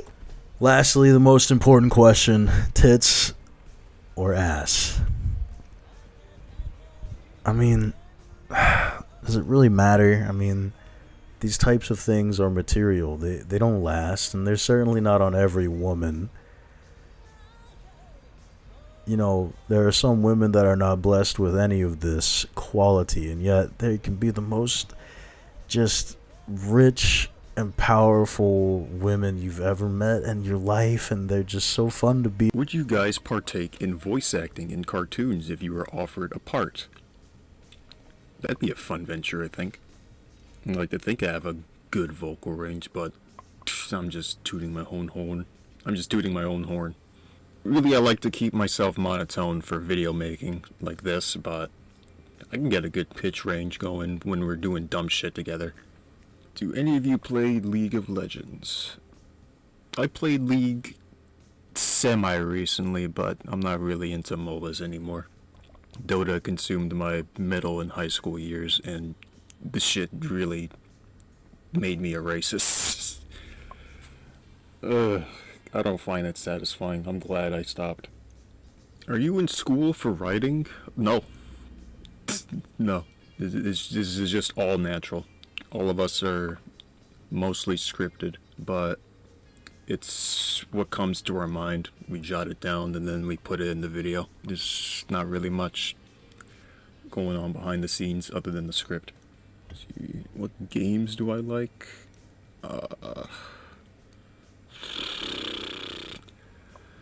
I play a lot of indie shit. Zomboid, Risk of Rain. Then there's the big ones like Night Rain, Battlefield, some more I haven't named. What's your opinion on Sonic the Hedgehog? Fucking no comment. I was more of a Mario head growing up, although I do fuck with Unleashed heavy. My first and only Sonic game. My preteen brain was like, this is the coolest shit ever, and then I just forgot about it. Hey, it's Dreams Dog. Hello, Dreams Dog. If you guys partake in voice acting in cartoons, if you were offered a part or parts, I have really limited vocal range. This is why I speak like this. I can't go very high or very low. It's very important for voice acting, so I don't think I do that, unfortunately. If you play League of Legends, fun or not fun, I don't like League. I played for a little bit. I made Mordekaiser, because he's big, and like a knight or something. Did not have fun at all. I do not like MOBAs.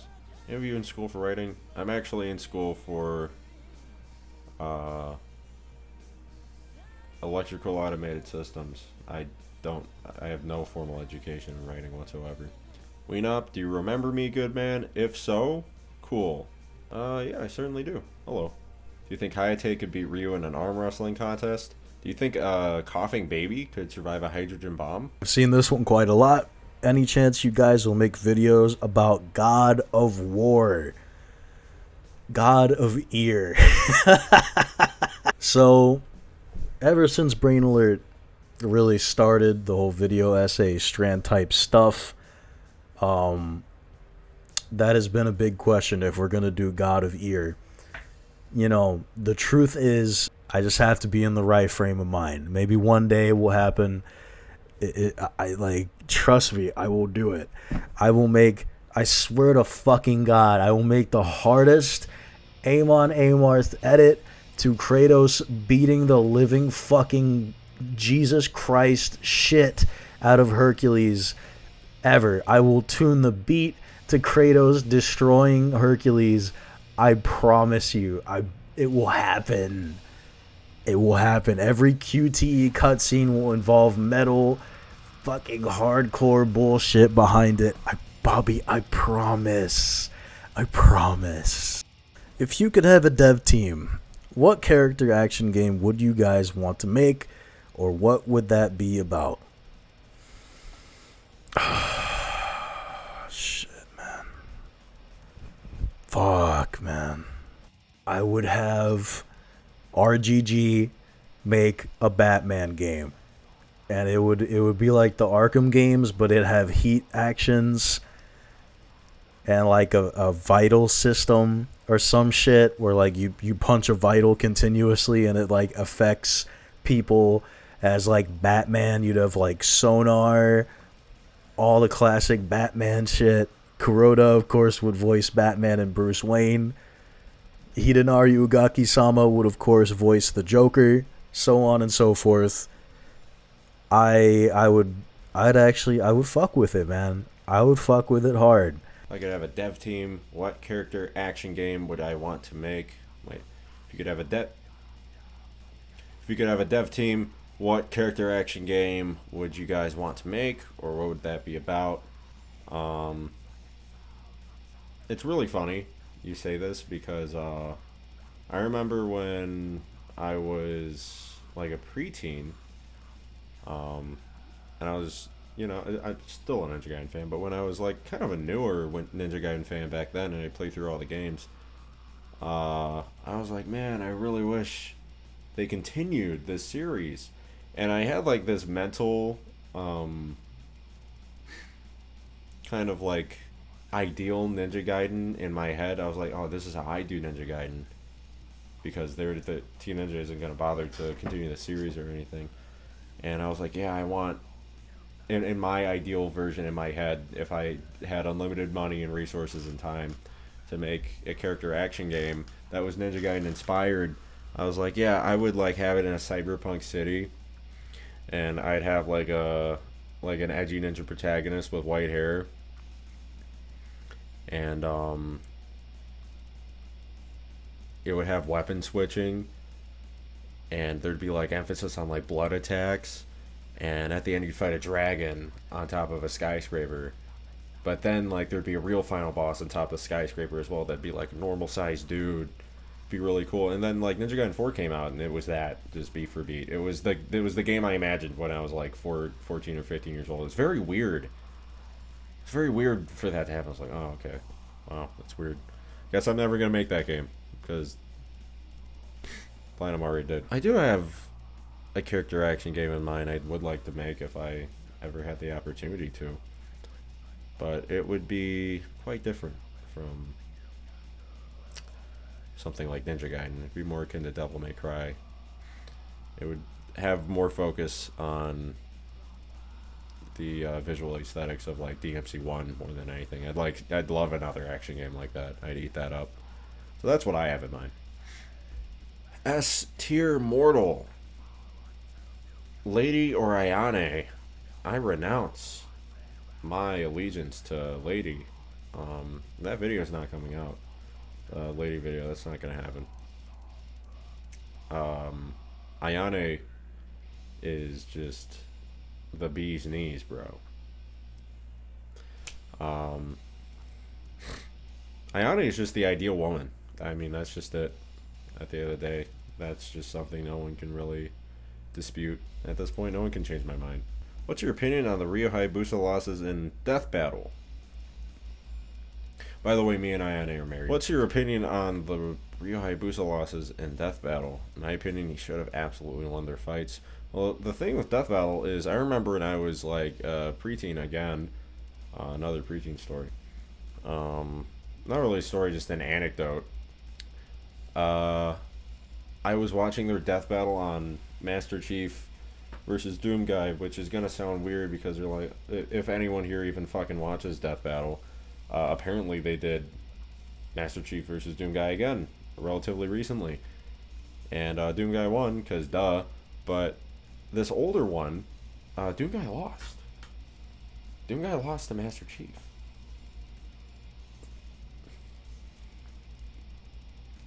I remember watching this as a kid. I'm like, this is the biggest piece of shit I've ever watched, and I've never liked Death Battle since then. I think, ever since then I just thought Death Battle's stupid. So I don't trust them with making any kind of fair. It's all kayfabe, bro. It's just it's all fake. It's all scripted. It's all biased. It's all biased. At the end of the day, Death Battle's all scripted. It's all biased. If that's what they think, that's what they think. I don't really know though. I think they're just highly skewed one way or another, and Death Battle's never going to totally satisfy everyone. That's just how they are. When y'all dropping Peak DMC3? Oh, and where are the Latinas at, bruh?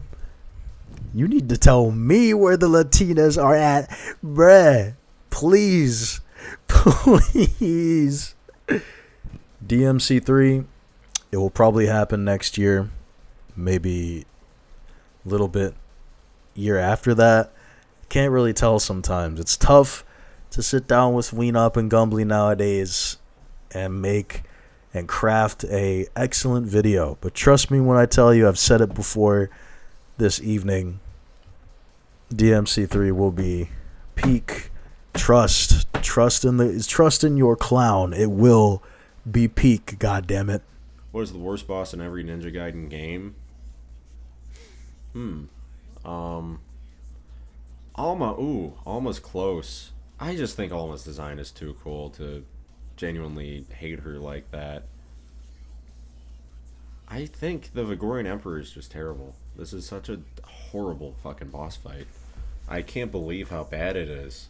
What is this floating platform shit? I remember playing this and thinking it's bad, coming back and thinking it's bad, then coming back for footage for this specific part of this Q&A, and I still think it's awful. The Tunnel Snake, no fallout. The weird like tapeworm, giant green tapeworm in Ninja Gaiden 2 is still one of the. That is like an affront to God. That is a terrible fight. And 3. Ooh, what boss? What boss was it? I honestly think random pick, but the dual like spider tank thingies before you fight the old dude that turns into a Gundam. That fight was really bad. That was a fucking nightmare. Happy G in Weenop. Happy G and Weenop. Y'all so have me laughed into y'all for real. Daps all around past this pippy. Hey me brethren. Hey Razclad baby. Bomboclad did I be a Bushmaster? Tingy wingy baby. That's Koei Tecmo baddie. I better not hear anything besides Diego baby. Hottest motherfucker DOA. Oh, what's that? You don't know who Diego is? I don't think anyone else does. Best Koei Tecmo baddie. Nioh Tengu. Tied with Princess No from Nioh. For older action games, do you think they will receive well in today's gaming environment? No, not really. Well, people are. I feel like as each year goes on, more and more people realize how dog shit modern gaming is, and they become more receptive. Well, normal people, I guess, become more receptive to older titles, older games from the PS3 or PS2 era. So I think as time goes on, yeah, but as of right now, I think we're still getting there. Having a practice mode? Oh, absolutely. Oh, absolutely. If a game like DMC3 had a practice mode, oh, absolutely. More people I know who only play DMC5 would actually like DMC3. For Happy G, if you had to choose between a lifetime supply of orange chocolate Milano cookies or be happily married to Long Hua, oh, come on, bro. No.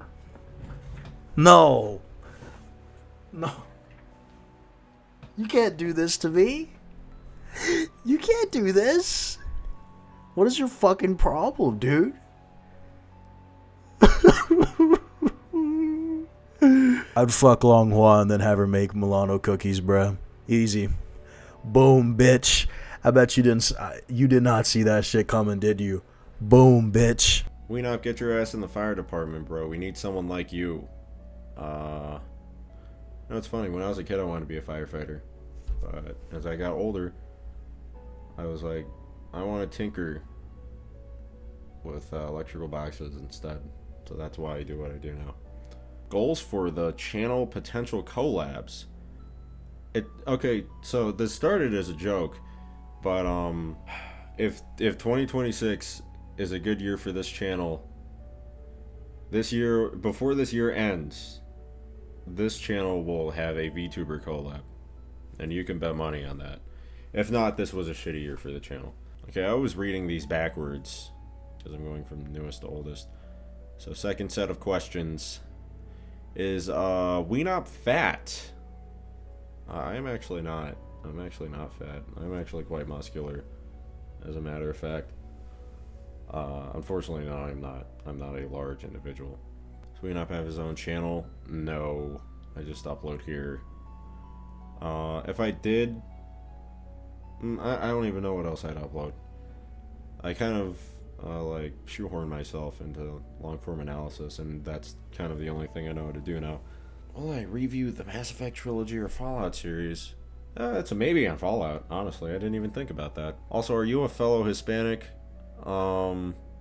People think I'm Hispanic. I'm not. I'm just a white black person. Raving Retro 6472 asks, if you guys didn't do video game analysis videos, what type of content would y'all do? Probably cartoon reviews or rankings, like that one dude. What's his name? I always forget his name. The only thing I remember that I remember him from is like, oh, I bet this guy has a nice take on Futurama or whatever. It's like Mark or something. Is it LS Mark? Is that the dude I'm thinking of? Yeah, it's LS Mark. But that's the kind of content I would do. What piece of media would y'all say is stuck with you either because you loved it so much or hated it? A piece of media that's like stuck with me forever? SpongeBob. Honestly, like SpongeBob has stuck with me forever, and I've never complained about it. I've quoted it forever. I actually just finished watching it recently because I love it. I love me some SpongeBob. Question 2. What inspires the thumbnails and video editing? I think you guys have some of the most distinct video thumbnails. They always catch my eye, and the flow of the vids keep me hooked. Oh, what's that? You asked about thumbnails?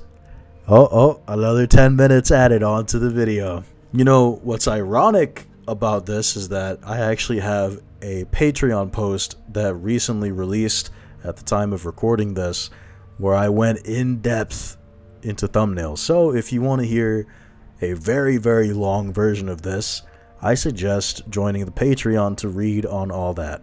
Anyway, the main inspiration, there isn't really like an inspiration, so to speak. You could say that the thumbnails kind of come from the old like Super Nintendo box arts from back in the day, where like just everything filled up the boxes, at least like a lot of games did. You know, just looking at them was like, holy shit, man. They had to really catch your eye, obviously. But the inspiration kind of just comes from a need more than anything to fill up space, because I feel like with videos that are as complex and as are ridiculous as like Brain Alerts are, I feel I kind of have to encapsulate that in a thumbnail. Like, I have to make it feel like an epic journey of a video, and the thumbnail has to show that. So that's kind of where the inspiration comes from to make like all of these thumbnails that I do. That's the short answer that I can give. Last question, do y'all play any instruments? No. I have motor issues. I never really picked up on an instrument. It's very hard for me to play an instrument, but I think I tried the violin one time. Terrible idea, bro. All right, you guys inspire me to make my own videos, editing, graphic design, and outside of that stuff, like making music, because the fact that y'all put your brain ussies, all right, bro. All right. I'm moving on now. Yeah, you have a good day, man. Yeah, good job, man. Keep it up. Keep it up, man. You guys didn't do video game analysis videos. What type of content you do? Me personally, I would have probably just uploaded night rain runs I cobbled together with my best moments, and of course runs featuring us in the Brain Alert Circle. Honestly, I'm still floating around that idea, but I don't really know if you guys would like it. I want to try something new though in the future. We'll see. What piece of media would y'all say has stuck with you, either because you loved it so much or hated it? I'm gonna go with favorite piece of media. Transformers Prime. The TV show. It's my 10 out of 10. I always rewatch it after a few years. It's such a goated show for old and new fans. I was close to doing a Transformers video from the 2004 game, but I made the decision to scrap it to help Happy G on the Yakuza project. What inspires the thumbnails and video editing? That's really Hapygourious' field of expertise. You'd have him to thank for all the thumbnails, logos, loading screens, drawings of the channel OC, Gumbly. Yeah, that's all him. Nioh, y'all play instruments? Instruments aren't really my thing. Of course I'd fantasize here and there about going hard on a church organ, but Weenop's the musician of the group. Guitar, I'm sure he has stuff to say. You guys didn't do video game analysis videos. What kind of content would you do?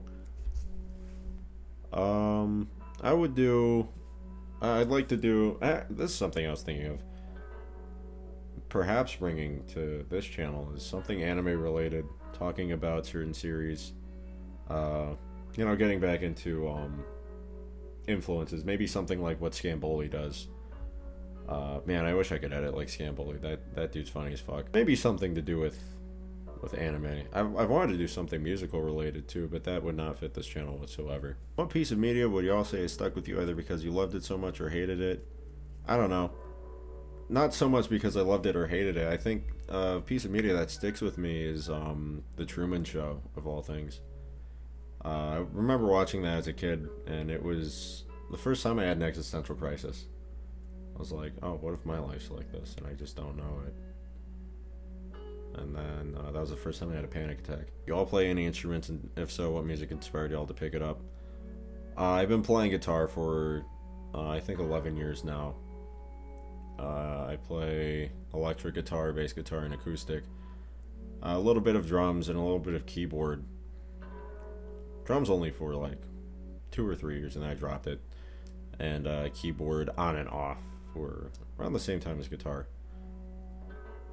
What inspired me to pick it up? Nothing. My dad came home with a guitar one day, and he was like, you got lessons on Thursday. I was like, okay.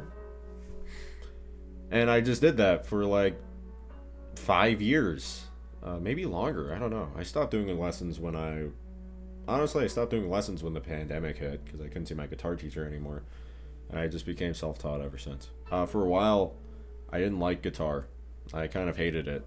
And it took me a long time to realize it was a medium of self-expression rather than just a thing that like I finger weirdly for 30 minutes a day.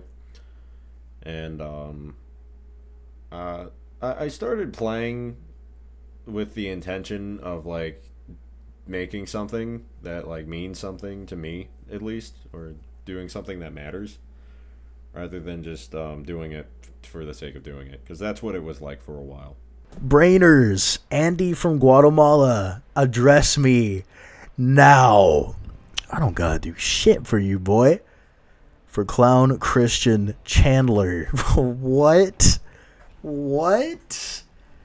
In the future, and since you said that you were the only one who's played DMC Devil May Cry, do you think that you may cover the game as a part of the DMC retrospective series? Ultimately, I will. It'll be a fucked up day when I do, because that video is not going to be very pretty. It's going to be tough. It's going to be very, very tough, Andy. Bonus, I was at work the other day and asked Copilot, Microsoft's AI, if they had any information about the Brain Alert channel. And it answered, started making funny assumptions of the avatars and content y'all make as some sort of cult or syndicate of gaming. Scary. It's much more than that. Let me tell you what, it's much scarier than y'all think. And it involves me and that wife. The chosen one, Andy from Guatemala. I recognize this commenter. For Weezer, have you ever considered making a Sekiro video? I used to play Sekiro using Jam Project tracks because of your Ninja Gaiden videos, but thought for a sec, would Weenop like this since it's ninja action that is not particularly the same as Souls games, so that's that.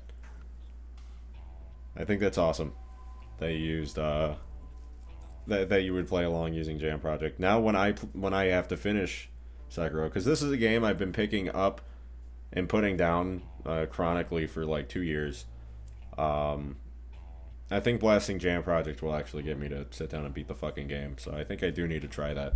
But the more I think of it, depending on how I feel about the game after I beat it, I might actually be down to do a Sekiro video, just because I think there's a lot to really talk about in that game. There's a lot to talk about, not just from a gameplay perspective, but also from a artistic perspective, as well as a narrative perspective. There's a lot to dig into with Sekiro, so I'll definitely be considering this if, Ninja Gaiden 5 doesn't like shadow drop this summer, and then I'm like inundated with another Ninja Gaiden project. Will you guys ever do face reveals? My face is right here. You think I'm not pretty? Is that what it is? I bet you don't look any fucking better, man. How dare you? Will you guys ever do face reveals? I did. Also, any plans on playing through the Souls games on the channel? I've talked about sorry, I was like fidgeting with like a fucking toy.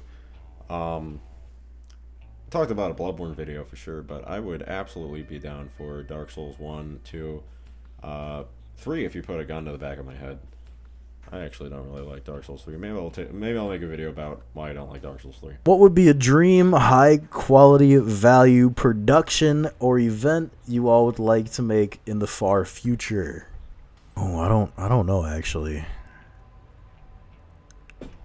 You know what I'd like to do?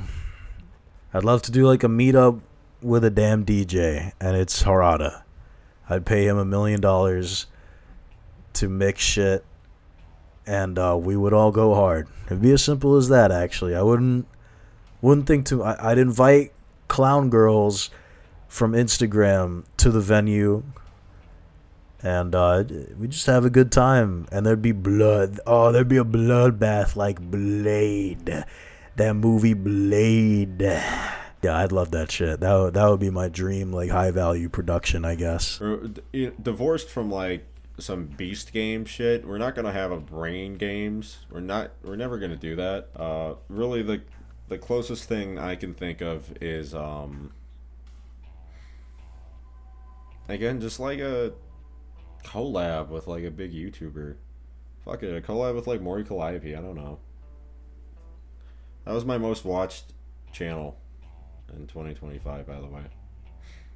I think all of you deserve to know that. My only question I've been wondering for a long time. At 14 minutes 35 of the RE4 video, there is a death metal song playing after Happy G says, "Let's give the devil some more soldiers." I need that song name, Brother. As a metalcore death metal enjoyer, I need to add it to my playlist. Holy fuck. Oh, I forgot. Let me try and find it for you. Hold on. Okay, I found it. It is from Atomic Heart. It is Arlecchino, featuring Alex the Terrible by Geoffrey Day. Okay, Jeffrey Day. Damn, I need to go back to school. Are we ever going to get a Tekken lore dump video, maybe from you, Weenop, and Gorius? Probably not. There is a great Tekken lore video that has been released by a man I cannot tell you the name of right now. It is an awesome video. Yeah, I am very sorry. but we probably will not be doing that. I remember Weenop said the reason he did the DOA video was because nobody had done it yet. So the chances of that, pretty low, if I'm being honest with you. But I appreciate the want for a Tekken lore video. It would be fucking insane if we did like do it, especially what Kazuya does. Bro, the shit that Kazuya just does in Tekken is insane. We could just talk about Kazuya actually, and that would just be the whole video. It's funny you say that because the DOA video, which was lore centric, I was inspired to do that by, I think, Clement64, I think that's his name. He made a Tekken lore dump video, and I remember watching that. I was like, damn, this is really good. And I was looking to the DOA lore for the Ninja Gaiden 3 video. I was like, damn, this is really good. And I put the two together. I was like, oh, I can do this. Again, my weird thing with, like, this has been done before. I can't really let that roll out certain projects. Maybe I'll go ahead and do a Tekken lore dump. If Hapygourious beats me to it, I might ask to join in. I do not know. Hello, Weenop. Me and my friend were just discussing how funny it'd be if you guys did retrospectives on RPGs. He suggested BioWare. Imagining you guys playing Mass Effect is bringing me to tears. Now, I've actually never played Mass Effect, which is weird because that was big on the generation of consoles I grew up playing. But I got a treat for RPG fans. I got a treat for JRPG fans, actually. I got a big treat. I can't talk about that right now. Again, no one's gonna like this video when I make it. Which one of y'all can make a bomb-ass grilled cheese? My fucking dad. He actually makes some really good-ass grilled cheese, bro. The secret I've heard from my dad is a little bit of virgin olive oil. That's what my dad told me, at least. I don't know, but it works. It works. Let me tell you what. Ass, tits, personality, or gay?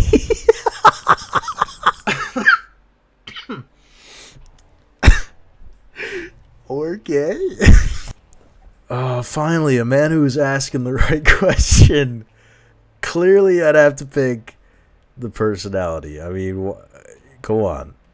We ain't playing around in this bitch, bro. I just want to say how much I love the content. It's the perfect background noise while I'm gaming on Doom or whatever bloodshed action-packed game. You need to up those numbers, buddy. You need to start playing Doom WADs, everything, bro. You need to up the gore as well. All that. Okay, why is this the most asked question in this Q&A? I don't know. I've told you already. Personality is an interesting interjection, though. Thank you for adding this third option. I might need to go with this. It sounds safe, I know, but personality does make a difference. Do any of you watch / participate in the martial arts? So there's this channel on Twitch.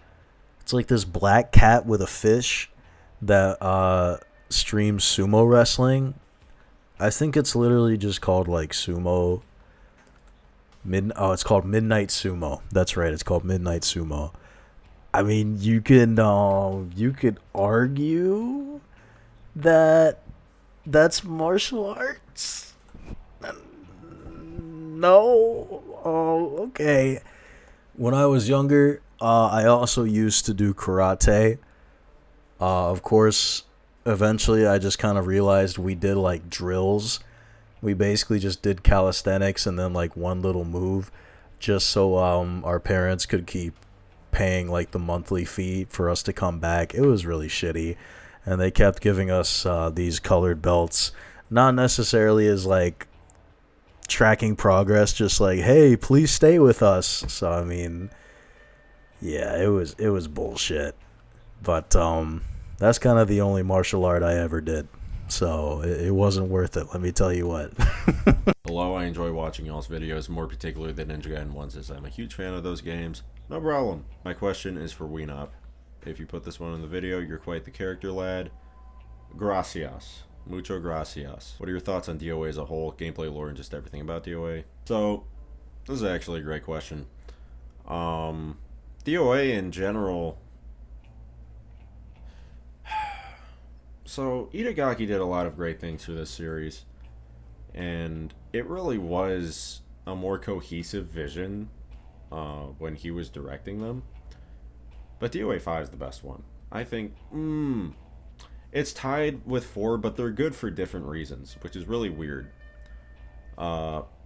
Aesthetically speaking, 4 still has that kind of like pseudo-realism anime stylization that DOA kind of fucking ran with for the first couple of games. It looked really good in 2, it looked really good in 3, it looked really good in Extreme, and it looks fucking amazing in DOA 4. DOA 4 is a feast for the eyes even in 2026. But DOA 5, the realistic style also doesn't look bad. It's just realistic. It's just realistic enough to where it isn't totally off-putting, but there's still just a twinge of anime stylization. Some people found it to be kind of uncanny, but I think after going back to the games, they pull it off well. In terms of everything, I can't really say everything, but in terms of an overall experience, I think DOA 5 delivers better on a fighting game. DOA 4 delivers better on a video game, which is weird, but it's true. That's how I feel about it. The lore, I got a whole video about that. The lore is just really incomprehensible and not good at all. That's what I learned making that video, is that the lore of these games is just terrible. And none of it's cohesive, and it's not even like charming. It's not even anachronistic in a charming way like Tekken is. It's more just like we couldn't bother to keep track of what the fuck we were writing, and we didn't care enough either. It's kind of sad because you have these great characters in DOA. You have Kasumi, you have Ayane, and this is actually the important part of this question that I want to answer. Will there be a Ninja? Sorry, will there be a video on Ninja Gaiden 2 Black? So, here's the thing with that, is I was really excited about Ninja Gaiden 2 Black when I played it, like a year ago. And I was like, yeah, I'm gonna do a video on this. And then I beat Ninja Gaiden 2 Black, and I was like, I talked about this game already. I talked about it. I talked about this game. It's not even Ninja Gaiden 2, it's Ninja Gaiden 2 Sigma, running on UE5 with new textures and blood effects. There's really, that's the thing I kind of realized about the Ninja Gaiden 2 Black video, is that there's nothing to talk about. I tried to think about some way I could talk about the game, talk about differences here and there, but the differences I talked about, because they're just the differences between Sigma 2 and OG 2. All this has is removed costumes and gore effects. So there's what I was gonna say in the Ninja Gaiden 2 Black video, just in a microcosm. I was gonna make a video on it, but I just there's just kind of no reason to. Ninja Gaiden 2 video exists. I kind of talked about anything I could have talked about in the 2 Black video there. Open to anyone. Would you rather replay DMC2 or experience the beautiful miracle of Empreg? Bulma. Oh, I'm pregnant. I'm popping out that child. Yeah, I'd like to pop out the child, please. Will the DMC video be a collab effort similar to DMC2? Yes, it will. It'll involve Gumbly, too. I'll get him. Trust me, he'll be there. He will always be there, man. He actually won't. Probably not for DMC4. Let me tell you what. Are you winning? Fuck yeah, I'm winning every day, man. I'm winning so much it hurts my anal. Let me tell you what, brother. So, if this is a brain alert, where is the actual alert coming from? The brain stem? The frontal lobe? The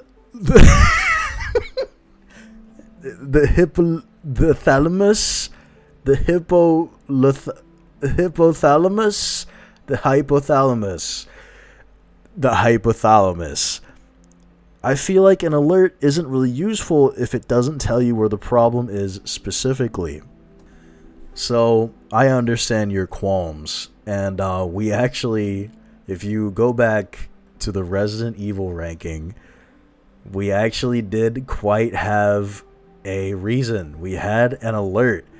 Originally, my plan at least was we were going to have like an alert come up on screen, and then like a montage would happen, but that very quickly phased out. So at one point, we indeed did have an alert, but it didn't happen. So the hippopotamus is not in fact pleased. So I'm sorry, sir. If I had to describe my thoughts on the DOA verse and of Koei Tecmo's library in like a paragraph, what would each of you say? I would say my thoughts is that this is a poorly neglected child of a series of a verse, basically. There's just stupid amounts of potential with the characters that they have in this universe, and they hardly capitalize on any of it. Ninja Gaiden 4's world building is also retarded when they could have just sprung off of Ragebound, which surprisingly takes little bits and pieces from Dragon Sword. It's like this makes sense, guys. Why aren't we doing this? And of course the whole entire part of DOA could have been used in Ninja Gaiden as well, and just none of it is cohesive, and it feels like it all exists so separately when they all actually exist in the same verse, and it's just very weird how they went about it. I don't like it. I don't like how they handle it. I like these games. My friend introduced me to this channel via the Drakengard 3 vid because I love the Nioh world. LOL. Anyways, my question is, how do you guys decide on what games to do videos on versus what not to do them on? Thank you for watching the Drakengard 3 video and looking at that sweet thumbnail that I made all by myself. Ain't I great? Ain't I just damn great? Oh man. So at least for me, what comes down to what I decide to do a video on comes down to ultimately if the game is I know this is the wrong terminology, but if a game is photogenic or like video genic, presentable as a video. If the structure of the game can kind of work as a video and I can talk about it and kind of analyze it, then that's how I kind of decide it. But most of the time what that comes down to is if I can play the game, finish it, and just write down stuff about it, and if I think it's interesting or if there's a good flow to it, that's normally how I'll decide if it's good or not. There are some games that are fun that I actually like really can't write about because it's not easy to present it in a way that maybe like I would get it, but I also have to think about what would like the audience think, you know? It's very hard sometimes to do that sort of stuff. So that's how I kind of think about it, at least. For me, it's whatever I feel like. If there's a game I want to do a video on, I'll do it. There is one caveat, though. If someone has done an extensive video on a game I wanted to do, there's a really good chance I'm not going to do it. Perfect example is survival horror RPG Fear and Hunger, which I think a lot of people know about, I think. I had a whole rigmarole planned out for that game. I remember beating it, and then playing the second game and beating that, and then beating it again, then going back and beating the first game, and I was like, this world is fucking amazing, I need to talk about it. But I didn't know how to go about it, because there's just so much information that I would have to condense, and I was thinking about how I wanted to do it, and lo and behold, someone goes and makes a 7-hour Fear and Hunger video that does everything I wanted to do. I don't necessarily feel bad about it, and I don't really feel burned. It's more like, oh, thank God, I don't have to do this now. This is great. But in all seriousness, I was a little bummed out because I was like, damn, I want to talk about this game, but this guy kind of did everything I wanted to do. So now I feel a little less inclined to do so. And again, I've brought this up throughout the entire Q&A. It's a very shallow way of thinking, but it's true. That's just how I feel about certain projects. If someone else did it in a similar way that I was going to do it, it just really sours my motivation. It's like building a great wonder in Civ, and you're one turn away, and then someone builds it instead of you, and it has like that. At the end of the day, it's whatever I want to do. If someone else has already done a video on it, I'm way less likely to do a video on it. That's just kind of where I'm at. Is there any way that you aim to structure your vids outside of the mission by mission template? Like how you determine what to go into full depth on, or what doesn't need any elaboration, or even how much story you should get into for the audience's sake? I'm having a stroke. This is like a Weenop question without a doubt. This is a little too smart for me. So I get what you're saying, dog. I'm gonna just be real. I let the game figure that out for me. I just take what's on the screen and I talk about it, and I put my own spin on it.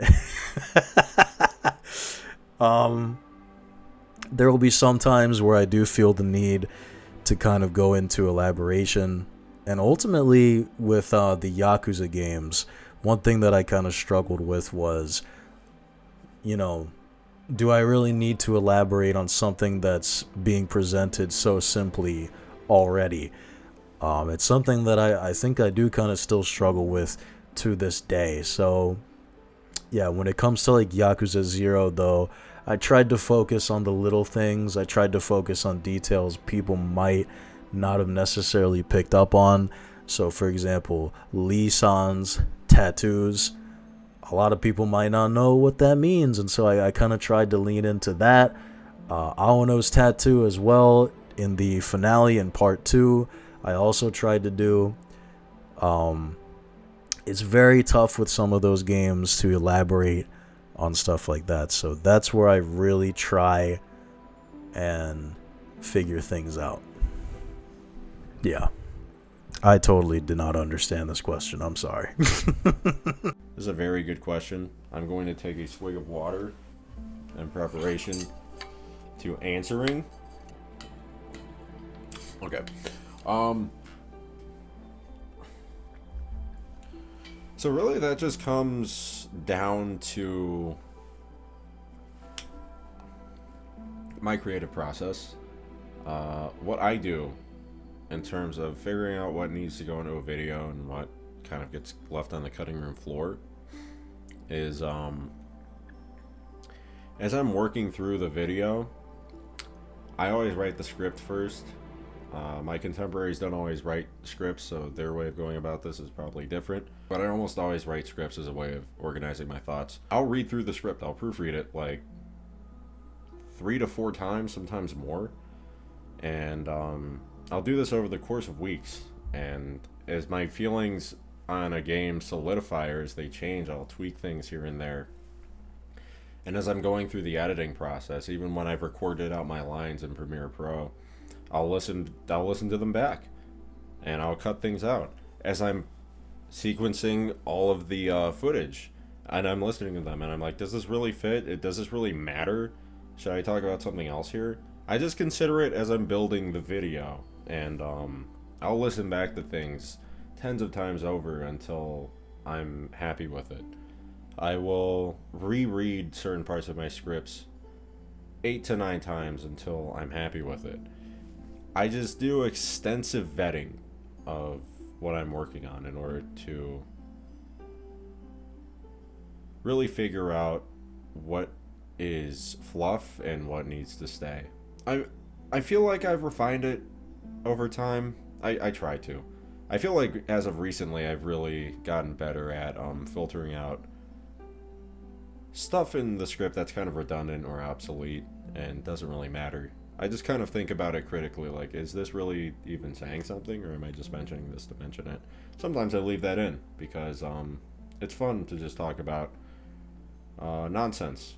In terms of, like, determining what to go full depth on, and what doesn't need elaboration, It's just about, really for me, it's about just boiling whatever I'm trying to talk about down into the simplest terms and just being as concise as possible. And if it doesn't make sense, then it's too concise and it needs more elaboration. I try to kind of walk this razor's edge of not going too far into it to the point where, like, okay, can we, like, talk about something else? Or you're kind of doing too much. It's making it concise is just what I try to do. And keeping in all the important bits. Kind of like straining gold out of a river, if that makes sense.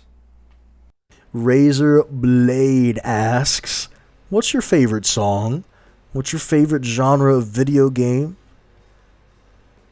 And lastly, thigh highs. Yes or no? What the hell? My favorite song? Oh man, why'd you put... Oh, come on, bro. You can't put me on the spot like this. Fuck.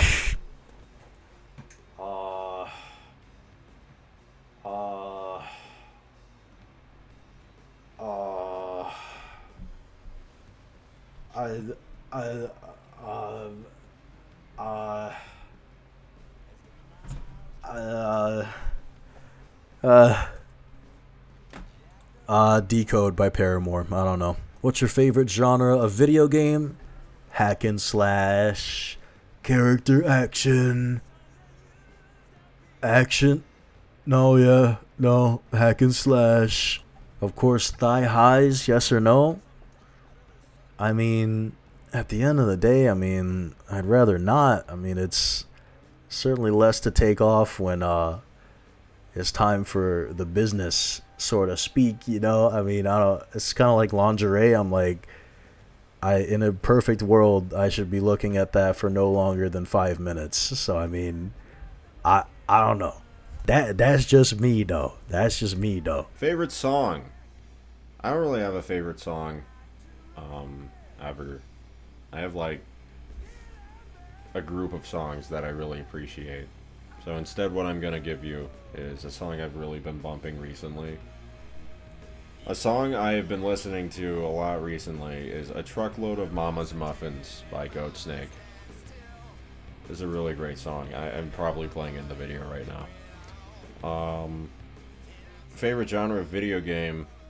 If I had to say objectively, it really is just RPGs. Thigh highs, yes or no?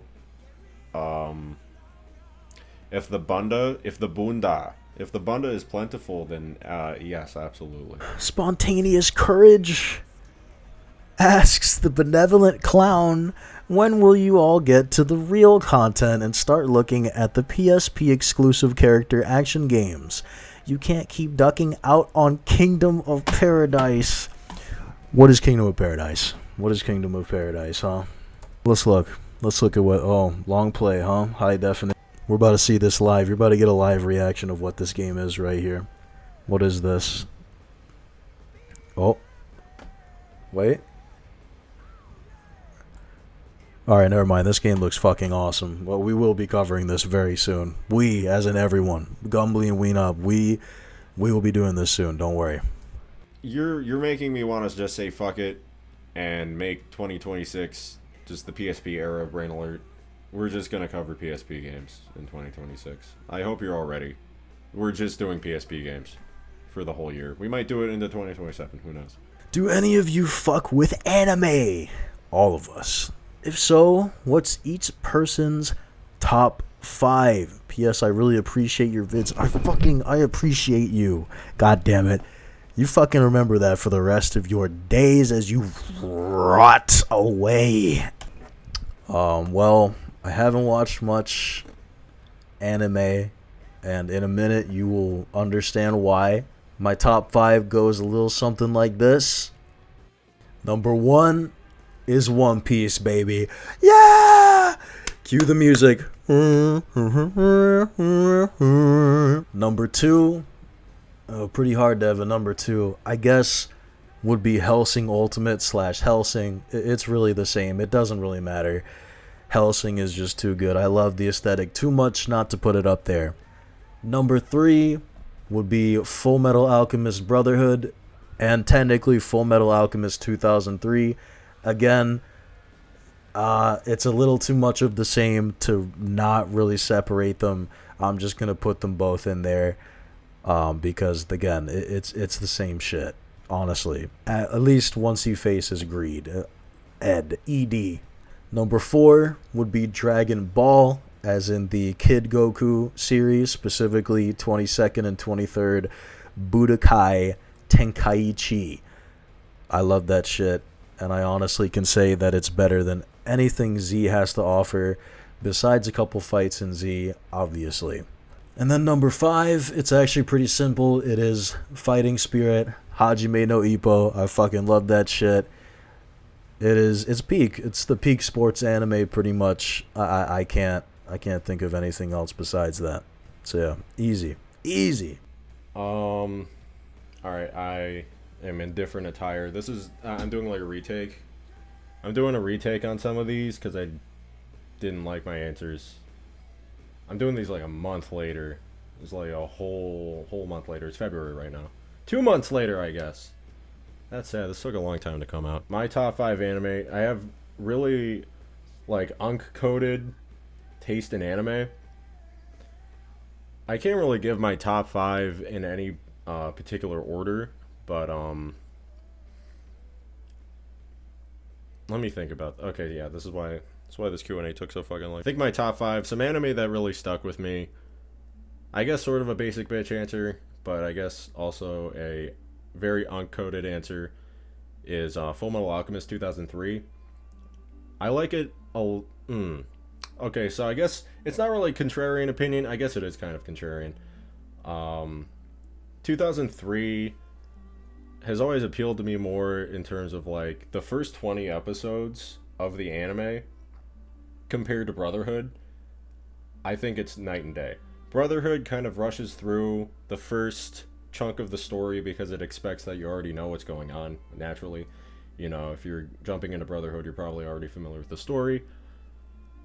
I really like how 2003 takes its time with showing what Ed and Al just what they had to go through to get to where they are, where the show starts in Lior. At least, you know, up to speed with that.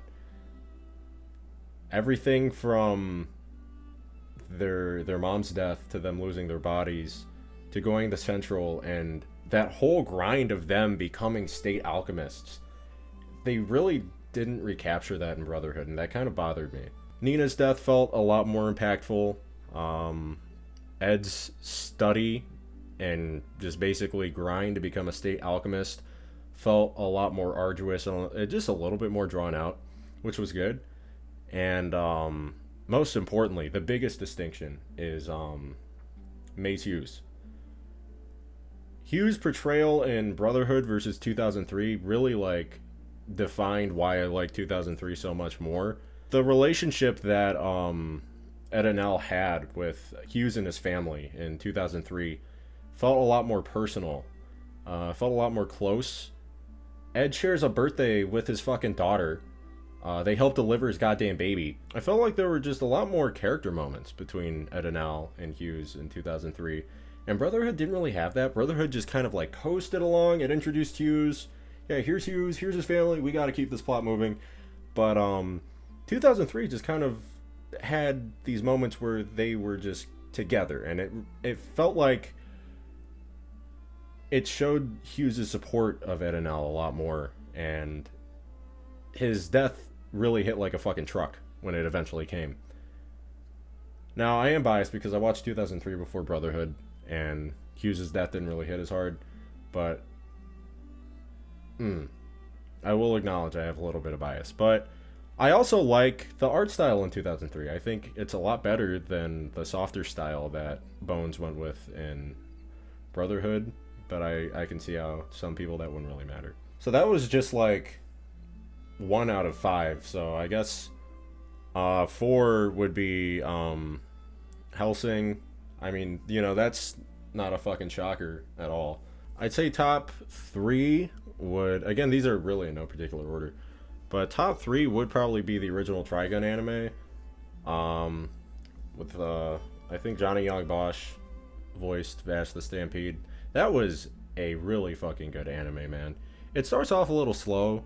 What I really appreciate about Trigun is that it wasn't afraid to challenge its protagonist, and I mean like really challenge its protagonist. If you haven't seen Trigun, Vash the Stampede protagonist, he's a pacifist. He doesn't like killing people. Doesn't even like the sight of blood. But the show keeps pushing him. The show keeps begging the question, okay, let's put him in a situation. Let's keep putting Vash in situations. Let's put Vash in another situation where he might have to kill someone. And it gets to a point where, oh my god, huge spoiler for this anime that came out almost 30 years ago. But no, he ends up killing someone, and it completely fucking destroys the guy. And when Vash kind of broke down at the end of the show, that shit hurt. That shit fucking hurt to watch, man. That was rough. Again, no particular order. This isn't like my number 2 favorite anime of all time. Black Lagoon is up there as well. I really liked Black Lagoon.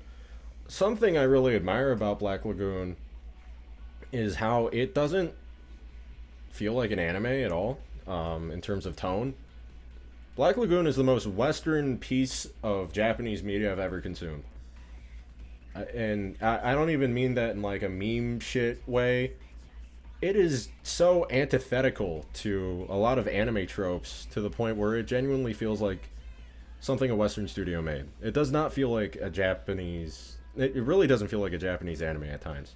I feel like what really stuck out with Black Lagoon, well, it was the characterization, but specifically because Black Lagoon's like cut up into like these mini arcs. It's very interesting how the show is structured. It's like 3 episode arcs. It's like maybe 3 or 6 episode arcs. There's this one little arc with these vampire twins. These child vampire twins. They're not really vampires. The show really makes you fucking hate them. The show really gets you to hate their fucking guts. And some story beats go on, and you learn their backstory, and then Balalaika shoots that kid in the fucking knee, and then he's like, I think he gets like shot in the stomach or something. And he's like bleeding out on the fucking ground. And it's like the most agonizing like 30 seconds. We watch this kid bleed to death. It's the most agonizing 30 seconds I've ever sat down and watched. It was gut-wrenching. I felt awful. And then the end of the episode put the fucking cherry on top. I don't even want to talk about what the other twin did to Rock. That made me gag. That's not even talking about how the other twin gets her fucking brains blown out by a sniper after they drop her off when she's all safe and sound. Tremendous anime. I didn't even talk about the final couple of episodes of the show that take place in Japan with the young lady intermixed with the whole Yakuza stuff. There's that big dude with a sword. I gotta rewatch Black Lagoon. Yeah, that's also my top 5. Last one worth mentioning. This is gonna be a complete curveball after everything I've been talking about. Angel Beats. Angel Beats is probably one of my favorite anime of all time. Angel Beats made me cry 3 times, and I'm man enough to admit that. Holy fuck. What a tremendous I ran into Angel Beats out of fucking nowhere. I just like kind of I found someone talking about it in passing.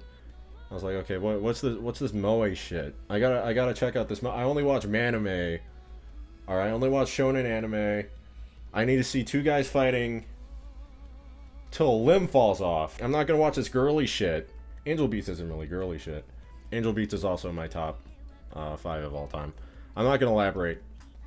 If you've watched Angel Beats, you know how good that anime is. It made me cry 3 times. That should be enough to tell you. Will you consider lost all your sanity and replay Ninja Gaiden 2 Master Ninja?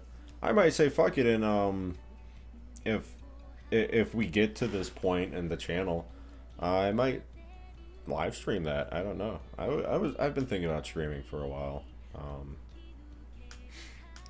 The first live stream will be something Ninja Gaiden related if we ever do that. At least my For I don't know about the other guys. I don't know if they're even down for that. I'd have to ask them.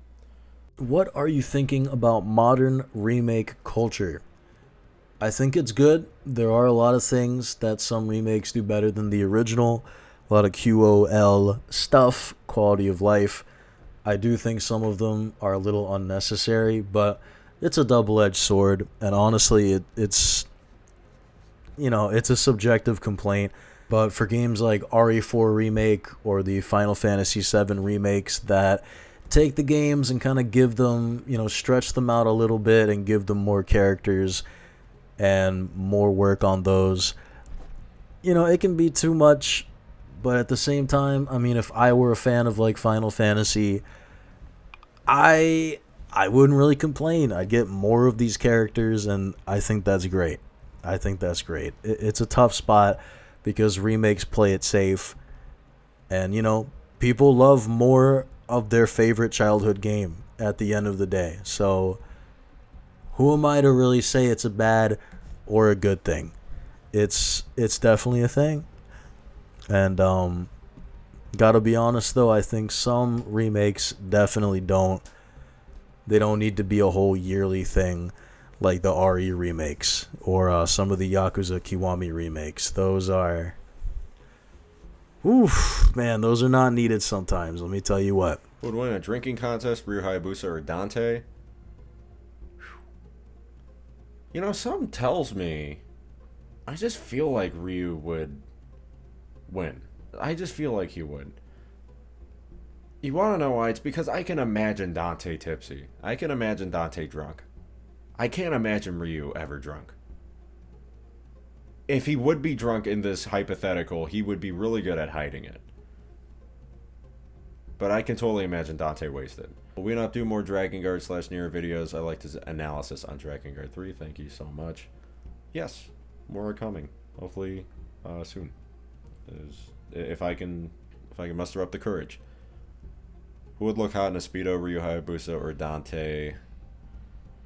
I mean, look no further than DOA 5, I think, had Ryu in a Speedo. Either 5 or 6 had Ryu in a Speedo. We can look at the evidence. I'm saying this from an objective standpoint. We can look at the evidence. The fact that we have Ryu in a Speedo speaks volumes, so I think that's what I'd have to go with. What is your favorite Souls game? Dark Souls 2, baby. Very, very easy to answer.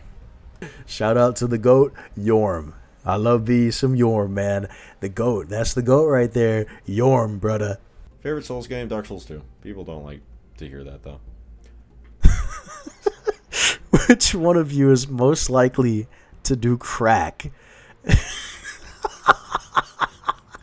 Well, I sure as hell don't have the option or a dealer to do crack. The only dude here that has any remote way of getting a dealer is Weenop. I'm not going to lie. He is the only dude I think who has access to crack, and he would probably do it. He would probably do crack. So yeah, Weenop without a doubt. If you were to be a bacteria, what bacteria would you prefer to be? Definitely a paramecium. Yeah, I'd fit in well with the community, with my fellow parameciites. What is this question, man? What? If you were to be a bacteria, what bacteria would you prefer to be? Preferably a bacteriophage. Perhaps even, to be specific, I would like to be E. coli. That would be nice. I think I'd get pretty far as a E. coli cell bacteria.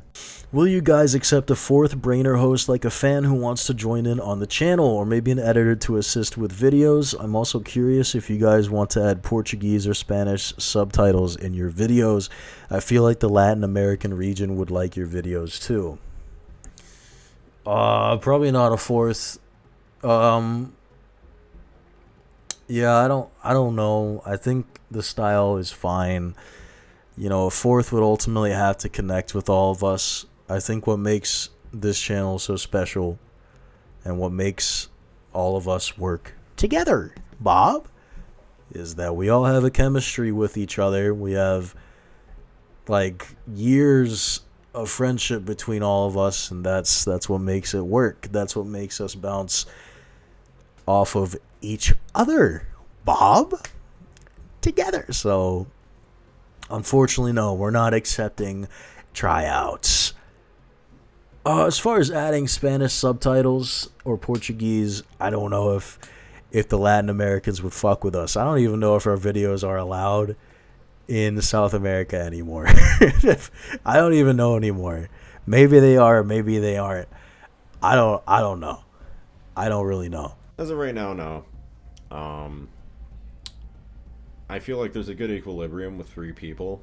I feel like the most likely thing to happen would something that's more likely to happen rather than us getting a 4th member would having a 3rd member be cycled out with someone different.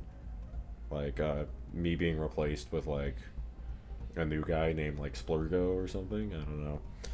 And that would be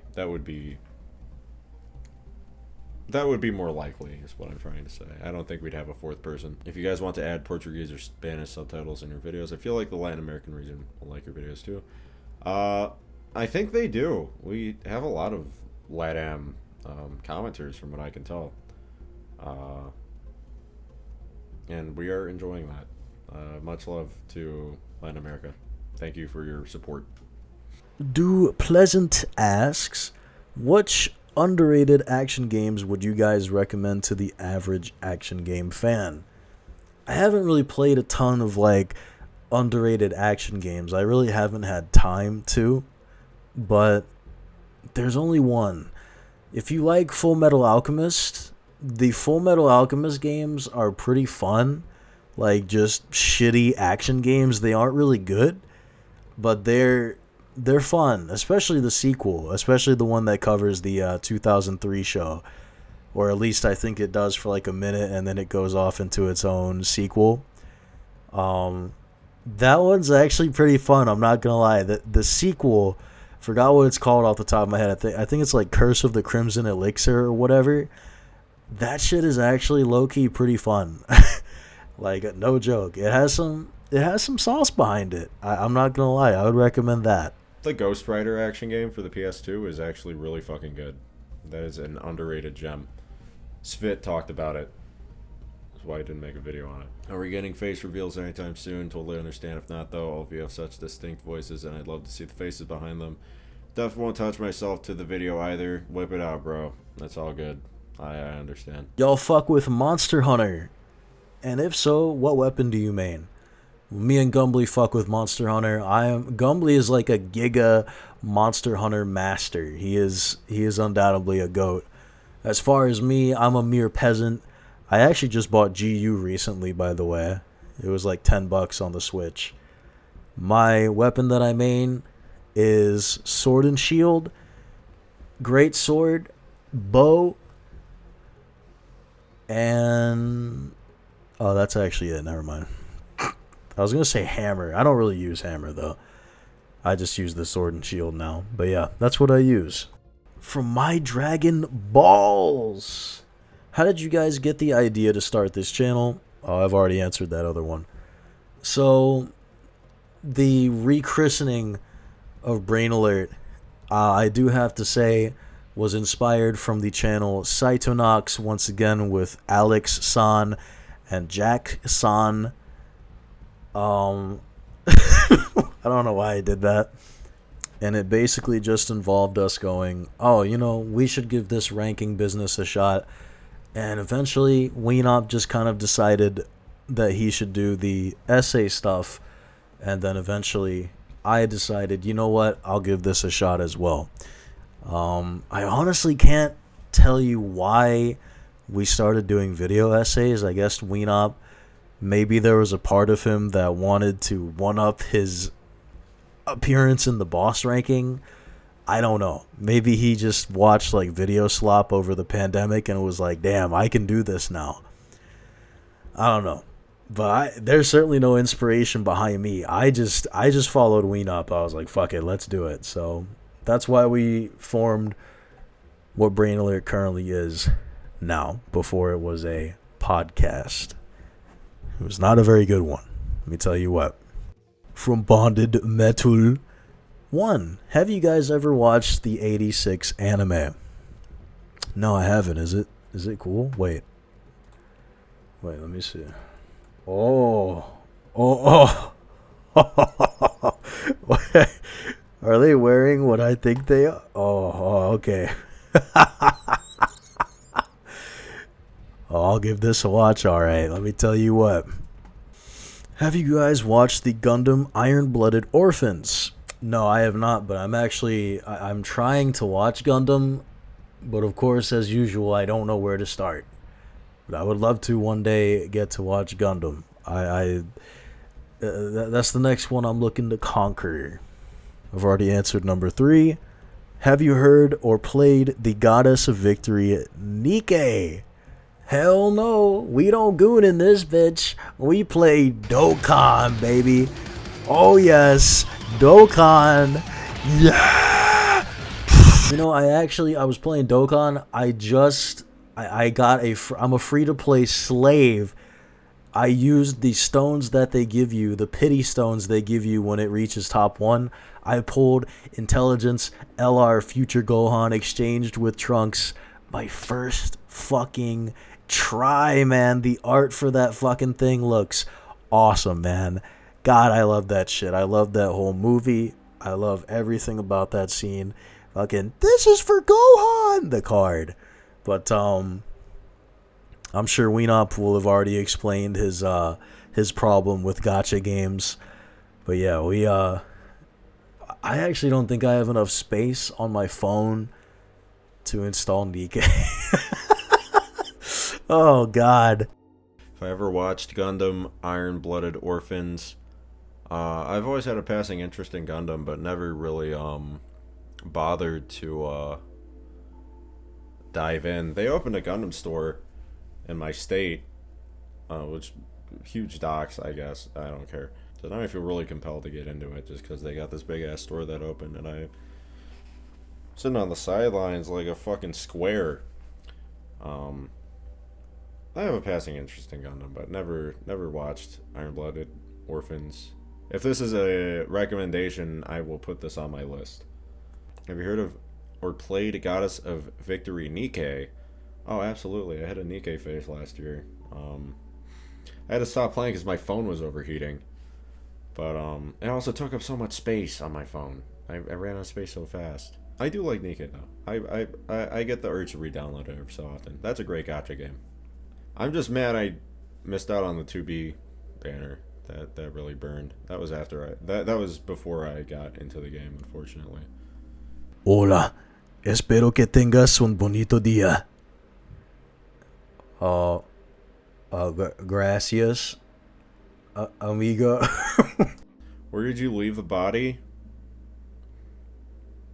Okay, whatever you do, do not check your backyard. How did you guys decide to get started with YouTube together? Have you tried anything else in your career?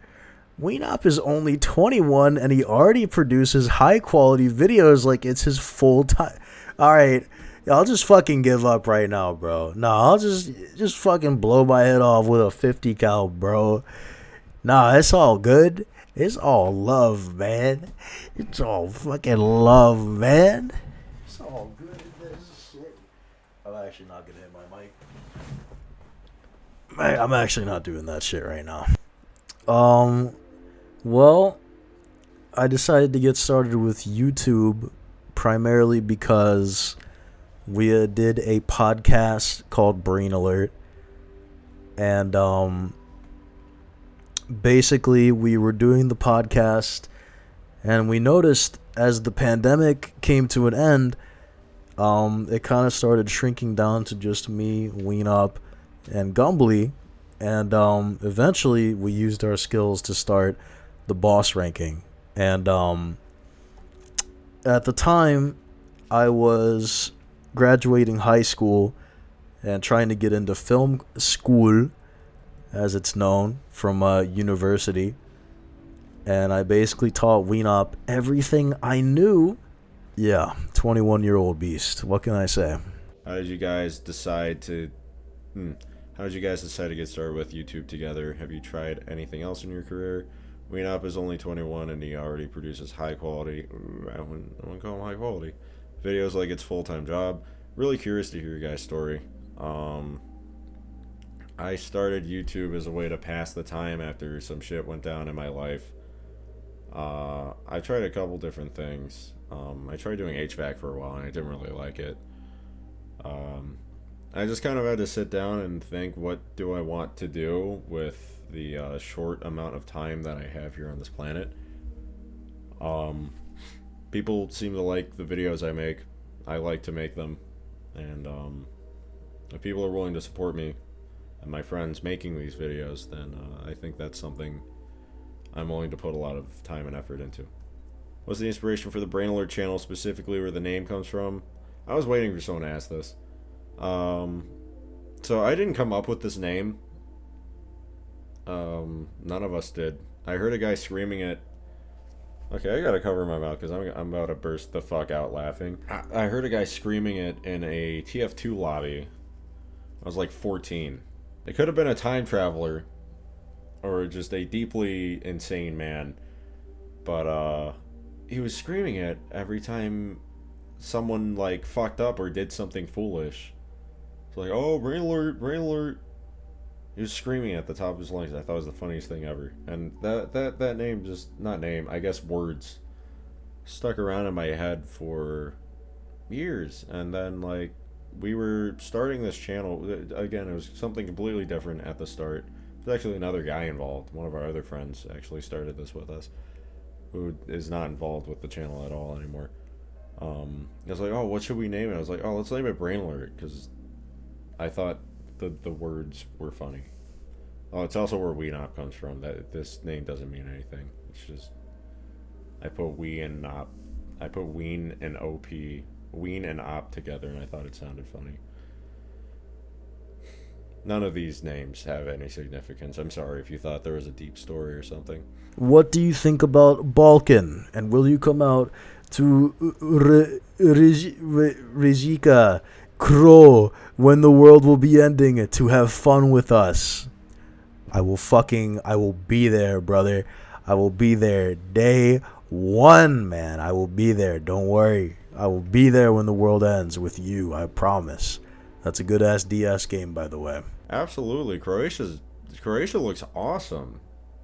If I had money to travel to Europe, you're damn right I'd hit up Croatia. That place looks sick.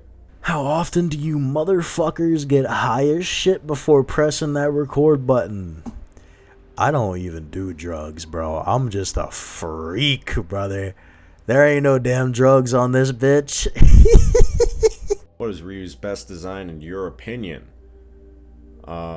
I think I mentioned this in the Ninja Gaiden 4 video, which came out after this Q&A. But his Ninja Gaiden black design, Black/Sigma, is that is just the best design. 4 is super close though, super close, super duper close. I think it's honestly a tie between the two. I think I said that in the video. I don't remember. It has to be a tie between the two. Absolutely. Have you played Deltarune? I have not. I do own Undertale though for some reason, but I have not played Deltarune. One day I'll perhaps get around to it. I'm a little busy right now.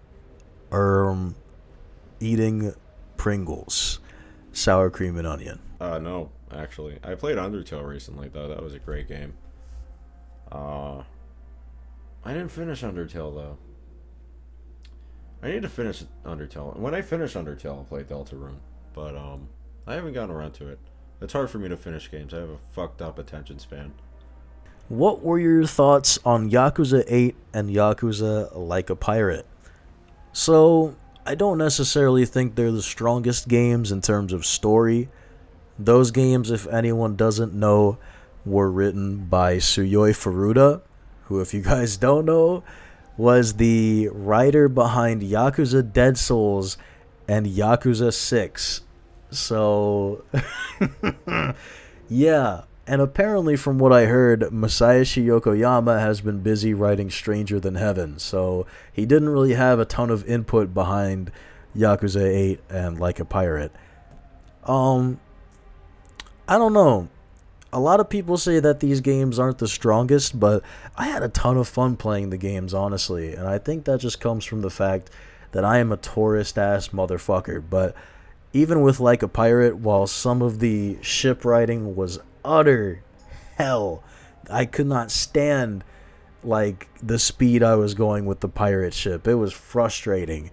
I had honestly a lot of fun with it. I can't really say I didn't have a dull moment in Infinite Wealth or Like a Pirate. They were still very fun games, and even if the story wasn't strong, I had a lot of fun with it. Definitely not the greatest Yakuza games, though. I'd have to give that to 7, like I said earlier. How the hell did you come up with the names? Love your videos, by the way. I love you. Well, I came up with my name, if I'm being honest, and Weenop can attest to this. I came up with Happy G pretty much on the spot. There is no like inspiration or meaning. I just kind of came up with it on the spot. There is like a retconned like meaning of Hapygourious, but if we're just being honest, there is none. I came up with it on the spot like I do a lot of characters that I do.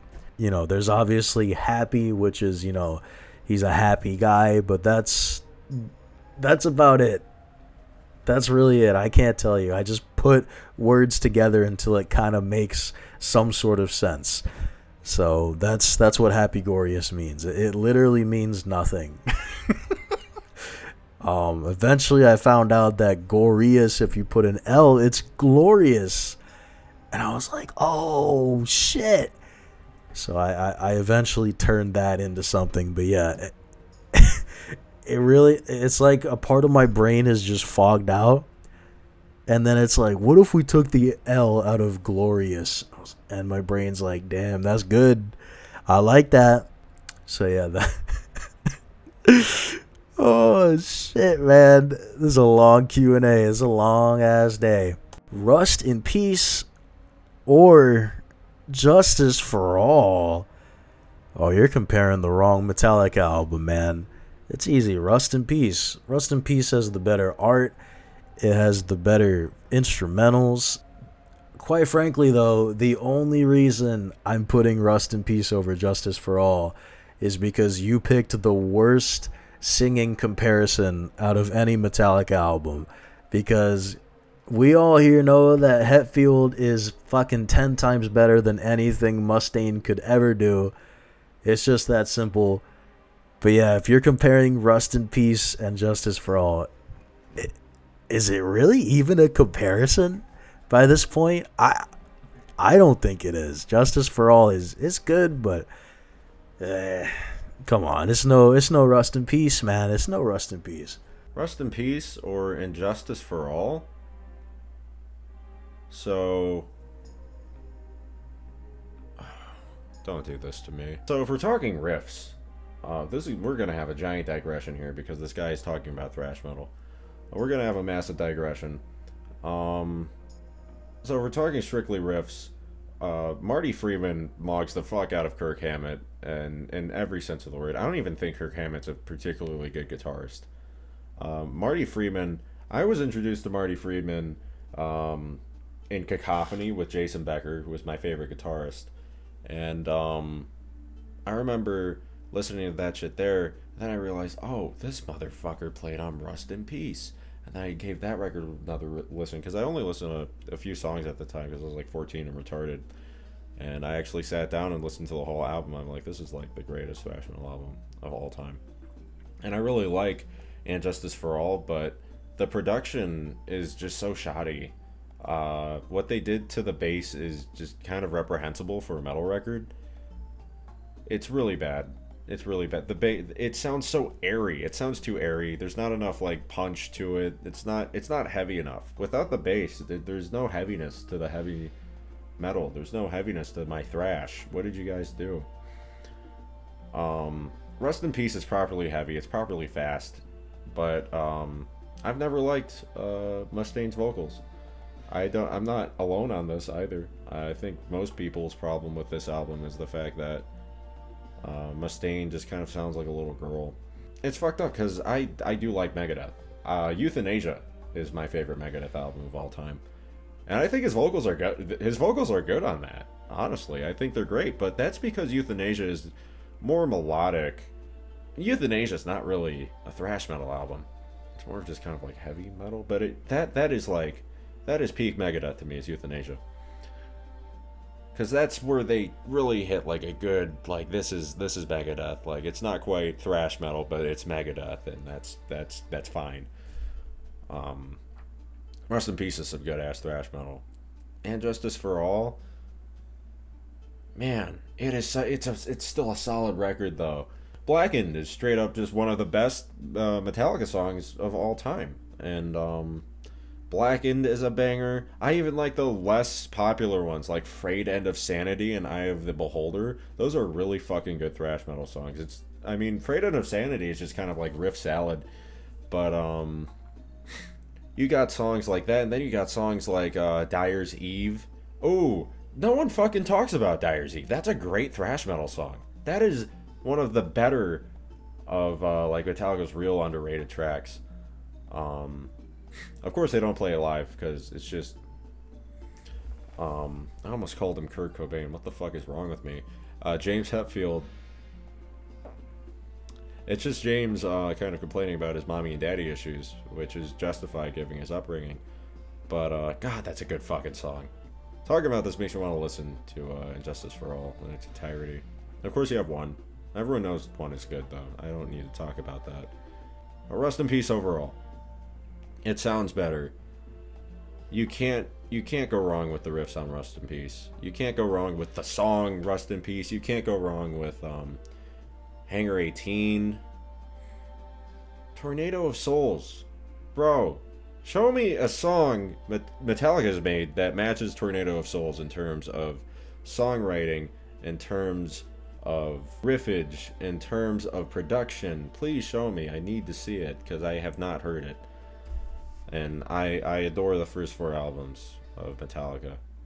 And Justice for All is unfortunately my least favorite of the first 4.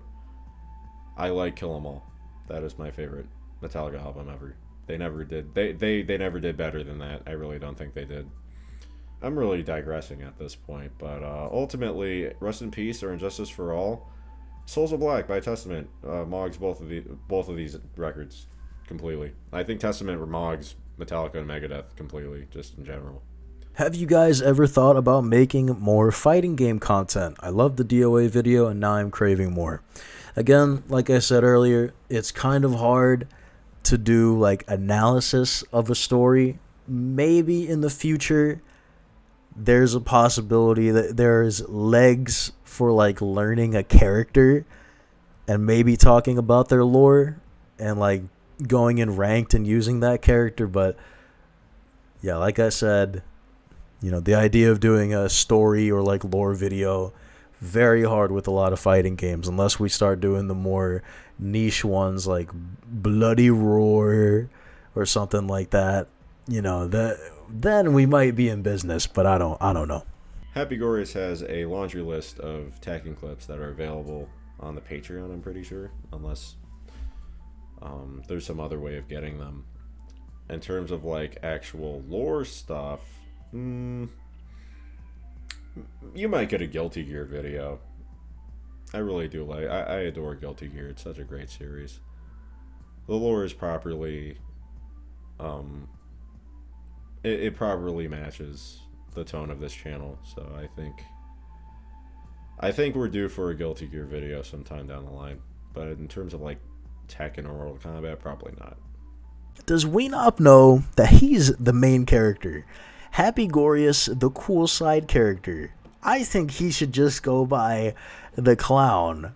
And the other dude, the forgotten character people ask you about to see if you're a casual. Also, do you ever edit each other's parts or to each his own? I am no side character. I'm Weenop's bull, if anything.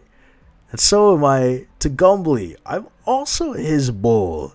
But to answer your question, we don't edit like any of anybody's stuff. We all do our own editing for the most part, unless it's a collab video and we're doing it on the spot. Yeah, we all do our own stuff. I'm the main character, by the way. When's the Epstein collab? Have you read the files? You didn't see Weenop, Gumbly, Hapygourious in the files? You might want to reread them. It's public information. It's in there. It might have been blacked out, but you can safely reverse that. My question for all of you guys is, what game do you think is underrated and deserves more attention? You know, despite what bubble a lot of SMT fans want to put themselves in, I still think most of the SMT games are very underrated.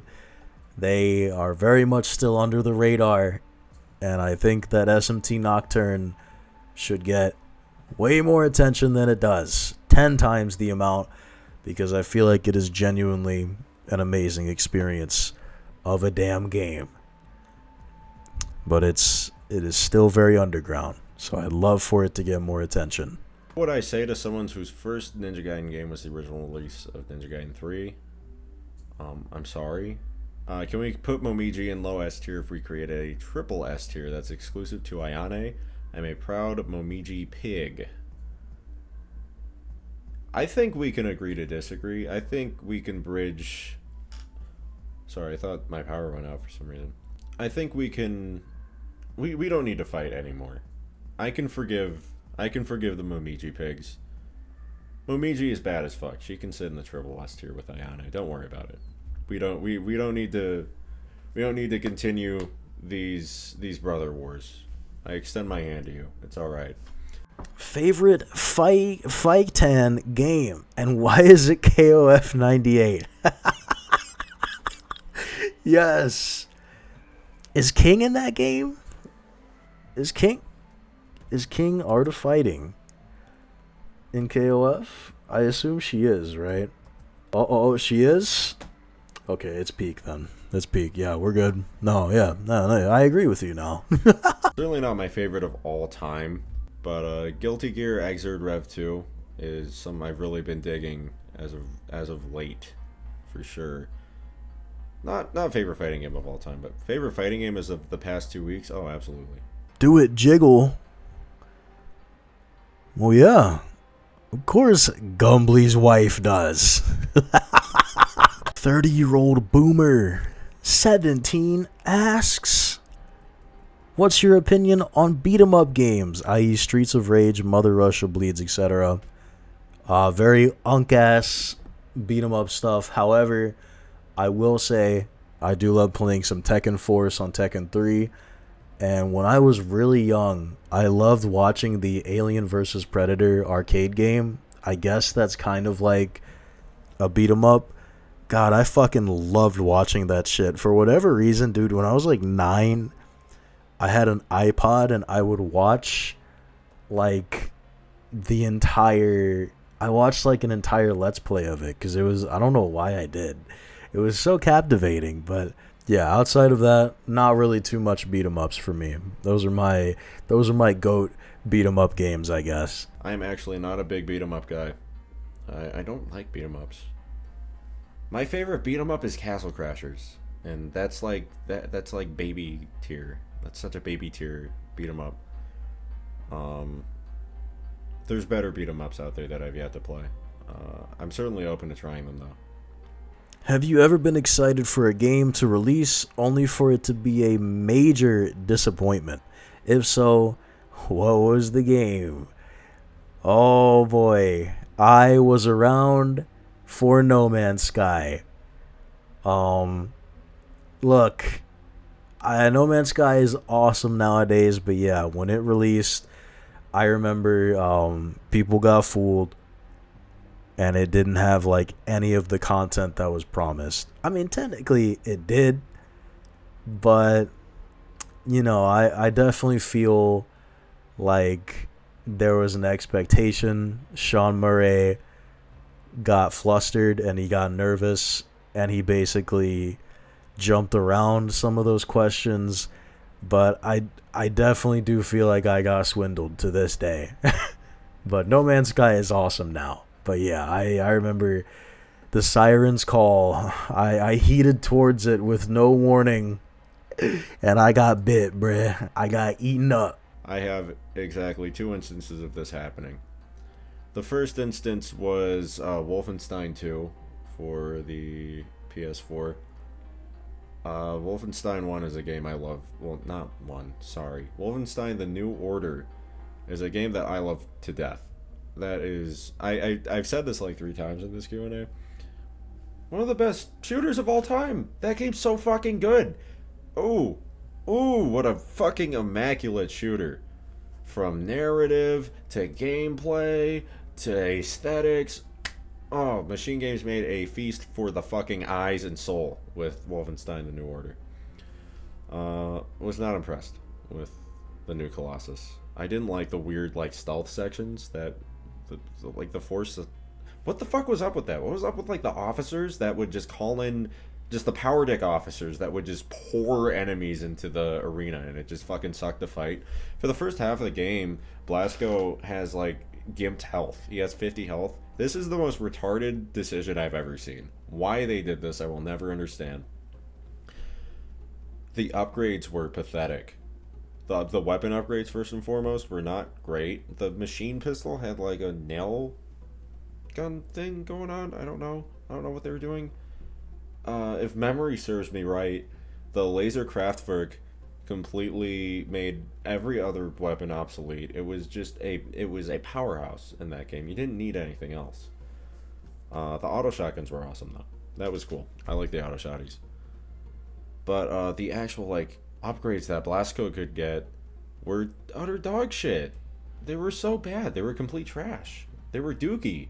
So your 3 options for late game super upgrades to our Nazi killing super soldier, practically, because he got his head cut off and put into a super soldier body.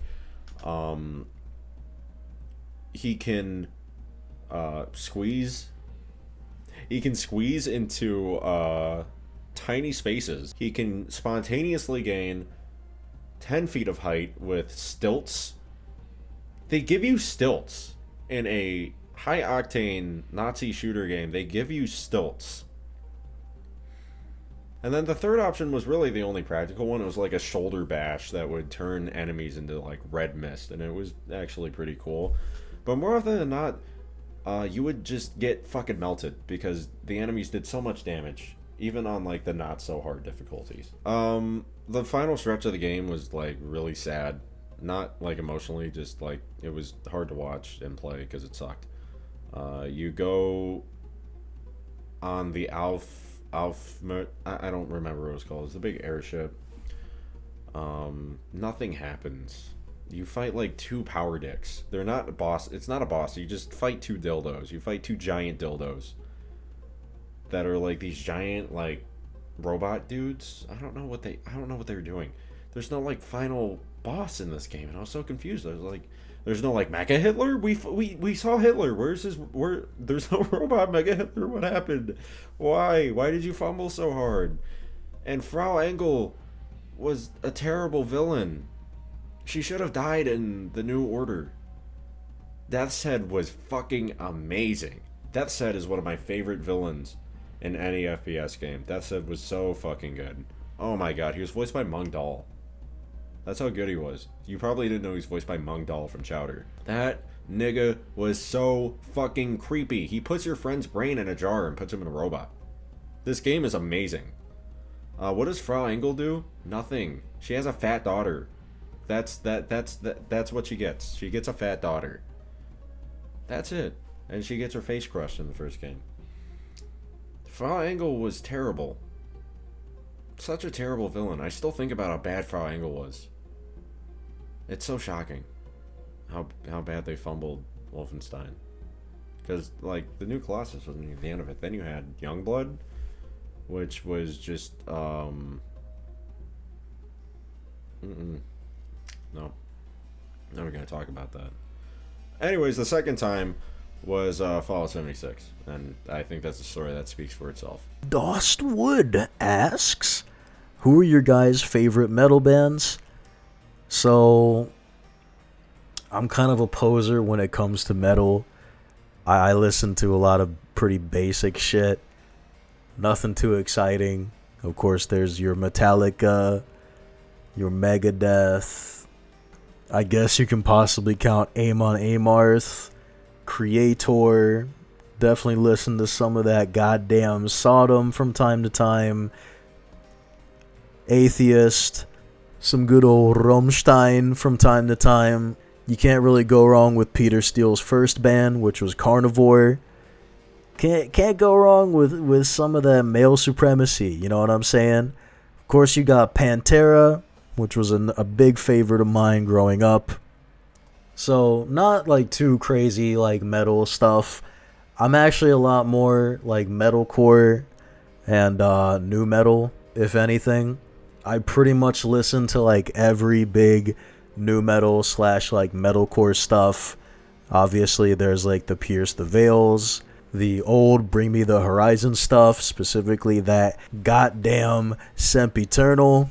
You got some of that goddamn Kill Switch Engage. You got some of that Atreyu.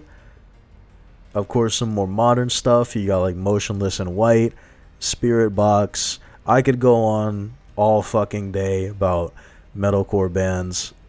Of course, like my main soup, my main pig is definitely new metal. It is without a doubt the biggest pin on my chest, you can say. Instead of going on and on about all this shit, I'd like to advertise the playlist from Broly on Spotify that is co-created by me, Gumbly, and Weenop, all the Brain Alert hosts. So if you want to know what I listen to or what I fuck with, playlist from Broly on Spotify has got you. Make sure to tune in, listen to that shit. It'll make you into a real ass freak, man. And let me tell you what, it'll give you some powers, bro. Some powers you don't want. Which Left 4 Dead character has the most swag? Fucking Bill, dude. It's not even a question. It's fucking Bill. And number 3, favorite DOA woman. It's Ayane, man. It's Ayane, especially after the Areola revelation. Yeah, it's Ayane, bro. Not even a question. Come on. Favorite metal bands? This is another retake. I don't really know. I'm not really to be quite honest. Despite the shirt I'm wearing, I'm not really into. I guess that's a lie. I still listen to a lot of metal. When I was younger, when I was in my early to mid-teens, I was really into thrash metal. To this day, I'd say my favorite thrash metal band is probably Sodom, just without a doubt. I love me some Sodom. Love me some Artillery. Love me some Pessimist is also really good. Paradox is a great thrash band. I really like Exodus. Really like Testament. Throw Power Trip in there as well. I always fuck up the name. Municipal Waste. We're gonna go with that. Around the same time, I was also really into death metal. Again, as you can see, really liked Obituary. I still like Obituary. Death. Deicide. Why am I blanking? Death. Deicide. Nocturnus. I guess it kind of counts. Atheist. I've loved Atheist for the longest time. I feel like that's one of the more underrated death metal bands, but it's kind of like tech death metal. It's very interesting stuff. Nowadays I'm really into kind of just like more J-rock and J-metal, which is I don't know how that happened. If you watch the Ninja Gaiden 4 video, you got a pretty good synopsis of what I've been listening to as of late. Dead End and Creature. Immaculate. First of all, the frontman for both those bands, Mori, holy fuck, this guy is immaculate.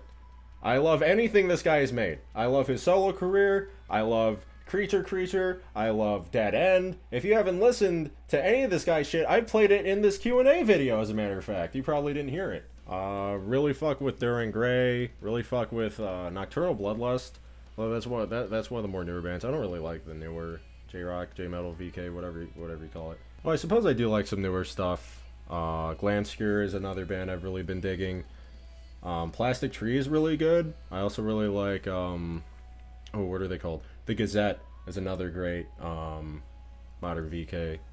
Man, we're not even talking about metal anymore. We're talking about Visual K. I mean, I guess while we're down this rabbit hole, I guess you have bands like Duran Gray, which, you know, in that VK Gray area, with a more metal sound. But I suppose while we're on the topic of VK, I really like Bucktick, Soft Ballet.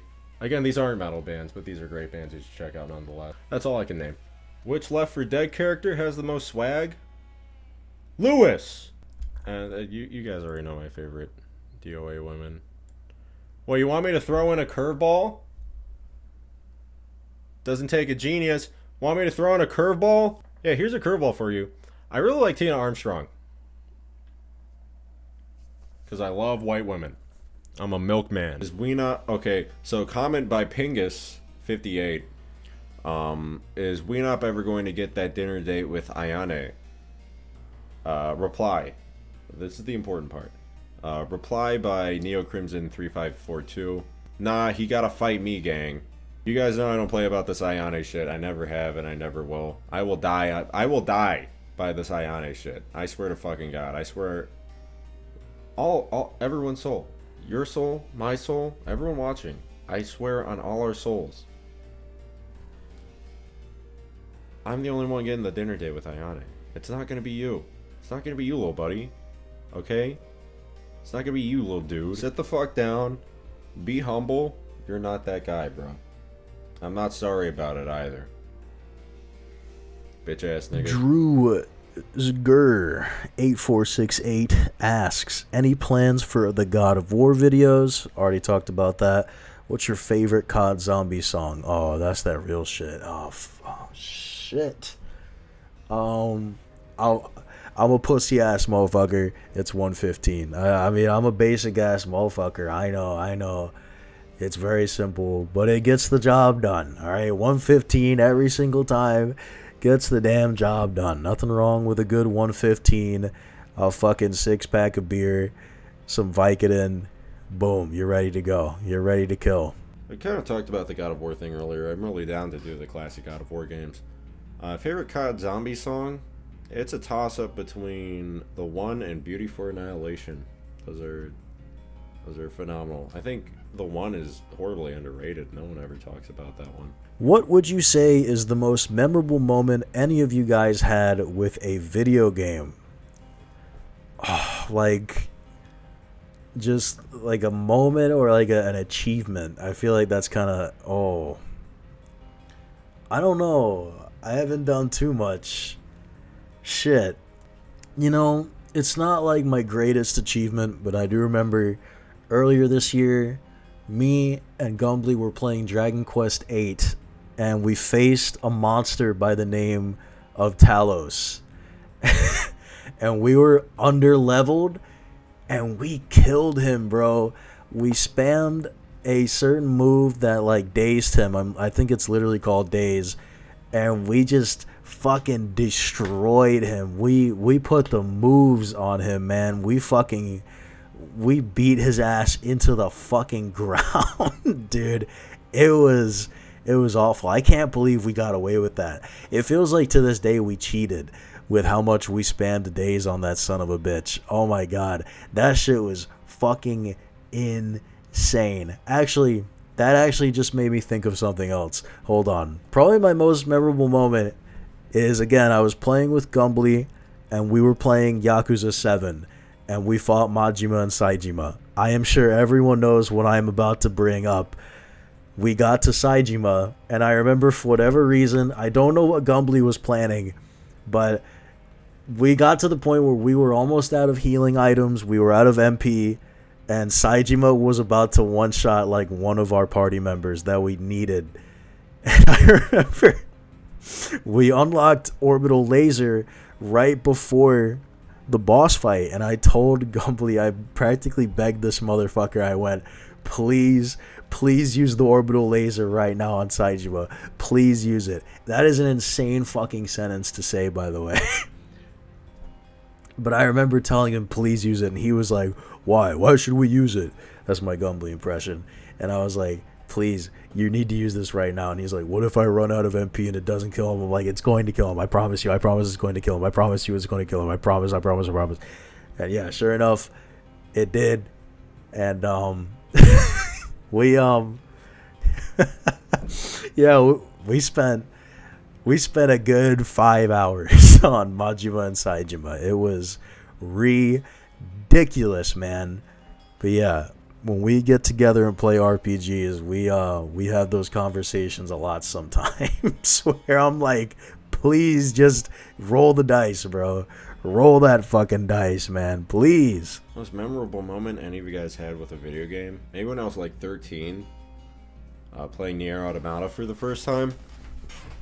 Playing through like 9S's campaign, and then you like get to this part, for the psychological horror part of Nier Automata, where like this thing comes up on screen, and it's like you're thinking of how much you want to fuck 2B right now, aren't you? And I'm like, what the fuck? What?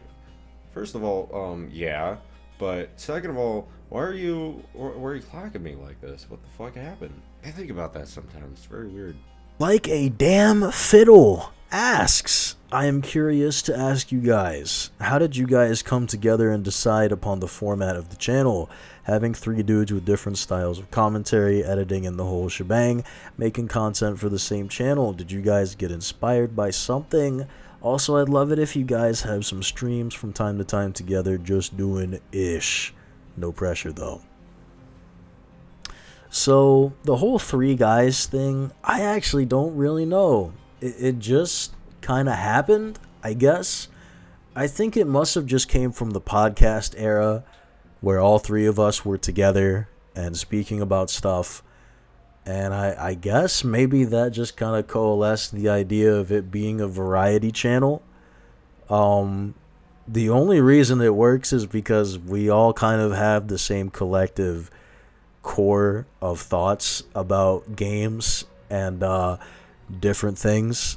So I guess that's why it kind of works as well as it does. But yeah, it is kind of, I don't actually know. I can't really tell you if I'm being honest. As far as the live streams go, perhaps in the near future, I think I speak for everyone when I say that the big problem with doing streams is that you do kind of have to have a on button, you know, and kind of be ready for events to happen, or interacting with the chat room can kind of be a little tough at times, you know, to kind of balance like all of this while playing a game. And yeah, it can be tough. I mean, just doing all that shit is extremely weird the first time you do it. So we will perhaps consider it in the future. It's definitely something we want to do. It's just you also have to consider we don't have the time for that kind of stuff either, because we're so busy making these gooner ass fucking 5 hour fucking I honestly think it just emerged just organically. I don't really know. I have my own way of editing and presentation. Gumbly has his own way. Hapygourious has his own way. This kind of happened. I don't know. I think I do think the strongest suit is the fact that there's not really any creative control. Does that make sense? I don't run the channel. Gumbly doesn't run it. Hapygourious doesn't run it. We just kind of post here. There's no like creative wrangling, like this should be this way, this should be that way. It's just, I think the best content comes from just doing whatever the fuck you want to do. And I feel like any kind of compromise on any kind of creative effort, whether it be a video or a piece of art or music, a TV show, movie, any kind of artistic medium, if you compromise, it's just not going to realize its full potential.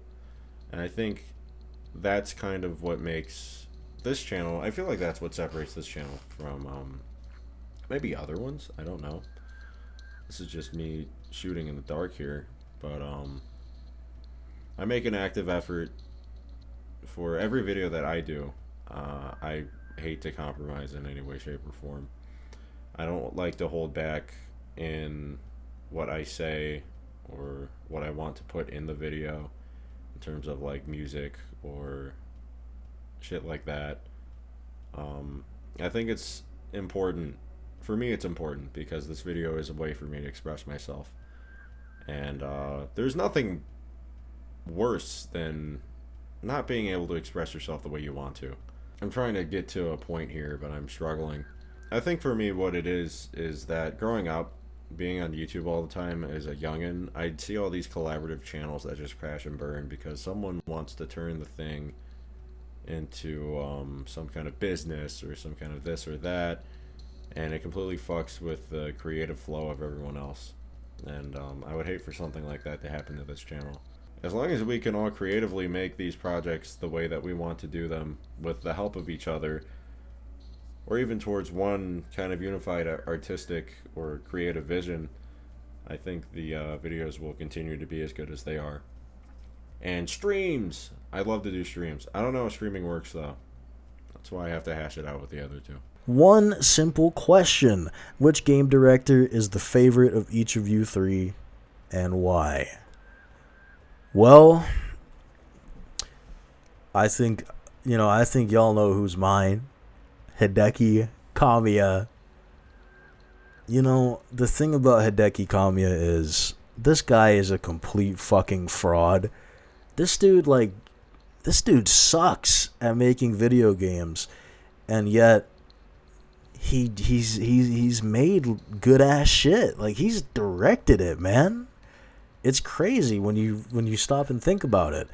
And I think the only reason is just because he has a passion that is unmatched for all of the games he makes. It's crazy how much just sheer passion for a game can carry you to make something so good. Like, it's crazy to me. It really just shows me that that's sometimes all you need in life is just raw passion. It doesn't matter if you don't have talent or not.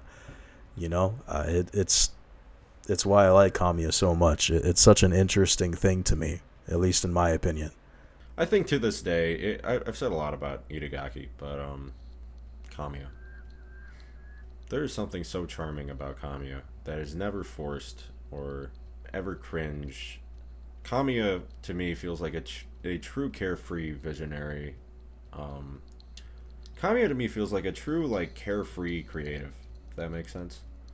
Watching interviews with him back with, not just Capcom, but, like, the early days of Clover. Seeing how he talks about his creative process is very inspiring, at least for me personally. The guy just does shit, man. He just does shit. Working on R2, dude was just doing shit. Working on DMC, dude was just doing shit. Working on Bayonetta, dude was just doing shit and it worked. He was just doing shit and it worked, and it's beautiful. That's the mark of a true creative. It's just doing shit and it still works. That's why I love Kamiya. Just want to say thank you for all the videos you guys make. They truly make my day and I keep watching them on repeat. Thank you very much. My absolute favorite one being the Asura's Wrath one. It genuinely brought a tear to my eye. And thank you for putting me on Ninja Gaiden. Absolute game. Big love and Merry Christmas. Big love to you too. Hope you had a happy and safe holiday. I'm glad the Asura's Wrath video gets some recognition. Out of every video I've made or been involved with, that is my favorite one. I think that is my magnum opus in terms of what I put out on this channel. I don't think I'll ever beat it. I will never make a video better than that. Just through and through, that is my best video. From presentation to the script. I don't know what the fuck I was smoking when I was making that script, bro. I don't know what the fuck I was on. I was on otherworldly timing with that script. I could never recapture that. Very strong script. No editing errors at all. I make a lot of editing errors. I try my best to smooth them out. You can't catch them all. I caught them all in the Asura's Wrath video somehow. From fucking beginning, following through to the ending, just, oh, I paced it so well. I think that's my best video. Absolutely. Only thing is my voice sounds like weirdly nasally in that video. I was having like weird allergies over the summer when I was doing that. But I think that's my best video, so I'm glad someone appreciates it. Will you be cheating for the Dragon Guard 1 and 2 videos? I mean, for the weapon stories, otherwise leveling them up will make those games much more of a slog. Hey man, Dragon Guard 3 was also a slog. I'd like to think I'm used to it by now. I really don't think I am. There might be some cheating involved, and just in order to get the video out without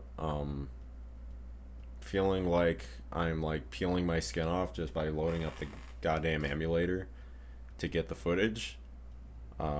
Truth be told, I did cheat with the Dragon Guard 3 video for like gold. I didn't want to grind gold. I didn't want to do that. I didn't want to go into like the secret missions and beat up the really strong like gold dude who like spills coins out like we're at a fucking slot machine. I didn't want to do that. That was a waste of time. I just wanted to talk about the characters. So there might be an extent of cheating. It's not going to be anything crazy, but just to cut down on some of the grindy aspects that are in Yoko Taro's games, I will definitely be taking shortcuts, and I'm debating to what degree I'm going to do that for Replicant and Automata, but we're going to have to see. I will be doing Dragon Guard 2 though. That is in the books. DBZ Broly or DBS Broly. You know what? Just cut the umbilical cord. DBZ Broly. Simple as that. You can't get enough of Vic Mignogna, man. How much do you love your son, Kakarot? Are there any other story-focused games such as Dragon Guard 3 you'd be interested in doing a long-form video on? Numerous. Quite a lot. Was very surprised to see that video. Seems the opposite end of the spectrum from Ninja Gaiden. And that was exactly the intention. I find story games to be more interesting to talk about in terms of picking stuff apart and overall making something. I'm trying to think of how to articulate this. Making something that is kind of saying more. You can't really do that with gameplay heavy games just because it kind of ends at the gameplay, and you can really only extrapolate so much from that. Judging by this channel, is y'all's favorite genre action games? Do you plan to branch out to other genres like RPGs, or would you guys feel it wouldn't fit your style?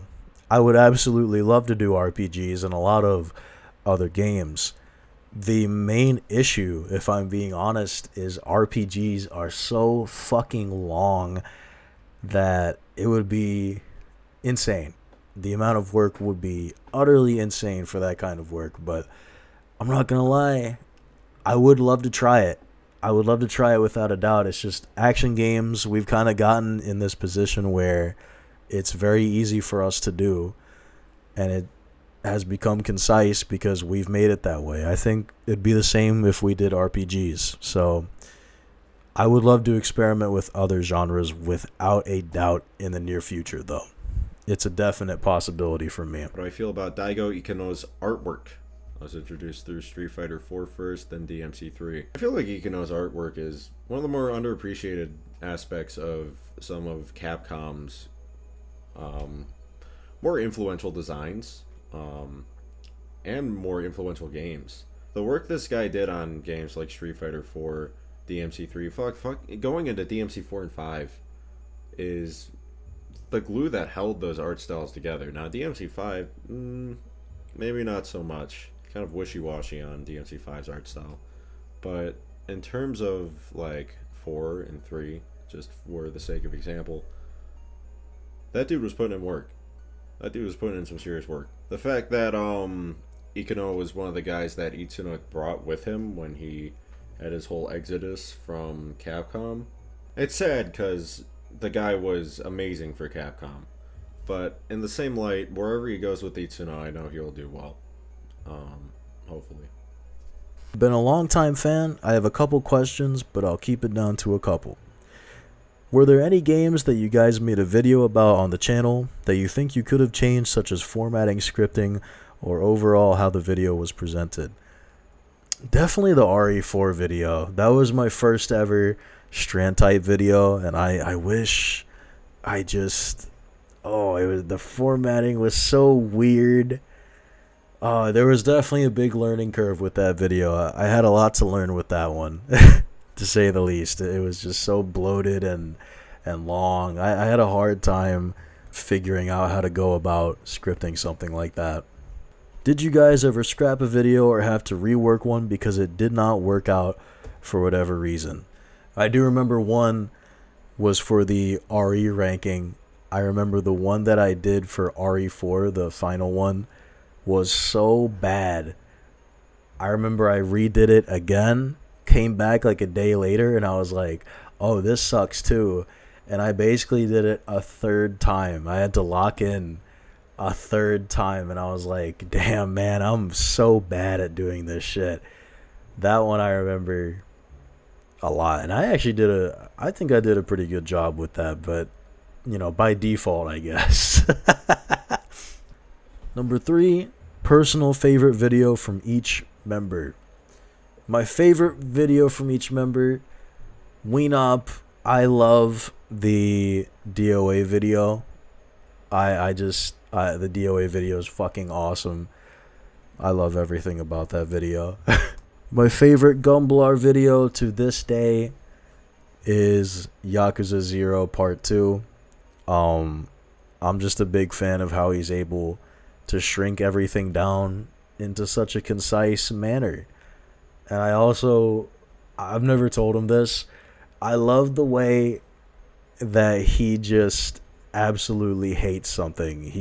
I don't know why, but the way he describes like hating something, there's something inherently funny about it. I can't explain it, but it is hilarious sometimes. Just the casual, just very simple worded criticism of it all. I don't know why it makes me laugh. I've already answered number 4, so yes, thank you for the question. My first videos, Demon Souls Remake and Jak 2. Those were my first ever big projects on the channel, my inception, so obviously I got some stuff I could have done better, but it's not offensively bad. Like, I didn't almost burn the channel down over some bad takes or nothing like that. It's just like my editing styles, maybe something I could have said better. So I just keep it uploaded for me mostly, so I can see myself in the past, if that makes sense. Did you guys ever scrap a video or have to rework one because it didn't work out for whatever reason? We have plenty of scrapped ideas between 3 of us, but the most notable and most recent one was the Like a Pirate video. That is the reason you see footage of that game in the DMC2 intro. That video idea got canned, so all 3 of us can play Devil May Cry 2. Yeah, we dropped the Yakuza game to play DMC2. Yep. Devil May Cry 2. Yes, sir. Are we going to get more boss ranking videos? Probably not, but who knows. If they both ask me one day, let's do a ranking video on just like tomorrow, I'd probably be on board. Who knows? It depends on what franchise we're doing it in, honestly. Oh yeah, absolutely. Starting with the boss ranking, which I loathe. I hate that video. If I could just... I've debated not just deleting the boss ranking, but also just remaking it. I've told Hapygourious, if DMC6 ever comes out, we're going to redo the boss ranking, and we will delete the old one, because it is not good. My scripting in that was terrible. My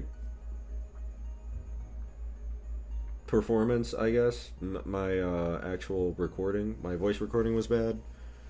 Such a bad video. I don't like it. The Resident Evil ranking is another one I would love to redo, actually ranking every Resident Evil game like properly and not just like half-assing it for no reason. It's such a half-assed video in retrospect. We don't even... Why do we only do some of them? Why not all of them? That did not make sense thinking back. That's an important one because I think back to like a lot of my earlier videos where I'm saying like fuck every 5 seconds, and it's super distracting. It's so annoying to listen to.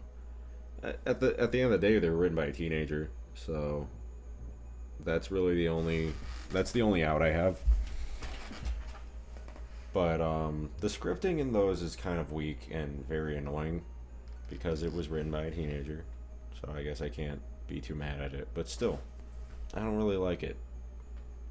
Especially in the Ninja Gaiden Sigma video. That's an annoying video to sit down and watch.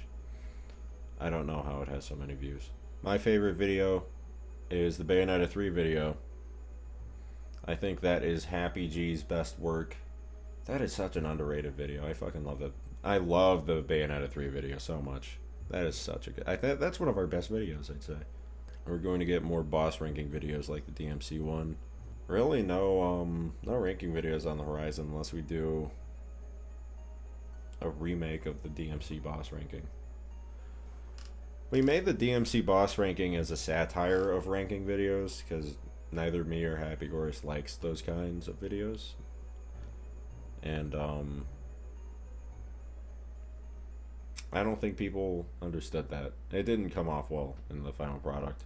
Not a question, but I want everyone who runs the channel's DOA women tier list, or at least a top 5. My top 1 is Tamaki, and then...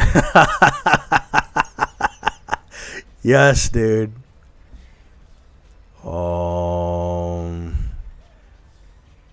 So, Ayane...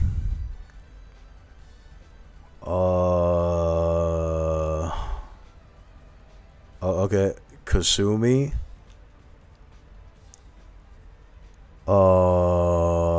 Hayate. DOA woman tier list, or at least a top 5.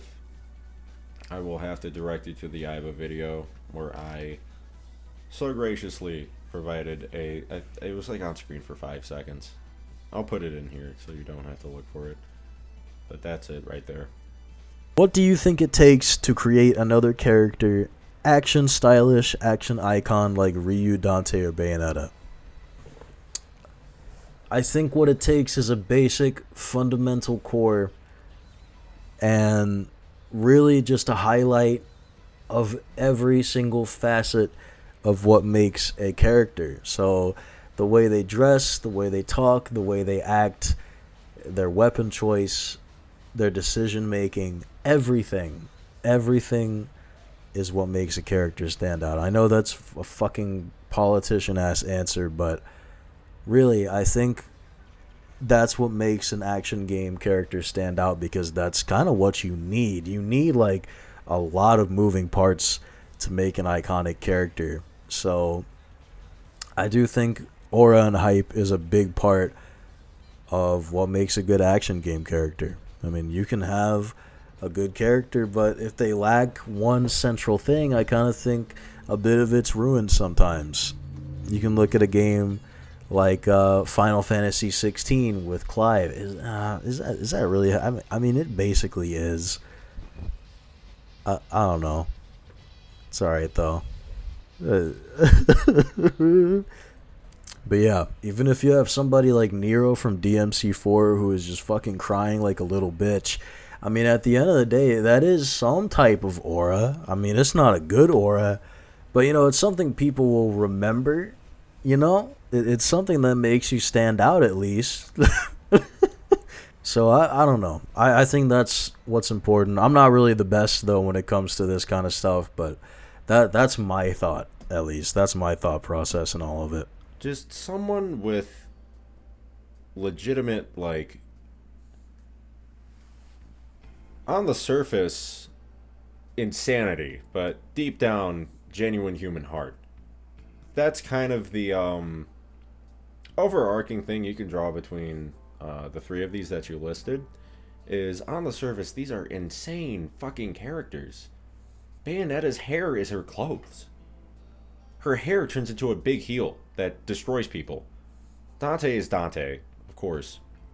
And Ryu is this insane, unfeeling ninja man who deep down actually really cares for people that are important to him and that he loves. All these characters have these insane exteriors, these insane extreme exteriors, but it's really just a veneer for the actual human underneath. That's kind of like a big thing in Devil May Cry, is how family is this perpetual undercurrent to the games that matter, at least, like 1, 3, and 5, 4 also. And that's what makes a character like Dante so human, is that the devil cries. It's in the name. Holy fuck. Oh my god, it's crazy. It's so crazy. That's exactly what makes characters like that so iconic. It's like even Ryu has a heart. They do it in fucking the first game. We're gonna ignore 3. Favorite male and female character in fiction doesn't necessarily have to be your literally me or fictional crush, just the one you enjoy the most.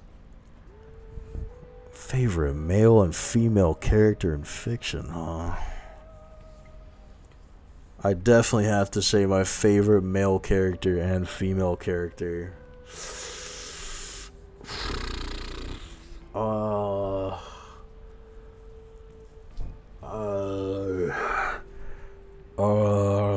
You know what? I'd go with the Ice Climbers. Definitely my favorite male and female characters in fiction, without a doubt. They would solo your favorite fucking jobber verse. Dante and Lady, 9S and 2B. They're interchangeable, but I love their contrast. Every good duo needs some contrast, traits and goals that make them different from one another, and those two pairs are great examples. It makes me value the smaller interactions between characters more, like Lady blasting Dante straight to the noggin, hanging upside down, or 9S going full drooling retard mode over being called nines. Starting with the favorite male character, probably Virgo Shaka from Saint Seiya. What a fucking guy, bro.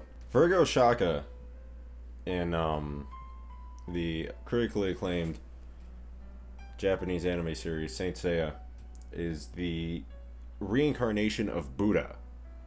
And he attacks people by blowing them up with his mind.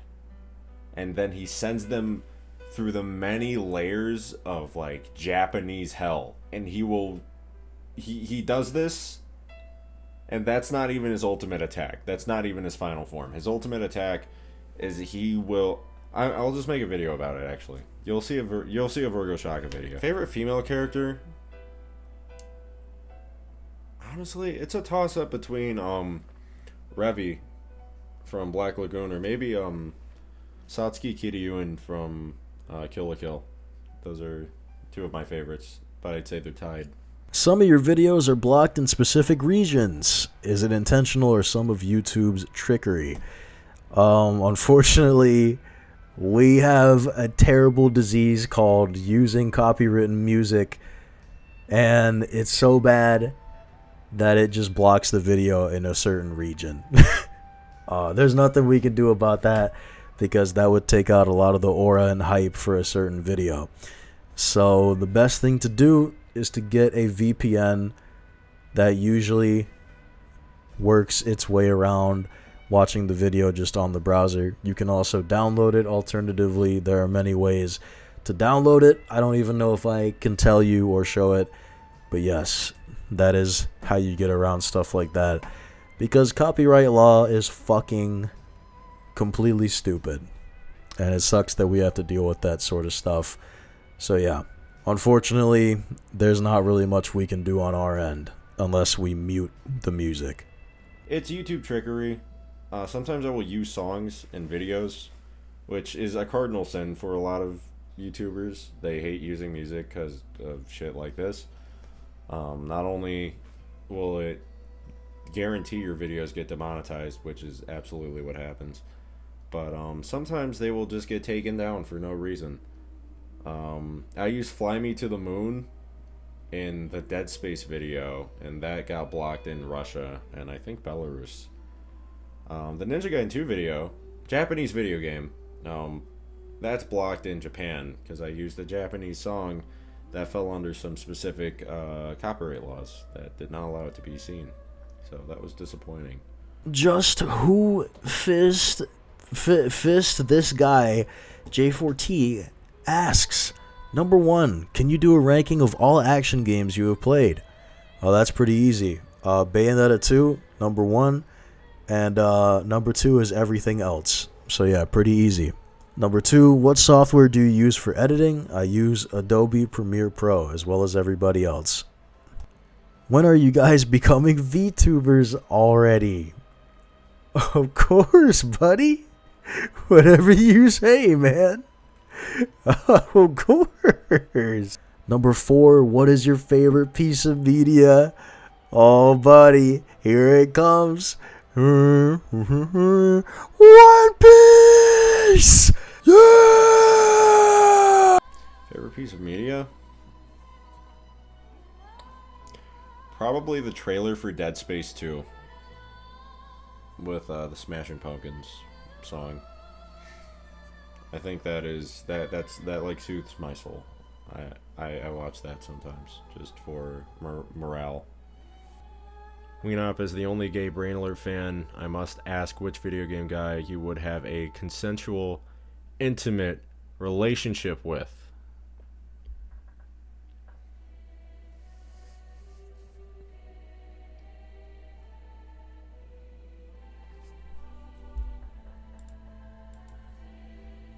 Let me look through my Steam library real quick. A consensual relationship with? What's the twink from Chaos Legion? What's that guy's name? Victor Delacroix.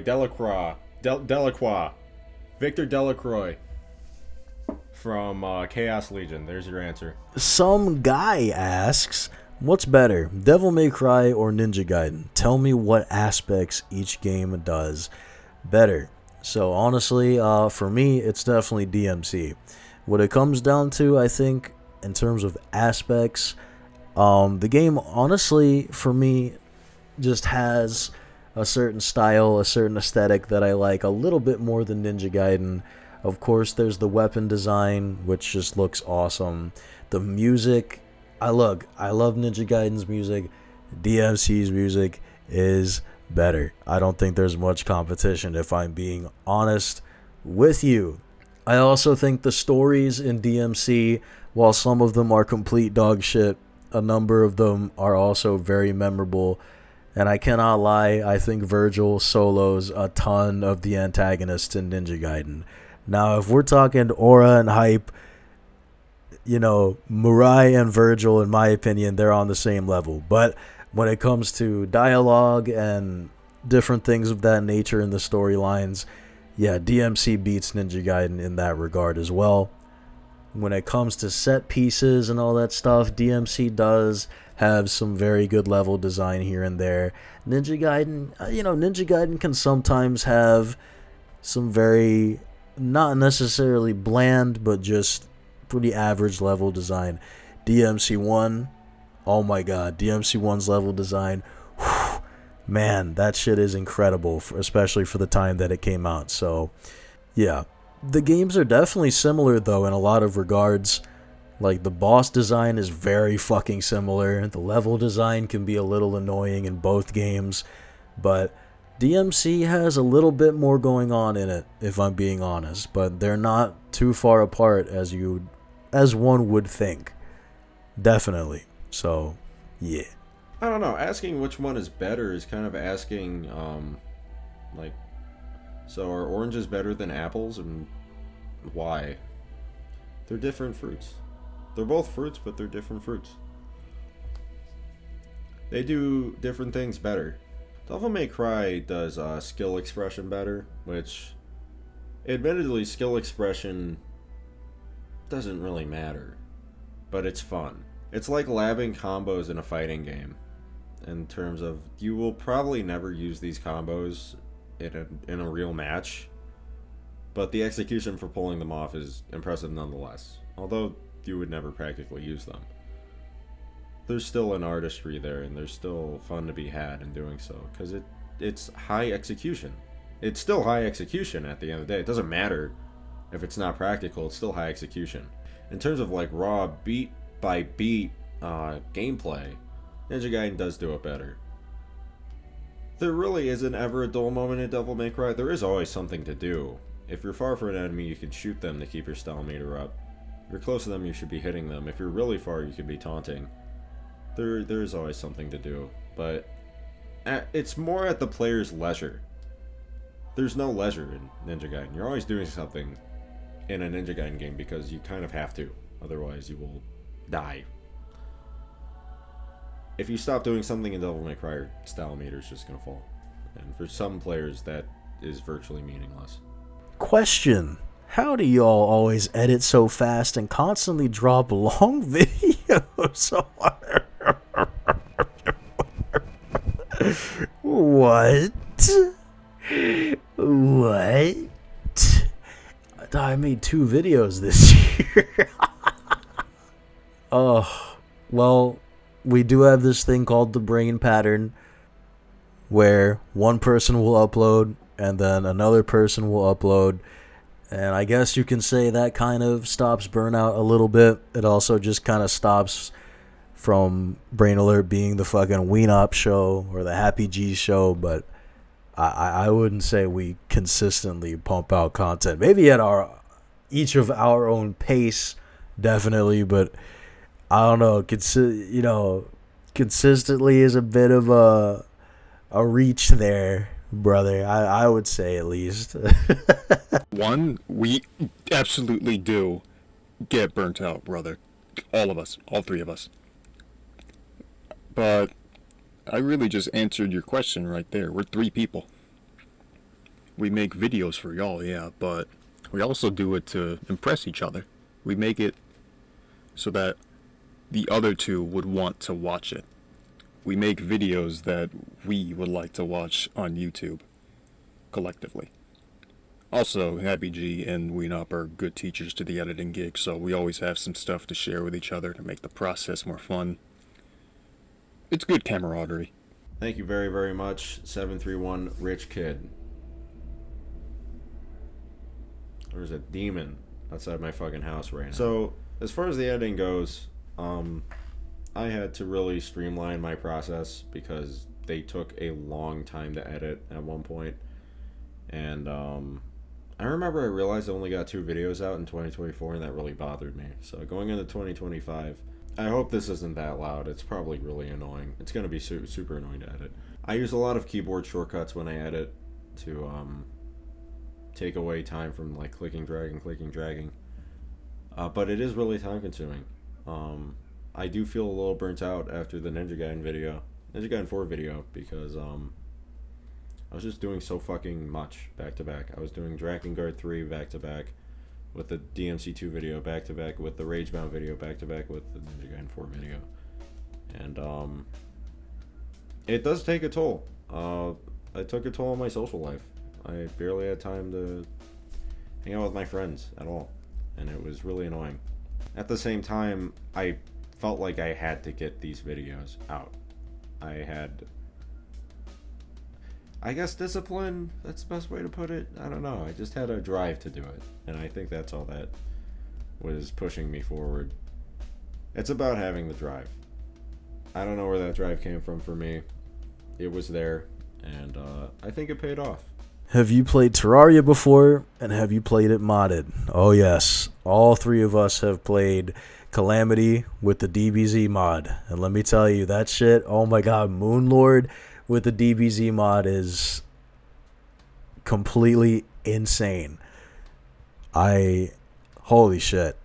That was a brutal but fun ass run, let me tell you. Terraria is very, very, very fun, without a doubt. I have played it modded. My favorite mod is probably Mod of Redemption. I'm still waiting for it to be like fully updated. 1.4 has been out for years, and it's still not fully updated for 1.4, and I'm just like checking my watch every day. Is it done yet? Is it done yet? It's done. It's still not done yet. It's not even multiplayer compatible. I'm kind of mad. But Mod of Redemption is my favorite. Calamity's okay. The modding team is too frivolous, and they keep changing shit, which really annoys me. If I could somehow make a format out of it, I would do a Terraria video, but it's really just not possible with how that game is and what I do on this channel at least. I don't know. Maybe the other guys could make a miracle out of it. Do you think you would post more gameplay with y'all's live commentary, like the stuff in the Yaiba video or the Dead Space remake? So again, kind of going back to the whole streaming thing, the thing about doing stuff like that is it's very hard to like be kind of turned on and basically clip farm, if I'm being brutally honest.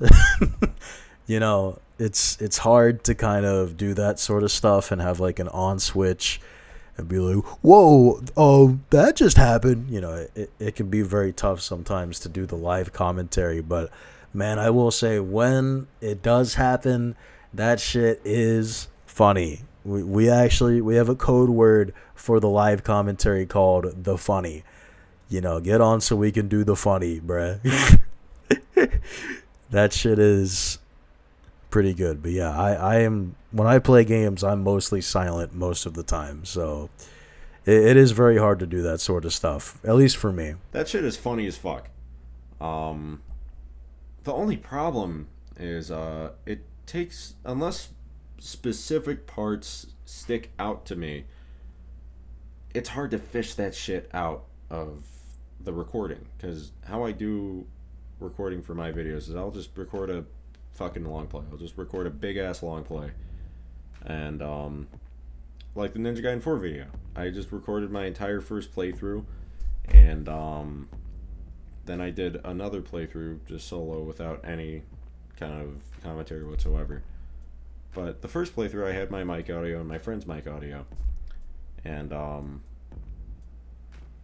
that's like 2 entire long plays to sort through.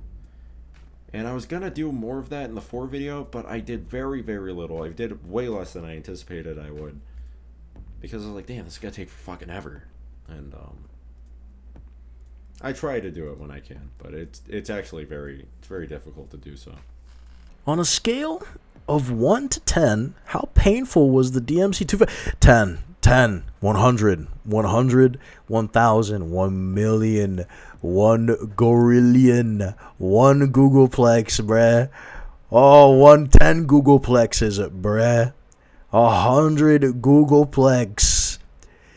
Oh my goodness. Okay, so it started as a 4, and then it quickly became like a high 8, low 9 in terms of painful overall. I got sick of it. Well, first of all, Hapygourious got sick of it. Then I could tell Gumbly was getting sick of it. Then I got sick of it, and I was like, this was a big fucking mistake.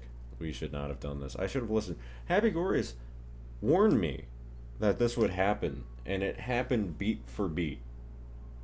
And I really just should have listened. At the end of the day, that video was still really good. It was still a good video. It ended up exactly how I wanted it to. I feel like I did everything I wanted to do. I feel like my contemporaries genuinely, I feel like they brought their best for that video. That's a good video, man. I still hate DMC2 though. What are the chances of us getting a Dead Space 3 video? I'd say the chances are middling. If I do a Dead Space 2 video, I have to do a Dead Space 3 video. Am I gonna do a Dead Space 2 video? Maybe. That is a big maybe. Again, I don't like to make promises because I'm very wishy-washy with the stuff I want to make. And here we are. We have made it.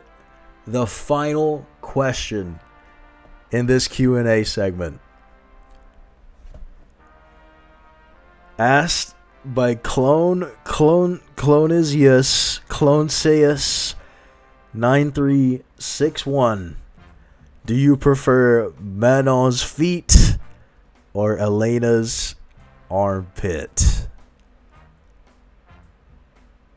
You know, when it comes down to the psychological nature of preferring feet or armpits, I cannot say I prefer either. I have come to learn, I learned from a British TV show. Did you know that actually liking feet is a disability? It's like a pattern in the brain that went wrong. You're supposed to like pussy, but it actually switches to a different body part, and it shows that you are fucked up in the head and wrong. Did you actually know that? this is why I'm going to pick Manon's feet. Yeah, thank you guys so much for for doing this Q&A. I did this all in one night, one recording. This is the longest I've ever talked in human history, my entire life.